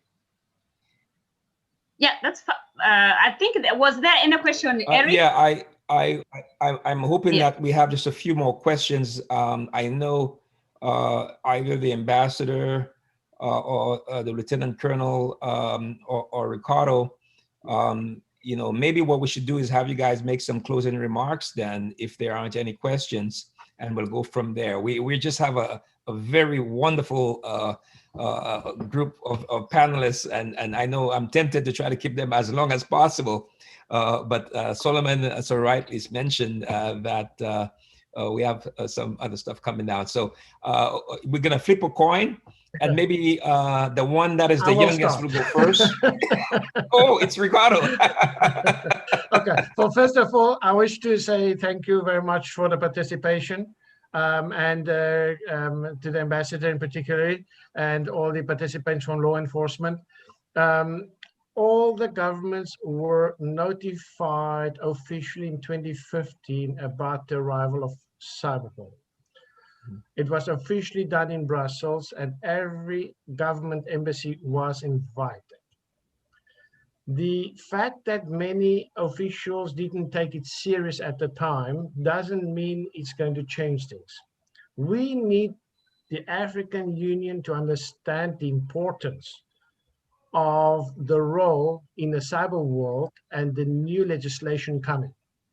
And it's fundamentally important that the African Union plays a role like we did with Interpol in 1945, and in 1976, and again in 1986, Cyberpol is here. And it's important that we make a roadmap that benefits all, not only one country, not only the one or the other. The internet crimes affect you all. It affects us all. And it's only beginning. No government can function without the current internet. You cannot host your folders, your data. Everything is hosted either in a deep structure or in a subsidiary structure. Therefore, the days that we think we can go back independently without internet, that's not going to happen anyway.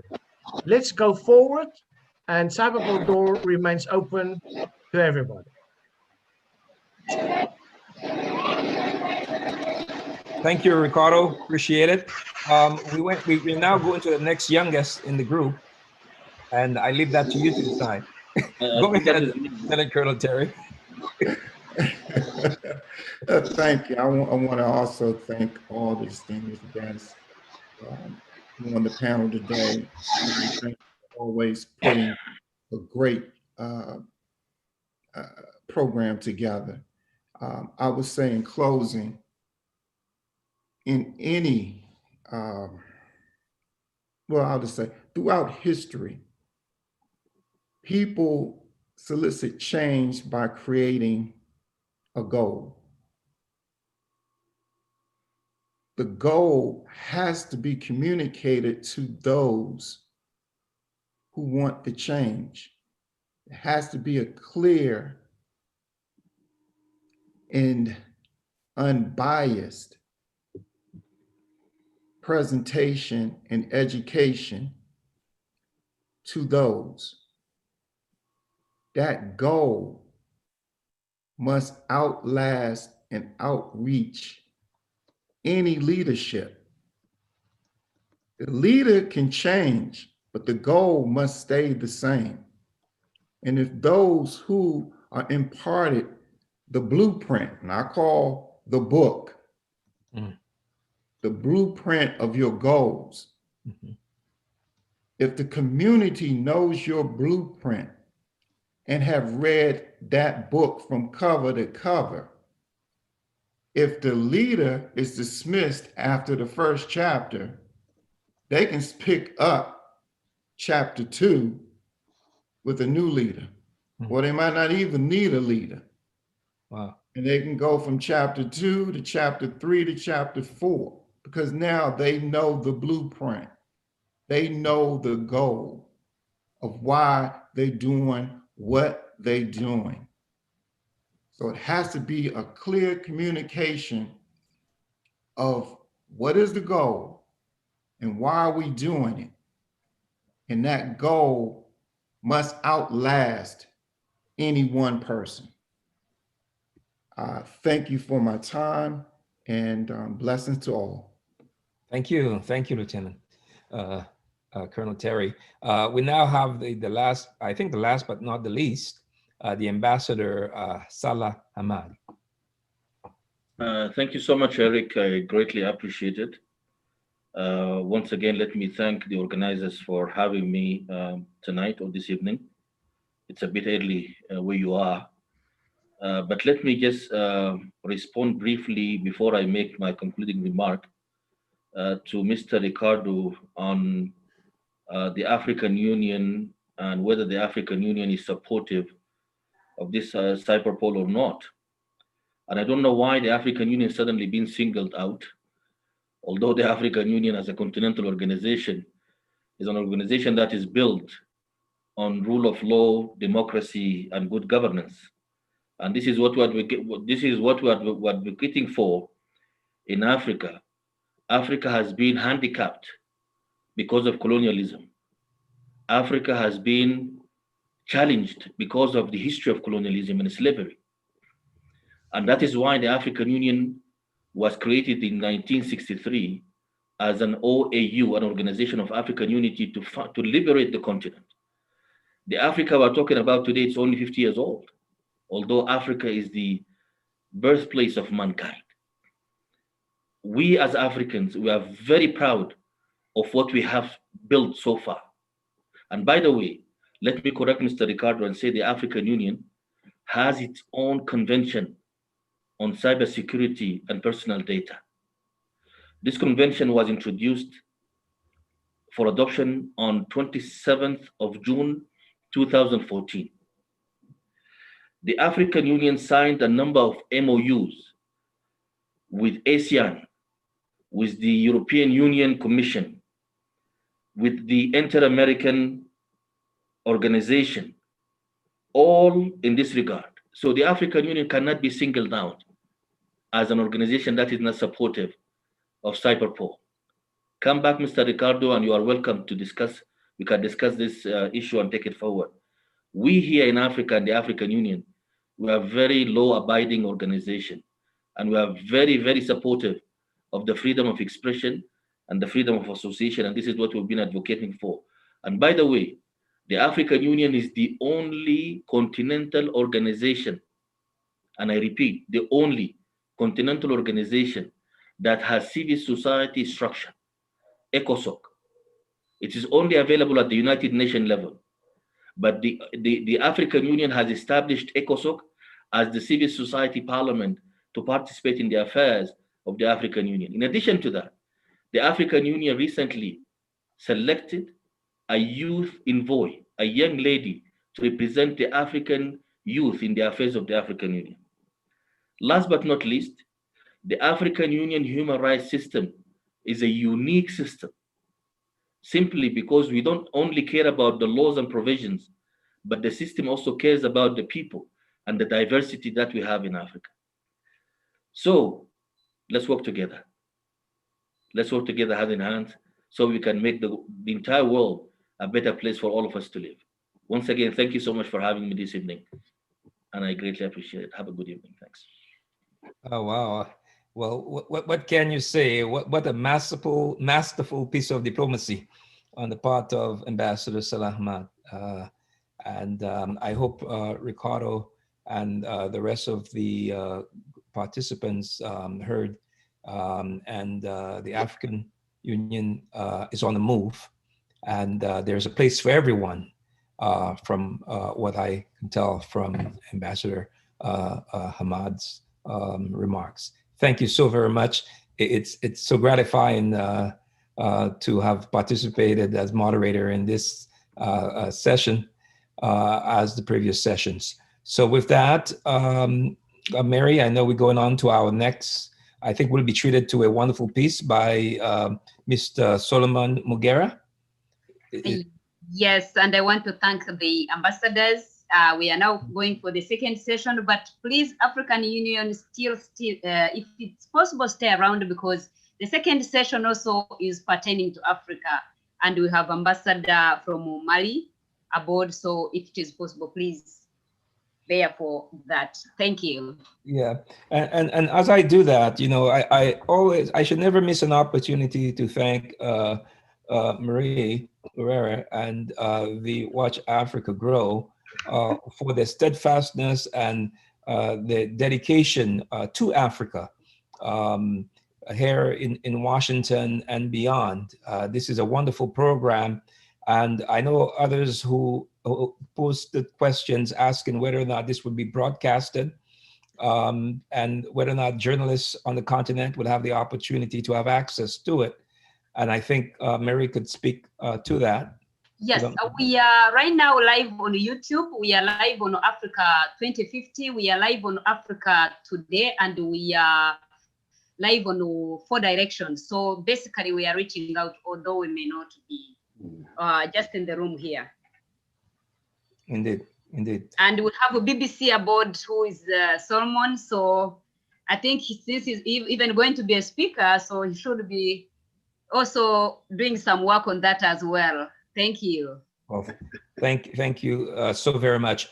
I think I have the pleasure of introducing Mr. Solomon Mugera, who is the head of journalism for the African region of BBC World Service. He's in charge of 12 language services that reach the combined weekly audience of nearly 100 million across digital, radio, TV. BBC's Africa staff of nearly 700 is spread across London and several cities in Africa. Over the past few years, BBC Africa has introduced a wide range of TV and digital program covering business, health, sports, fact finder that tackles the spread of misinformation, women's discussions programs, the first children's program by an international broadcaster in Africa, and the award-winning investigations documentary, Africa Eye. Solomon began his journalism career in Kenya, where he worked with the state broadcaster KBC and later joined privately owned TV station KTN. He holds a master's degree in media management and is a trustee with, I hope I don't kill this one, Okenden International, a UK-based charity that supports the rights of all refugees and displaced people. Please join me in welcoming Mr. Solomon Mugera. Thank you so much, the chair, for that warm introduction. And as I said earlier, I've been warned that because of time, I will have to limit my contribution. So any fanciful photographs and videos, we are going to send them separately to you. When you've got time, you can look into that. And I just want to say a big thank you to Watch Democracy Grow for inviting me to this event to share with you my views about the role of journalism in promoting good governance. And it's also important at this point to state that the views that I'm sharing are personal, are not necessarily representing that of my employer, the BBC World Service, but it's fair to say that these views are informed and shaped by the work that I do and the observations that I've made over the years as a journalist, working for the BBC, and in my early years in Kenya, where I worked, as you heard there, with the state broadcaster KBC and later on with KTN. I will dwell a little bit on Nigeria because it's in the news, and again, it lends itself to the topic we're discussing right now about good governance. And the past 2 weeks, the world has witnessed protests in many parts of Nigeria against police brutality. They began as peaceful protests by largely young Nigerians demanding the disbandment of the Special Anti-Robbery Squad, popularly known as SARS, or in short known as SARS. That is the reason the End SARS hashtag went viral, and protests were not only in Nigeria, but they also spread to London, New York, Berlin, Toronto, and other parts of the world. Local and foreign celebrities joined in the protests, and we saw some tough statements coming in from the United States, from Hillary Clinton, and from the United Kingdom here. We also saw how the government of the United Kingdom, what it said about those protests. So far, we know nearly 70 people have been killed in the protests, majority are civilians. We had 51 of them, according to this, the data that the president shared, 11 police officers and 7 soldiers. It's been 2 weeks we've witnessed jailbreaks, looting, vandalism, business premises, including a TV station being set ablaze, police stations attacked, the thrashing of the palace of the Oba, one of the traditional leaders in Nigeria. Human rights violations include the ones that we are being told SARS was being accused of. The human rights violations include torture, extortion, and extrajudicial killings. But what was really disturbing, listening to people from Nigeria, were things you wouldn't expect in a modern society. That to have an iPhone, to have a laptop, to even don dreadlocks, you would fall foul of SARS. That was enough for SARS to punish you. And the irony here is that SARS actually was created to combat armed robbery and kidnapping. That is to fight crime, but you've got now a unit that was hell-bent on perpetuating crime. So a video of SARS killing a young man went viral, sparking those protests. And after days of those protests, SARS was dissolved. So you would say that was victory to the protesters. But this was just one of the many times that that unit has been disbanded over the years. A new unit, a special response and tactics unit called SWAT, was formed. That was dismissed by protesters who saw it as simply old wine in a new bottle. And they began to demand for better governance. Well, the government has promised extensive police reforms. We've seen some action beginning to be taken there as well with that judicial review. But beyond that, Nigerians will not forget the suffering they've undergone at the hands of members of SARS, those who've lost loved ones. And if there's any process that is going on right now, they are expecting justice. So for days, events in Nigeria were trending on social media and widely covered by both local and international media organizations, including the BBC, which has a strong presence in Nigeria. In fact, Nigeria is the 3rd largest market for the BBC after India and the United States. The BBC has got 2 bureaus in Nigeria, one in Abuja, where BBC Hausa service is based, and in Lagos, where we have got 3 language services, Pidgin, Yoruba, and Igbo. And we also have got a team that covers news events for the entire BBC in English. Over the past 2 years, the BBC has devoted resources to extensive coverage of events and issues in Nigeria. For example, last year's general election, I think is the first election we've ever had such a massive coverage with town hall debates involving candidates who are going for governors' positions. We couldn't get the presidential debate, it just didn't happen. But then we decided, why don't we do a governors' debate? And that went down very well. We've also highlighted how codeine cough syrup, a medicine that had become or has become a street drug, is destroying thousands of lives of young Nigerians. And then about 6 months ago, we had the scandal of some university lecturers demanding sex for grades. And as a result, we know action was taken. Some of those lecturers were dismissed. And we saw the Senate passing a law, an anti-sexual harassment law, to protect university students. Not long ago, we highlighted one of the torture methods used by Nigeria's SARS unit. It is known as tabe.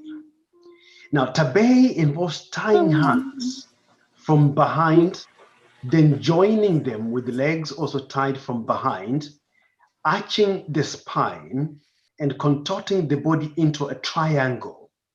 So one is then left to lie in that position or suspended with a rope.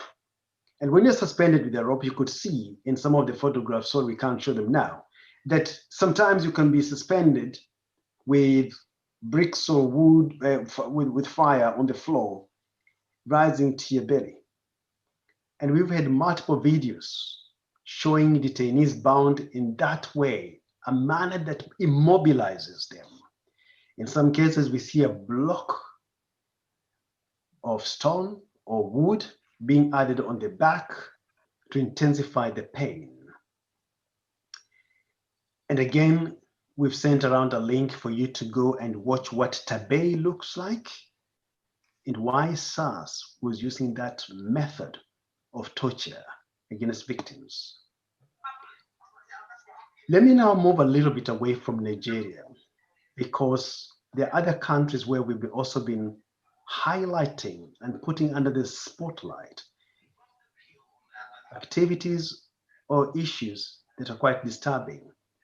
Last September, a military tribunal in Cameroon sentenced 5 soldiers, each to 10 years in jail for their part in killing 2 women and their 2 children. Now, these women, when you look at that video, you'll see these women, one has got a child strapped on her back, and the other one's a young little girl walking with the mother holding the hand. They're being led somewhere and then blindfolded, and then they're shot from close range.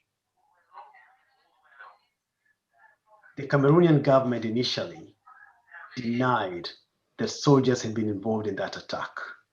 But BBC Africa Eye team investigated footage of those killings and identified the soldiers who carried it out. They identified even the weapons they had, including the military fatigue they were wearing. And I think, to me, that was one of the best forms of journalism coming together with the technology to identify perpetrators of a crime. And I hope you have time, if you've not watched it before, please do have a look at that. It was one investigation that was praised and won so many awards, but more importantly, it is the impact that that investigation has done. As I've said, what has led to those soldiers being sentenced 10 years in jail. And again, the impact I spoke about in Nigeria, the anti-sexual harassment laws. And in terms of codeine, we saw how the government banned importation and manufacturing of codeine in the country. And we hope that some of those things we are seeing, what the government has been doing, are going to be sustainable. So to wrap up, let me just touch on the word justice, because to me, this is at the core of everything we are discussing in terms of good governance. And justice is where we in the media need to be shining our spotlight, because the mantra of Africa Rising, the mantra of this is the year guns will go silent in Africa, the mantra about let us have peace and prosperity, without a foundation of justice, it will be akin to chasing a mirage. It will be a mere postponement of a disaster. And for me, justice is about holding power and society to account. Yes, it's important to hold power to account, but equally so, it's important to hold society to account because those in power are created by society. And that is, to me, an imperative for society at large to be equally accountable. If we do that and embrace, first of all, justice for people who have suffered for many years, people who have lost their loved ones, people who've been deprived economically and socially, people who've been left on the margins of society, people whose only alternative has been to cross the Mediterranean to look for better opportunities elsewhere, and some of them end up drowning.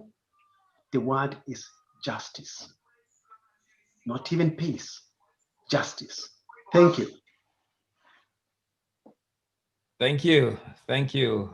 Wonderful presentation. And I want to just thank you for the work that you're doing in some of the most hottest hit areas.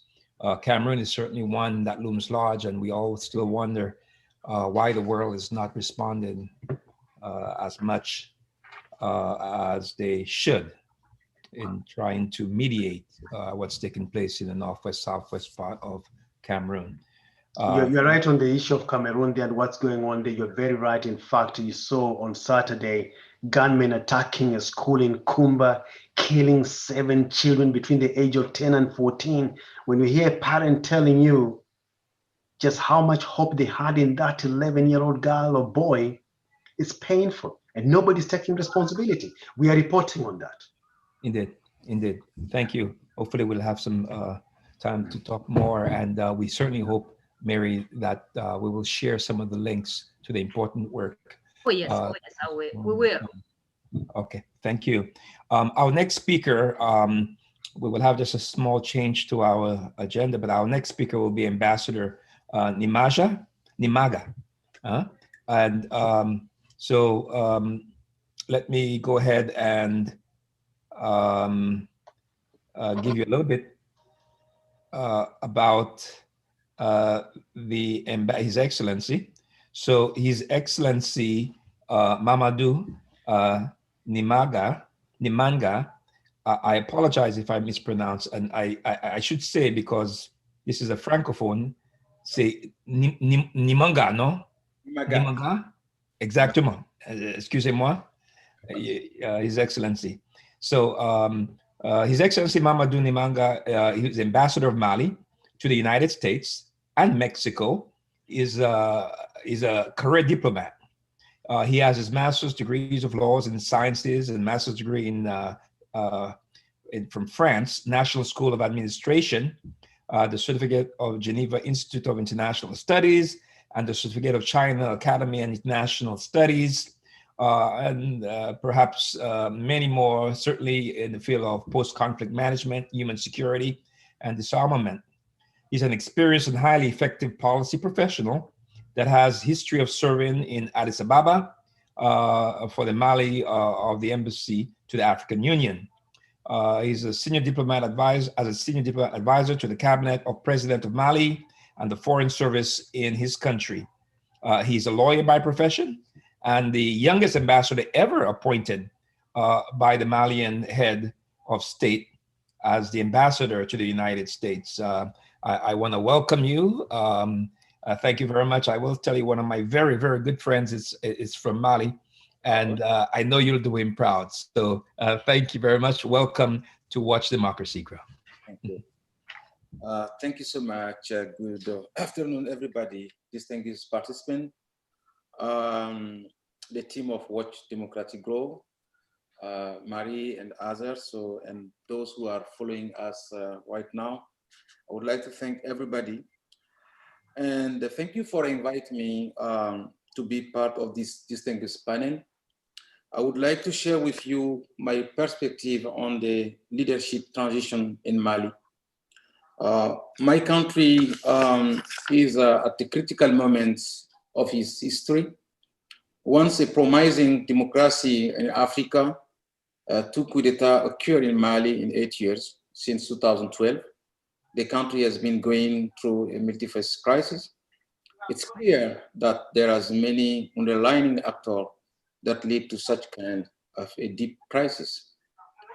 In any case, building strong institutions is a prerequisite if we want to stop this disruptive change of regime.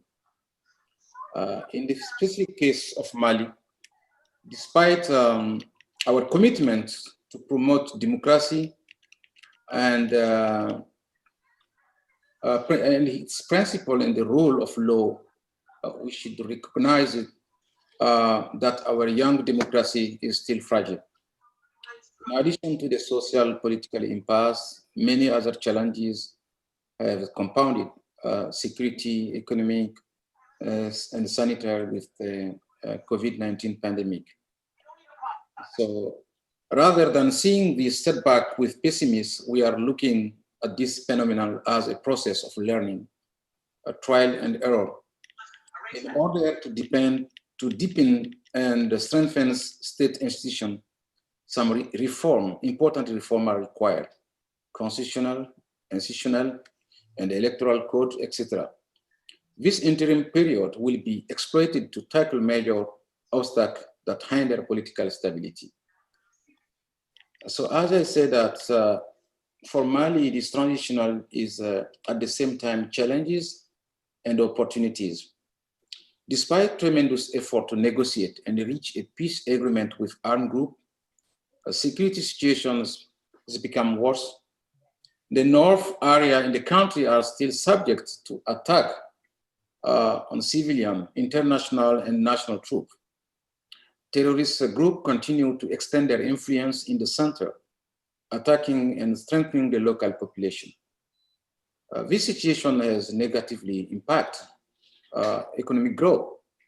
The humanitarian situation also remains of serious concern, with COVID-19 compounding an already fragile situation. Economic growth is also suffered. So following the coup, everybody knows what's happened. So I may start by the coup, so make the economic for, the background. Following the coup, a series of consultations were convened with the key political and civil society actors on 10th September to 12th. Participants adopted a charter for the transition, providing a framework for holding of election over a period of 18 months. The charter also provided for a president of the transition, a vice president who is responsible for matter of defense, and a prime minister who will lead a government of no more than 25 ministers. So that is the structures, institutional structure of the transitional. We have the president, new vice president, which is new, but and also the prime minister, and we have already the government, which is composed by 25 ministers. Furthermore, the chart includes a call for creation also a national council of 121 members to act as legislative body. So as you know, the parliament was dissolved by the president before he resigned. So this is this new national council will comprise all national stakeholders, including the signatory armed group. And which is important also to note, this is the first time also the armed group is part of the government. There, both SEMA platform are all sit now in the new government. So the roadmap to ensure the continuity of the states and to create the basic condition for the establishment of stronger democratic institutions, a level playing field for the national election, and the full restoration of the constitutional order. So that is the roadmap. And the way forward, looking forward, the people of Mali sees this moment of history as an opportunity and opportunities to complete overall the states and our democratic system. So in his guidance letter to the Prime Minister, the President of the Transition, His Excellency Bandao, laid out his priorities. In 80 months, our country must be reconnected with full constitutional legality, with new elected officials, including a President of the Republic. In the meantime, the government will mainly focus on strengthening security across the country, promoting good governance, overloading the education system, initiating political and institutional reform, adopting a social stability pact, and organizing the general election. So the key challenge will be to organize, an election, the general elections, which include legislative, presidential, and the regional. So in cooperation with ensuring the security situation is the most urgent matter, as peace and security are critical for development. It entails stabilizing and restoring state authorities throughout the country. To that end, the reform and inclusive Malian defense and security forces are being redeployed, and the means of our defense and security forces also are going to be strengthened. So in cooperation with international troops, our armed forces will continue its fighting against terrorism and organizing crimes, so insecurity and so on. So promoting a good governance also is a priority by addressing citizen needs. Fighting corruption and impunity are among other actions that will be implemented. Auditing fines that are allocated to security, defense, and justice sector is also planned. The president also instructed the government to pay attention on promoting human rights and end abuse against civilians. And one other priorities will be the implementation of the Peace and Reconciliation Agreement. So that will be revitalized. Now, that both signatory movements are represented in the government, as I said before, that should be possible, to revitalize, the peace agreement and to accelerate its implementation too. As the president put it, I quote, "Peace is goal. Everything else must contribute to achieving and preserving it." So this is one of the most important thing to put in our minds during this transitional. But also, since one of the crises, the political crisis, was related to our electoral system, so its reform must be achieved entirely, because that is the essence of the transition. So we have to reform the electoral system too, organizing transparency, transparent, fair, and accepting election by all, including referendum, presidential, and parliamentaries, for us is very essential to build the confidence between the population and the states. The goal is to end the unfortunate tradition of post-election crisis. So the constitutional and institutional reform are overdue after implementation of the constitution that has shown some weakness that need to be addressed. A new constitution will be adopted. These are some of the action and measure that the transitional government intends to execute.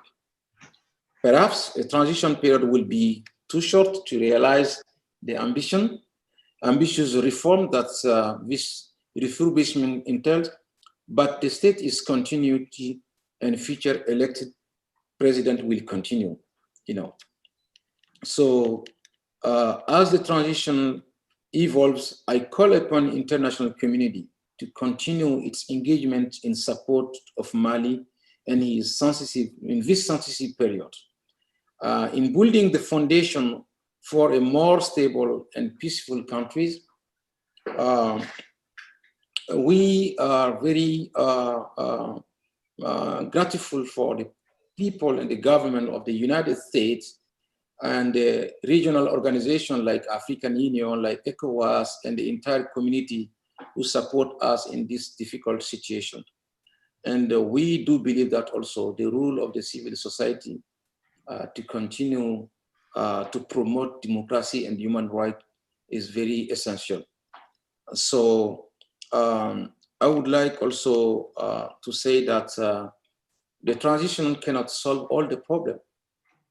It's short, but it should promote democracy, human rights, and that's why I think for us, the challenges will be how to strengthen the democracy and reducing poverty through economic growth and strong partnership with fight against terrorism.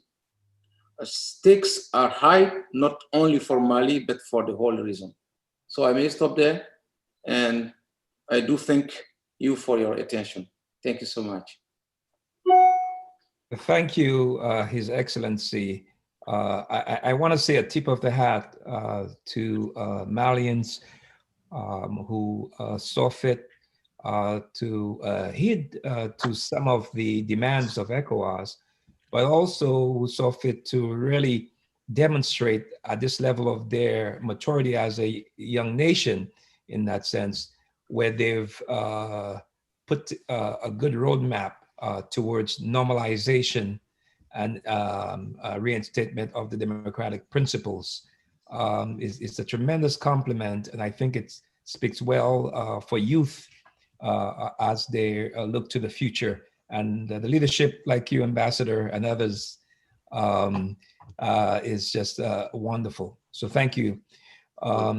With that, I'm going to take the opportunity to introduce my wonderful friend, Mary Urera.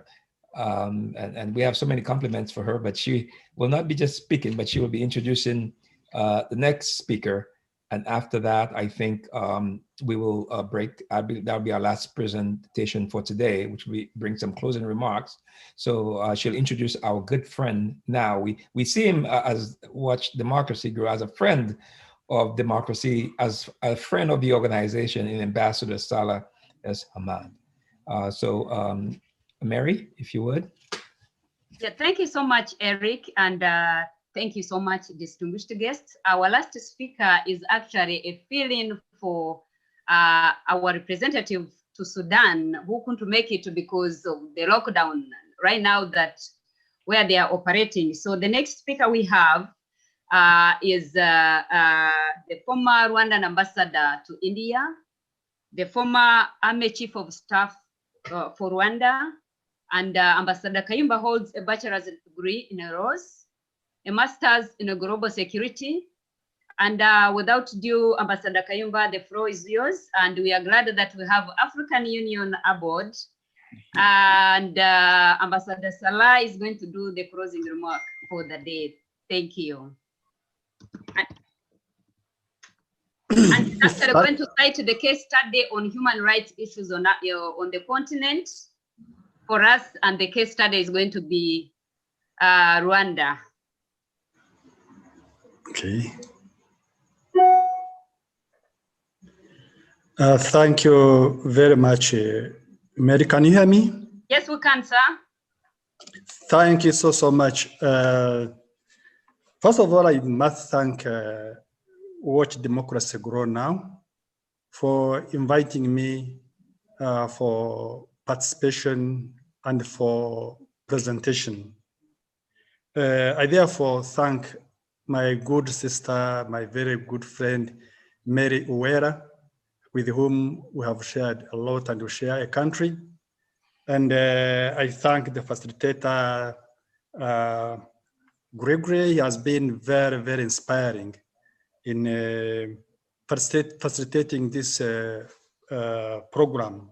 And of course, the participants, the panelists, and the participants. It's a great pleasure talking to you today. The topic today is about strong institutions, good governance, and human rights. Lieutenant Colonel Terry talked about dictatorship. Today, I'll talk about totalitarianism, because totalitarianism is a higher form of oppression than a dictatorship. Our friend Mujera from BBC talked about what BBC has been doing, mainly in the countries of West Africa. He talked about Nigeria, he talked about Cameroon. But I must state here, and if Mujera is listening, BBC is banned in Rwanda. BBC does not operate in Rwanda. For the last 6-7 years or so, BBC is banned in Rwanda. And possibly on the next segment, anybody from BBC possibly should be able to talk about how the media is treated in Africa, and possibly Rwanda would be. Just to clarify, BBC Great Lakes, yeah? BBC Great Lakes is banned in Rwanda, you're right. Absolutely. BBC Great Lakes is banned in Rwanda. In any case, Rwanda is based in the Great Lakes. And in any case, that is the Kinyarwanda program, which most of the people listen to. However, since today I'm supposed to give a case study, and the case study is about human rights, I'll talk about generally the fundamental human rights, the right to life, the right to dignity, the right of choice, expression, and association.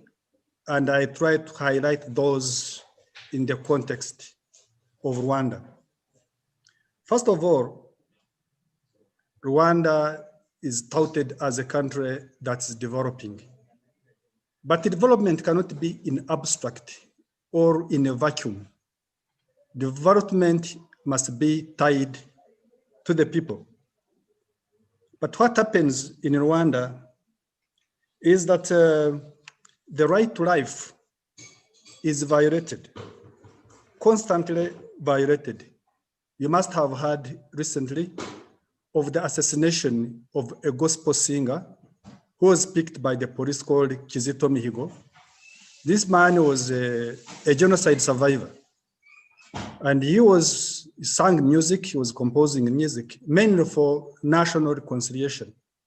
But there's always a narrative in Rwanda that is put out by the state, and you must go by the narrative. His was a narrative that was encompassing of all ethnicities in Rwanda. And this man was picked, and what you heard was that he hanged himself in prison using bed sheets. And definitely, you know, prisoners in Rwanda don't have bed sheets. So, of course, that was a lie. And since today, no investigation has been carried out. The recent case is the case of one humanitarian, a man who saved a lot of Tutsis. And the guy is a Hutu. You know, the Rwandan genocide mainly was perpetrated and carried out by the Hutus. Now, this man called Paul Rusesabagina decided against all odds, against his own ethnicity, and saved over 1,000 Tutsis. And he was yet that by his own brethren. Recently, this man was picked from Dubai through an extraordinary rendition and taken to Rwanda, and is being paraded in a kangaroo court. How come in the 21st century that you can see a country involved in extraordinary rendition of people who are exposed to the regime? This is extraordinary. And if you are going to talk about human rights violation, this is where we should be able to concentrate. I don't hear Nigerians or even Cameroonians abducting people from wherever.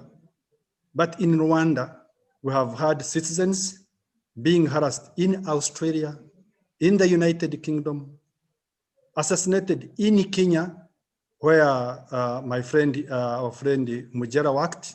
We had a minister killed in Nairobi. We had a prosecutor abducted from Nairobi. We have had killings in South Africa, We have had killings in Mozambique. And this is very clear that whatever we are going to do, we must not be duped. Because what is put out there is that the regime in Kigali is a developmental state. And even that one is a fallacy. It is a fallacy because the statistics that are put out there by the regime are normally forged. And the World Bank has said so, that the statistics are forged. Those of you who are familiar with the region, there's no way you can ever claim that Rwanda develops more than Kenya or Tanzania. It's not possible, because you have to look at the indicators that could be able to underpin development. That's not possible. But what will they tell you? They tell you they have got a clean city without beggars. The presumption is that all Rwandese are so rich and you can't have a beggar in Kigali. Yet you can have a big slum in Nairobi called Kibera. And when you look at the economies of those countries, it's a very big disparity. Then they will tell you it's because Rwanda is very well managed by an incorruptible leader. Yet I can be able to tell you, and with facts, that President Kagame owns 4 presidential jets. Imagine 4.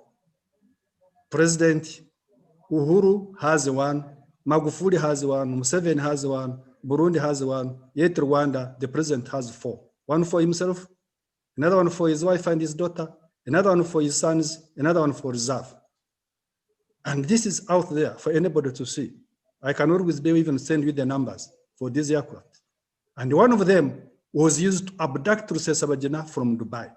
One of those aircraft with the presidential jets was the one which was used to abduct Rusesabagina. So if you are going to talk about corruption and a leader of a country whose GDP is $8 billion a year, and you can't say there's corruption, so what is corruption?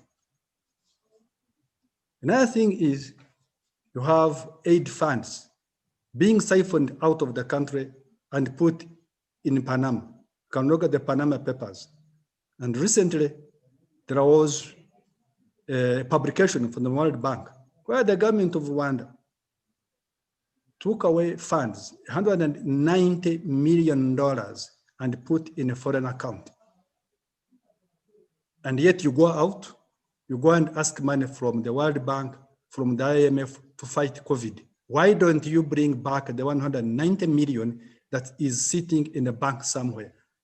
And that money can be traced because it is clearly stated that this is money that was stolen. So what do we have in Rwanda? What we have in Rwanda is assassinations and disappearances of the opposition parties and opposition members. Most people in the opposition are either forcefully disappeared or are arbitrarily imprisoned, therefore violating the principle, human rights principle of freedom to associate and freedom to dignity. And then what else do we have? What we have in Rwanda, and we're talking about strong institutions, is whereby you have a leader who allocates to himself 99% in national elections. And we are told the AU is here, we are promoting good governance. How do you promote good governance in a country where a leader allocates to himself 99% of the elections? That's not possible. Possible even Jesus Christ, if he came back, he wouldn't get those numbers. And then you change the constitution.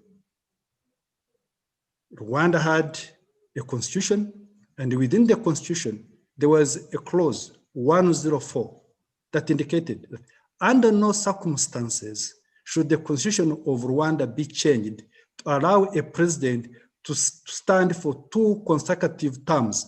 And the consecutive terms in Rwanda were actually wrong terms because they were 7 years each, while in other countries could be 5, but Rwanda had 7.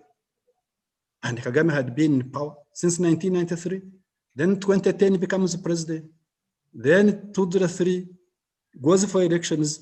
He steals elections and gives himself 95%. 2010 he gives himself 93. Then 2015 he changes the constitution, and then 2017 he gives himself 99%. Now, there is no way, therefore, we can talk about democracy, strong institutions, the rule of law, when actually all tenets of democracy are being stifled. They are being stifled because when you have got 99% for one person, it means there is no opposition in the country. So there is no alternative voice. And what do you have? Eventually what you have is a totalitarian state. It's a totalitarian state. Lieutenant Colonel Terry was talking about a dictatorship. But in Rwanda, what we have then is a totalitarian state because the parliament becomes a rubber stamp. The judiciary gets orders from the government who should be charged and what the sentence should be.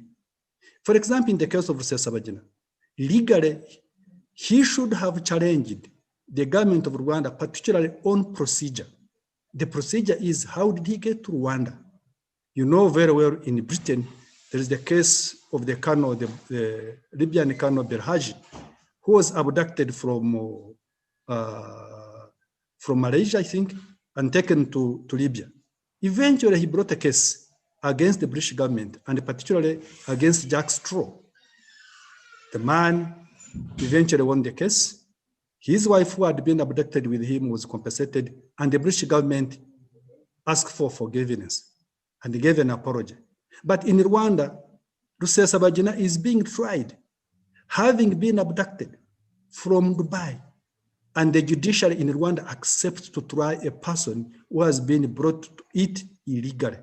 How does the judiciary accept to try a person who has been brought to court illegally? And the world keeps quiet. Probably the African Union don't want to listen or even say this is not correct. What should have happened in 2017? Because Article 25 of good governance in the African Union indicates that there shouldn't be any change of constitution to allow leaders to stand for more terms other than those articulated in the constitution. And yet they could allow the government and particularly Paul Kagame to change the constitution and stand again. And he is going to stand again until 2034. And there is nothing that stops him, even now, to change the constitution so that he can stand for life. Now, how then do you talk about liberty? How do you talk about freedom of the judiciary? How do you talk about freedom of the legislature when everything is in the hands of one person? And normally people express their views through various ways. One of them is through the judiciary. If you have got the courtesy to close BBC Great Lakes region, tell me how easy it is to close a media house in Rwanda that belongs to the Rwandans. If the BBC cannot even resist, how do you expect a Rwandan normal journalist to resist when his newspaper or when he's thrown in jail? All the journalists who reported how the COVID funds that were given to Rwanda, how they were misused, all those who reported about the misuse are all now in prison, incarcerated, and nobody's talking for them. So what remains, therefore, is a populist government and a populist leader. And how does he do it? By paying handsomely to lobbyists in Britain, in America, and all various countries. That you can always check. Rwanda has the biggest number and the most expensive lobbyists to cleanse the name of the imprisons, extradites his citizens, and he has to be cleansed. Number three is international relations. Look at the relationship between Rwanda and Congo. Look at the relationship between Rwanda and Burundi. Look at the relationship between Rwanda and Uganda. Certainly, the Congolese leadership can't be wrong. The Burundian leadership can't be wrong. The Ugandan leadership can't be wrong. And Paul Kagame is right. That's not possible. And every other day, Rwanda is at war with almost all its neighbors. In a country where our friend Mujera comes from, in around, I think, 1999 and 2000, the embassy, the one embassy in Kenya was closed and diplomatic ties were closed.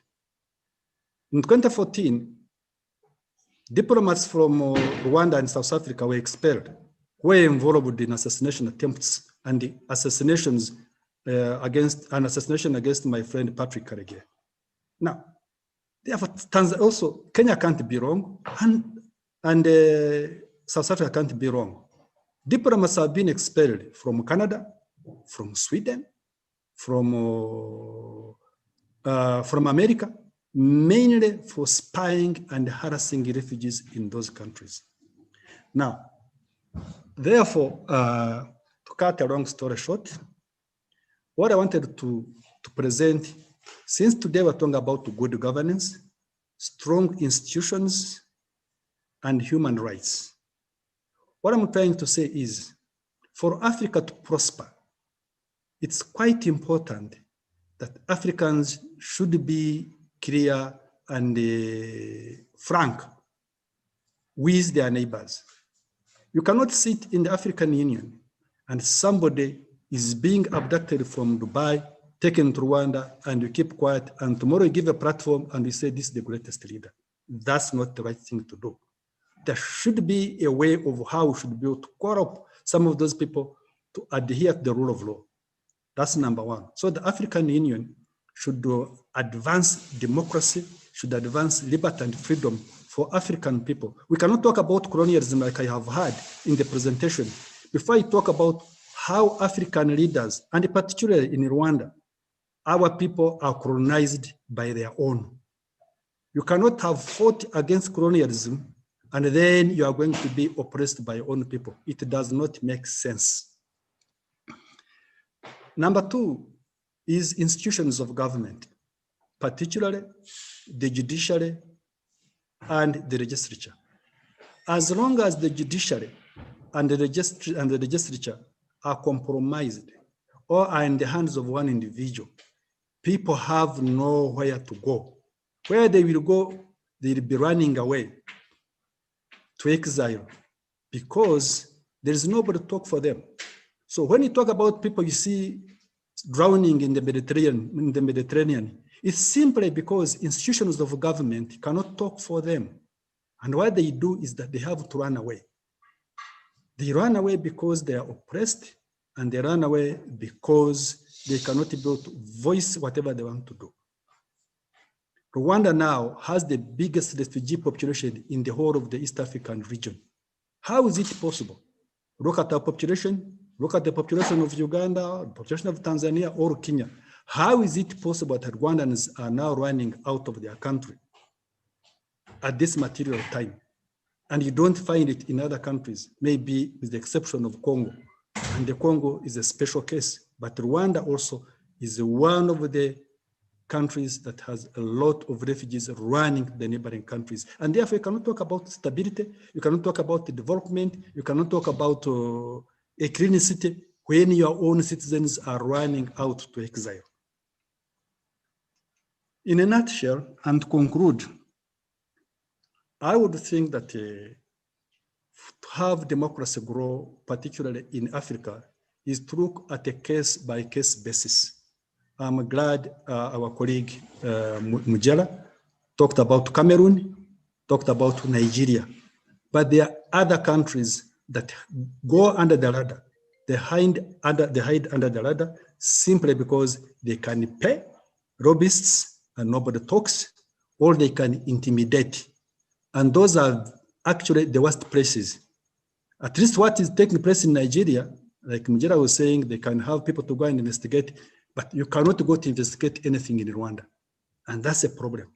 So it's quite important we don't just allow deceit to blind the eyes of our people, and particularly the human rights activists. They should go out and speak actively and openly to make sure that we see people who cannot talk for themselves, at least have people who can talk for them.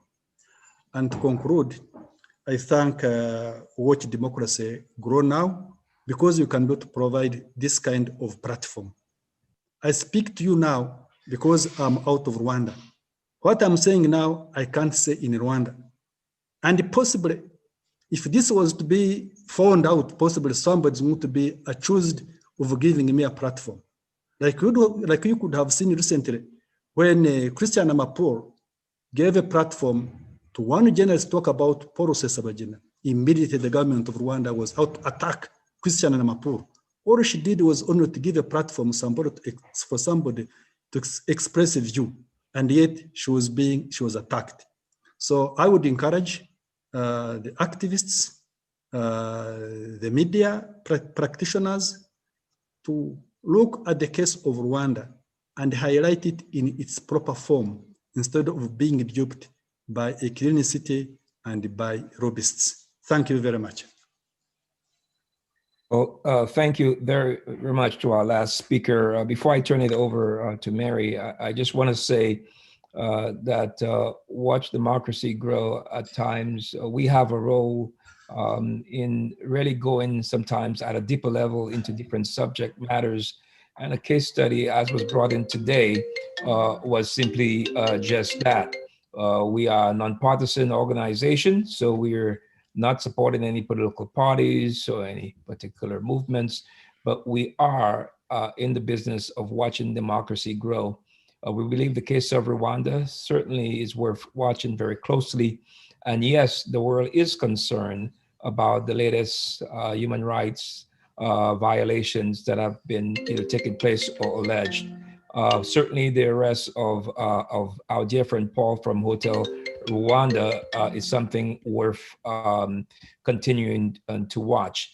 But as was mentioned, there are cases going on right now. It's worth watching what's taking place in Cameroon. It's worth watching what's taking place in our wonderful country of Mali. And I'm so happy that the ambassador came on to share with us and give us an update. And so we'll continue to watch as the continent grows, and Watch Democracy Grow has a very important role in that. So with that, I want to turn it over to our good friend, Mary, who's actually going to introduce the last speakers. Thank you. Bye-bye. Thank you so much, Eric, and thank you so much, Ambassador Kayumba. And it's tough, and I thank Ambassador Salah, who is also into this kind of Mideast discussion. But as one person said, what is not morally right should not be politically right. Yes, we appreciate, and I come from Rwanda, by the way. I came as a student. All this happened when I was here. So how did they do? If there is anybody maybe into the political arena of Rwandan's politics, I should, because I've never participated. I was young. I started working for Watch Democracy Grow, but it would be so hard to watch democracy grow to other countries when your own is just sinking. It's quite a challenge, which is what Eric was saying. We don't promote political parties. We don't, but we are trying also to promote political space opening. So for the case of Rwanda, you can't have an alternative until there is a political space. Right now, God forbid, if there happened something today in Rwanda, we can't even have an alternative because we have not been given a chance to be able to know who is able to take over. That is number one. Number two, for Rwanda, actually, democracy is not important for Rwanda. It's essential for Rwanda. This is a country which is trying to survive and move forward the policy of reconciliation. You can only reconcile once you include. So Rwanda needs democracy for inclusiveness. We are talking of a country which has got 2 ethnicities, major ones. The Tutsis are 15 and the Hutus are 85. There is no way in such a country peace and security would provide until there is a democracy which is going to protect the majority and the minority. So democracy is actually a lifeline for Rwanda and other countries which are struggling, by the way, including Cameroon. I'm just talking right now for Rwanda, but we have countries whereby ethnicity has just torn them, and you need democracy, rule of law, to protect those citizens, for them to survive to the next level. So without taking long, I would just thank Ambassador Salah, who has managed to come. When I reached out, I never knew that he's going to come. To be sincere with you, Ambassador Salah, I never knew that I will get somebody. And then when I reached out, I found out he was in the Department of Political Affairs and Human Rights. I said, what a blessing. I think we are going to start from here and we shall make Africa a better place. Indeed. Whenever we are encountered with these kind of challenges, it's not because we want to be in them, but we want to find solutions. What solutions can we get? How do we engage? How do we get peaceful solutions that would move communities on the continent forward? So Ambassador Salah, as the Marine motto, they say that whenever a challenge poses itself, you don't turn away from it, you go for office. The floor is yours for the closing remarks, and we thank you so much.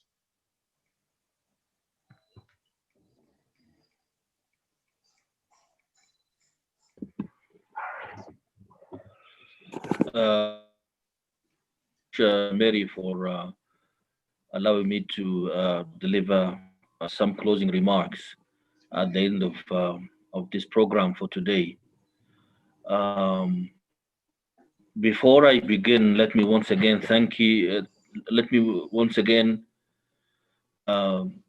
thank you and your colleagues for organizing this wonderful program, and also for inviting me.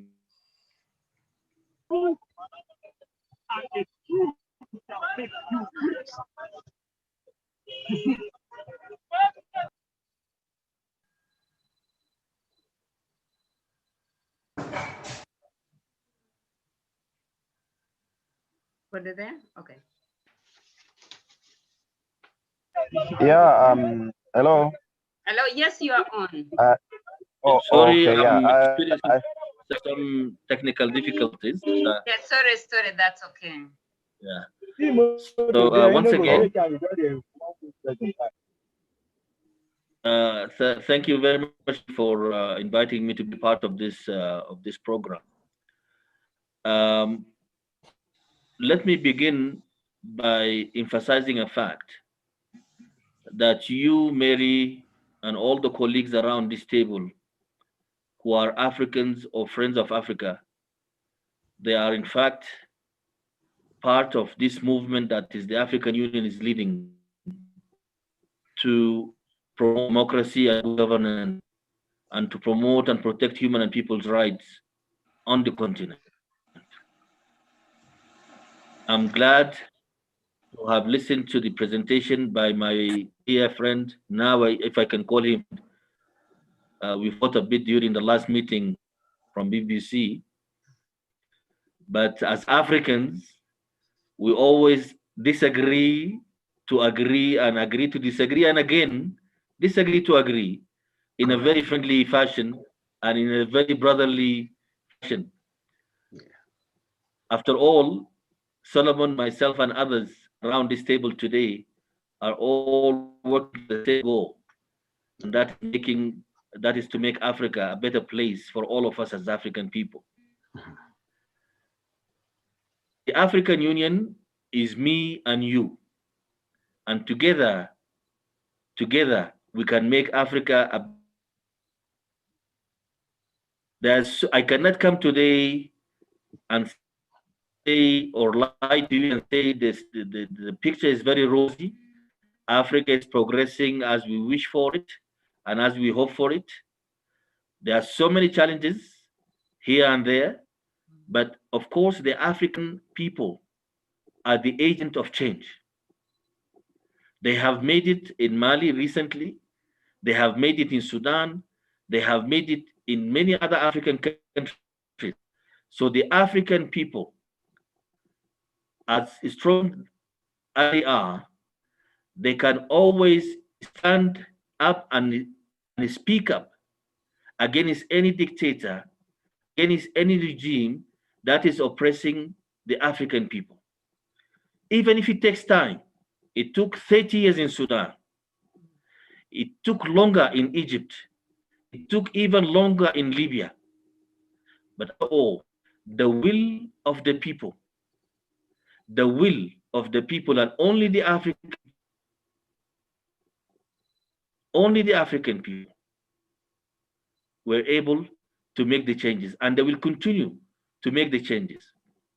We have so many norms, we have so many standards, we have so many treaties, but what is really left is to orient the African people and to educate them on all of the norms that we have, and of course, to allow them to speak up.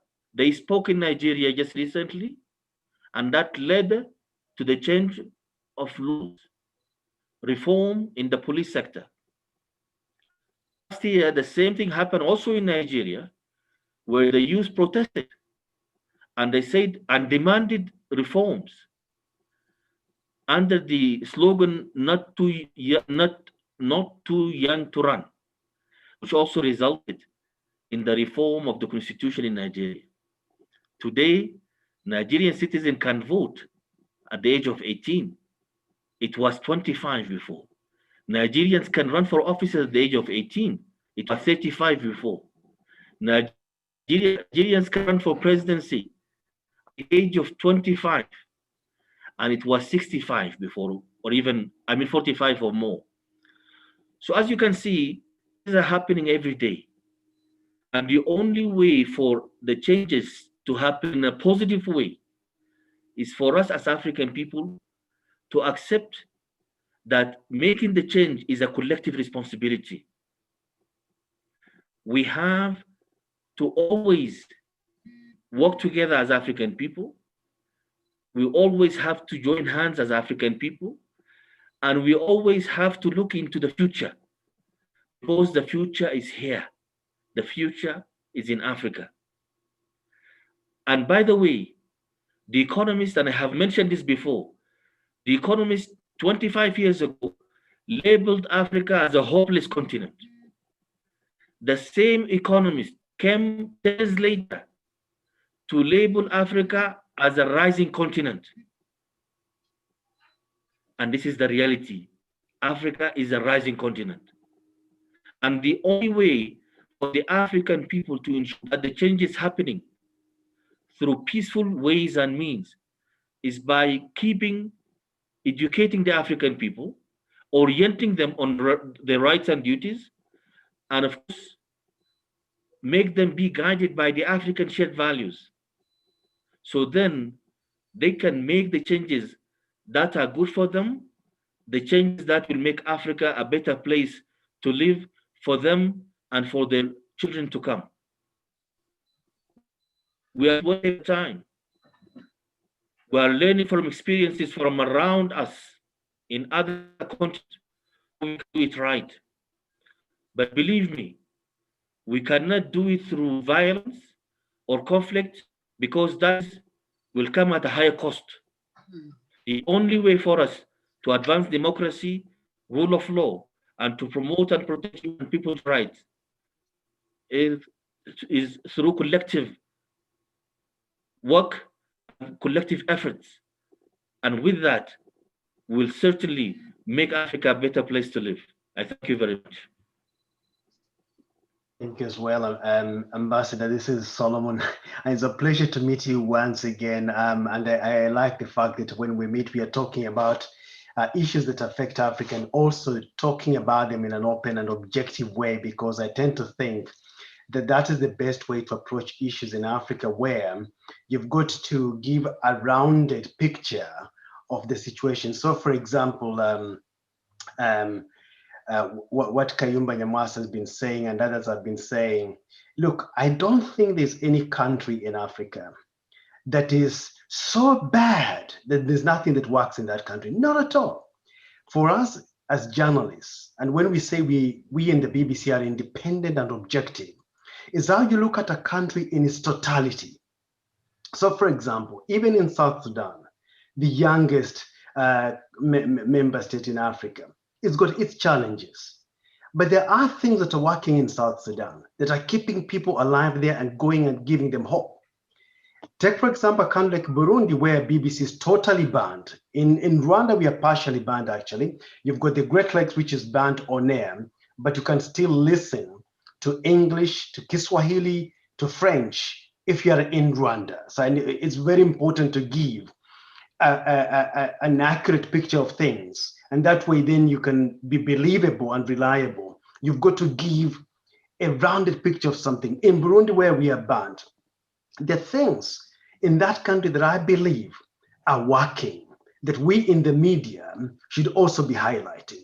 There are things that Rwanda is getting right, and we need to be highlighting. The things Nigeria is getting right as the biggest or the largest economy in the continent. Even with the protests we've been seeing, the things that are working in that country that make it the largest economy in the continent, and that story is going to be told. So what I'm saying is this: we in the BBC will never ever, and I hope we are continuing to debunk this long-standing accusation against international media that we are only there to report about the bad and the ugly about Africa. That chapter is closed, guys. What we want to do is to give a rounded picture to say, Africa's got its own challenges, but look at what Africa is doing. Look at how young Africans are innovating. Look at Africa's academic institutions are doing. Look at how Africa has been managing the COVID-19 pandemic. Just last week, we had a session with the director of the Africa Centers for Control of Diseases and Prevention. That is Dr. John Kengasong. And he told us how Africa had managed to control the spread of COVID-19. And could there be lessons from the rest of the world? Maybe the rest of the world will say there's no lesson you can learn from Africa. No, there are lessons to be learned from Africa. And we in the media have got to articulate that.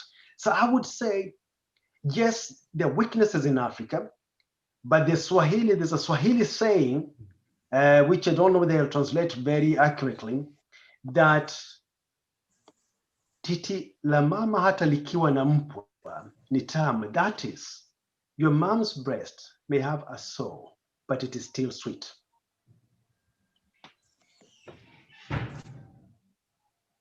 Wow. Wow. Well, can I say something, Gregory? Oh, absolutely.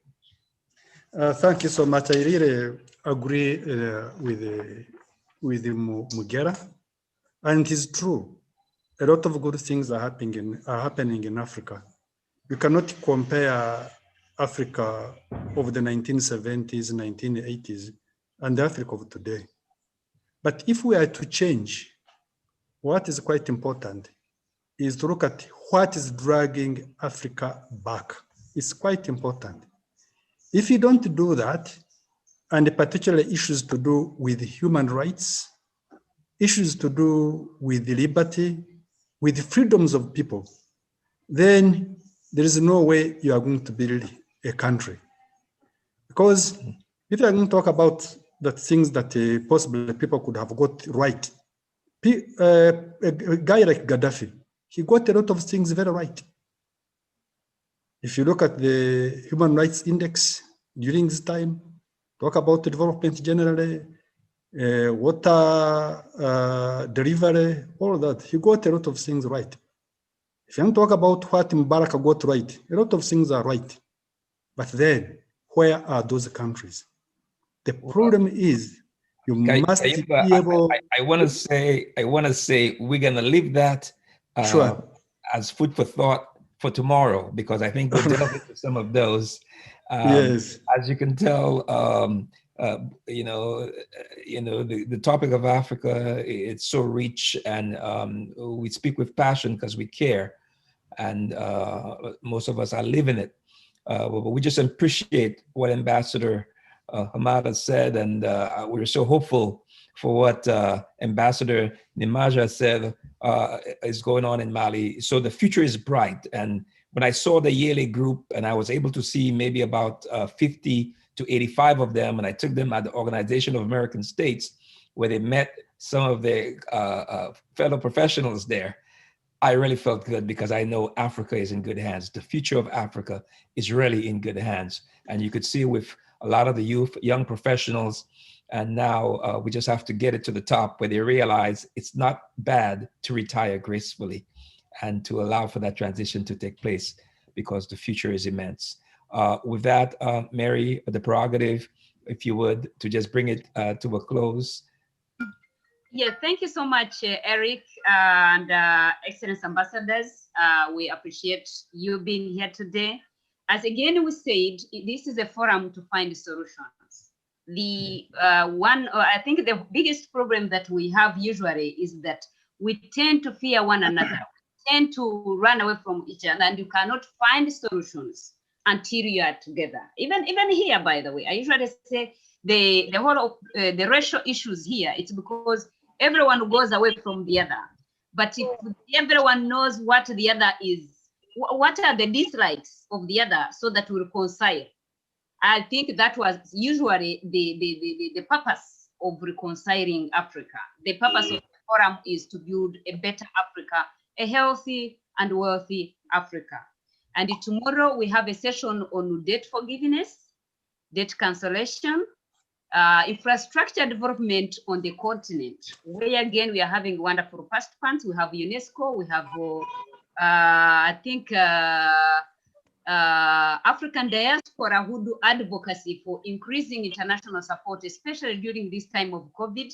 But again, the challenge that we get, they will ask us, what are the African leaders doing while you guys are asking for this? And honestly, it's a challenge. We are like, we are not going to give money where people are going to misuse.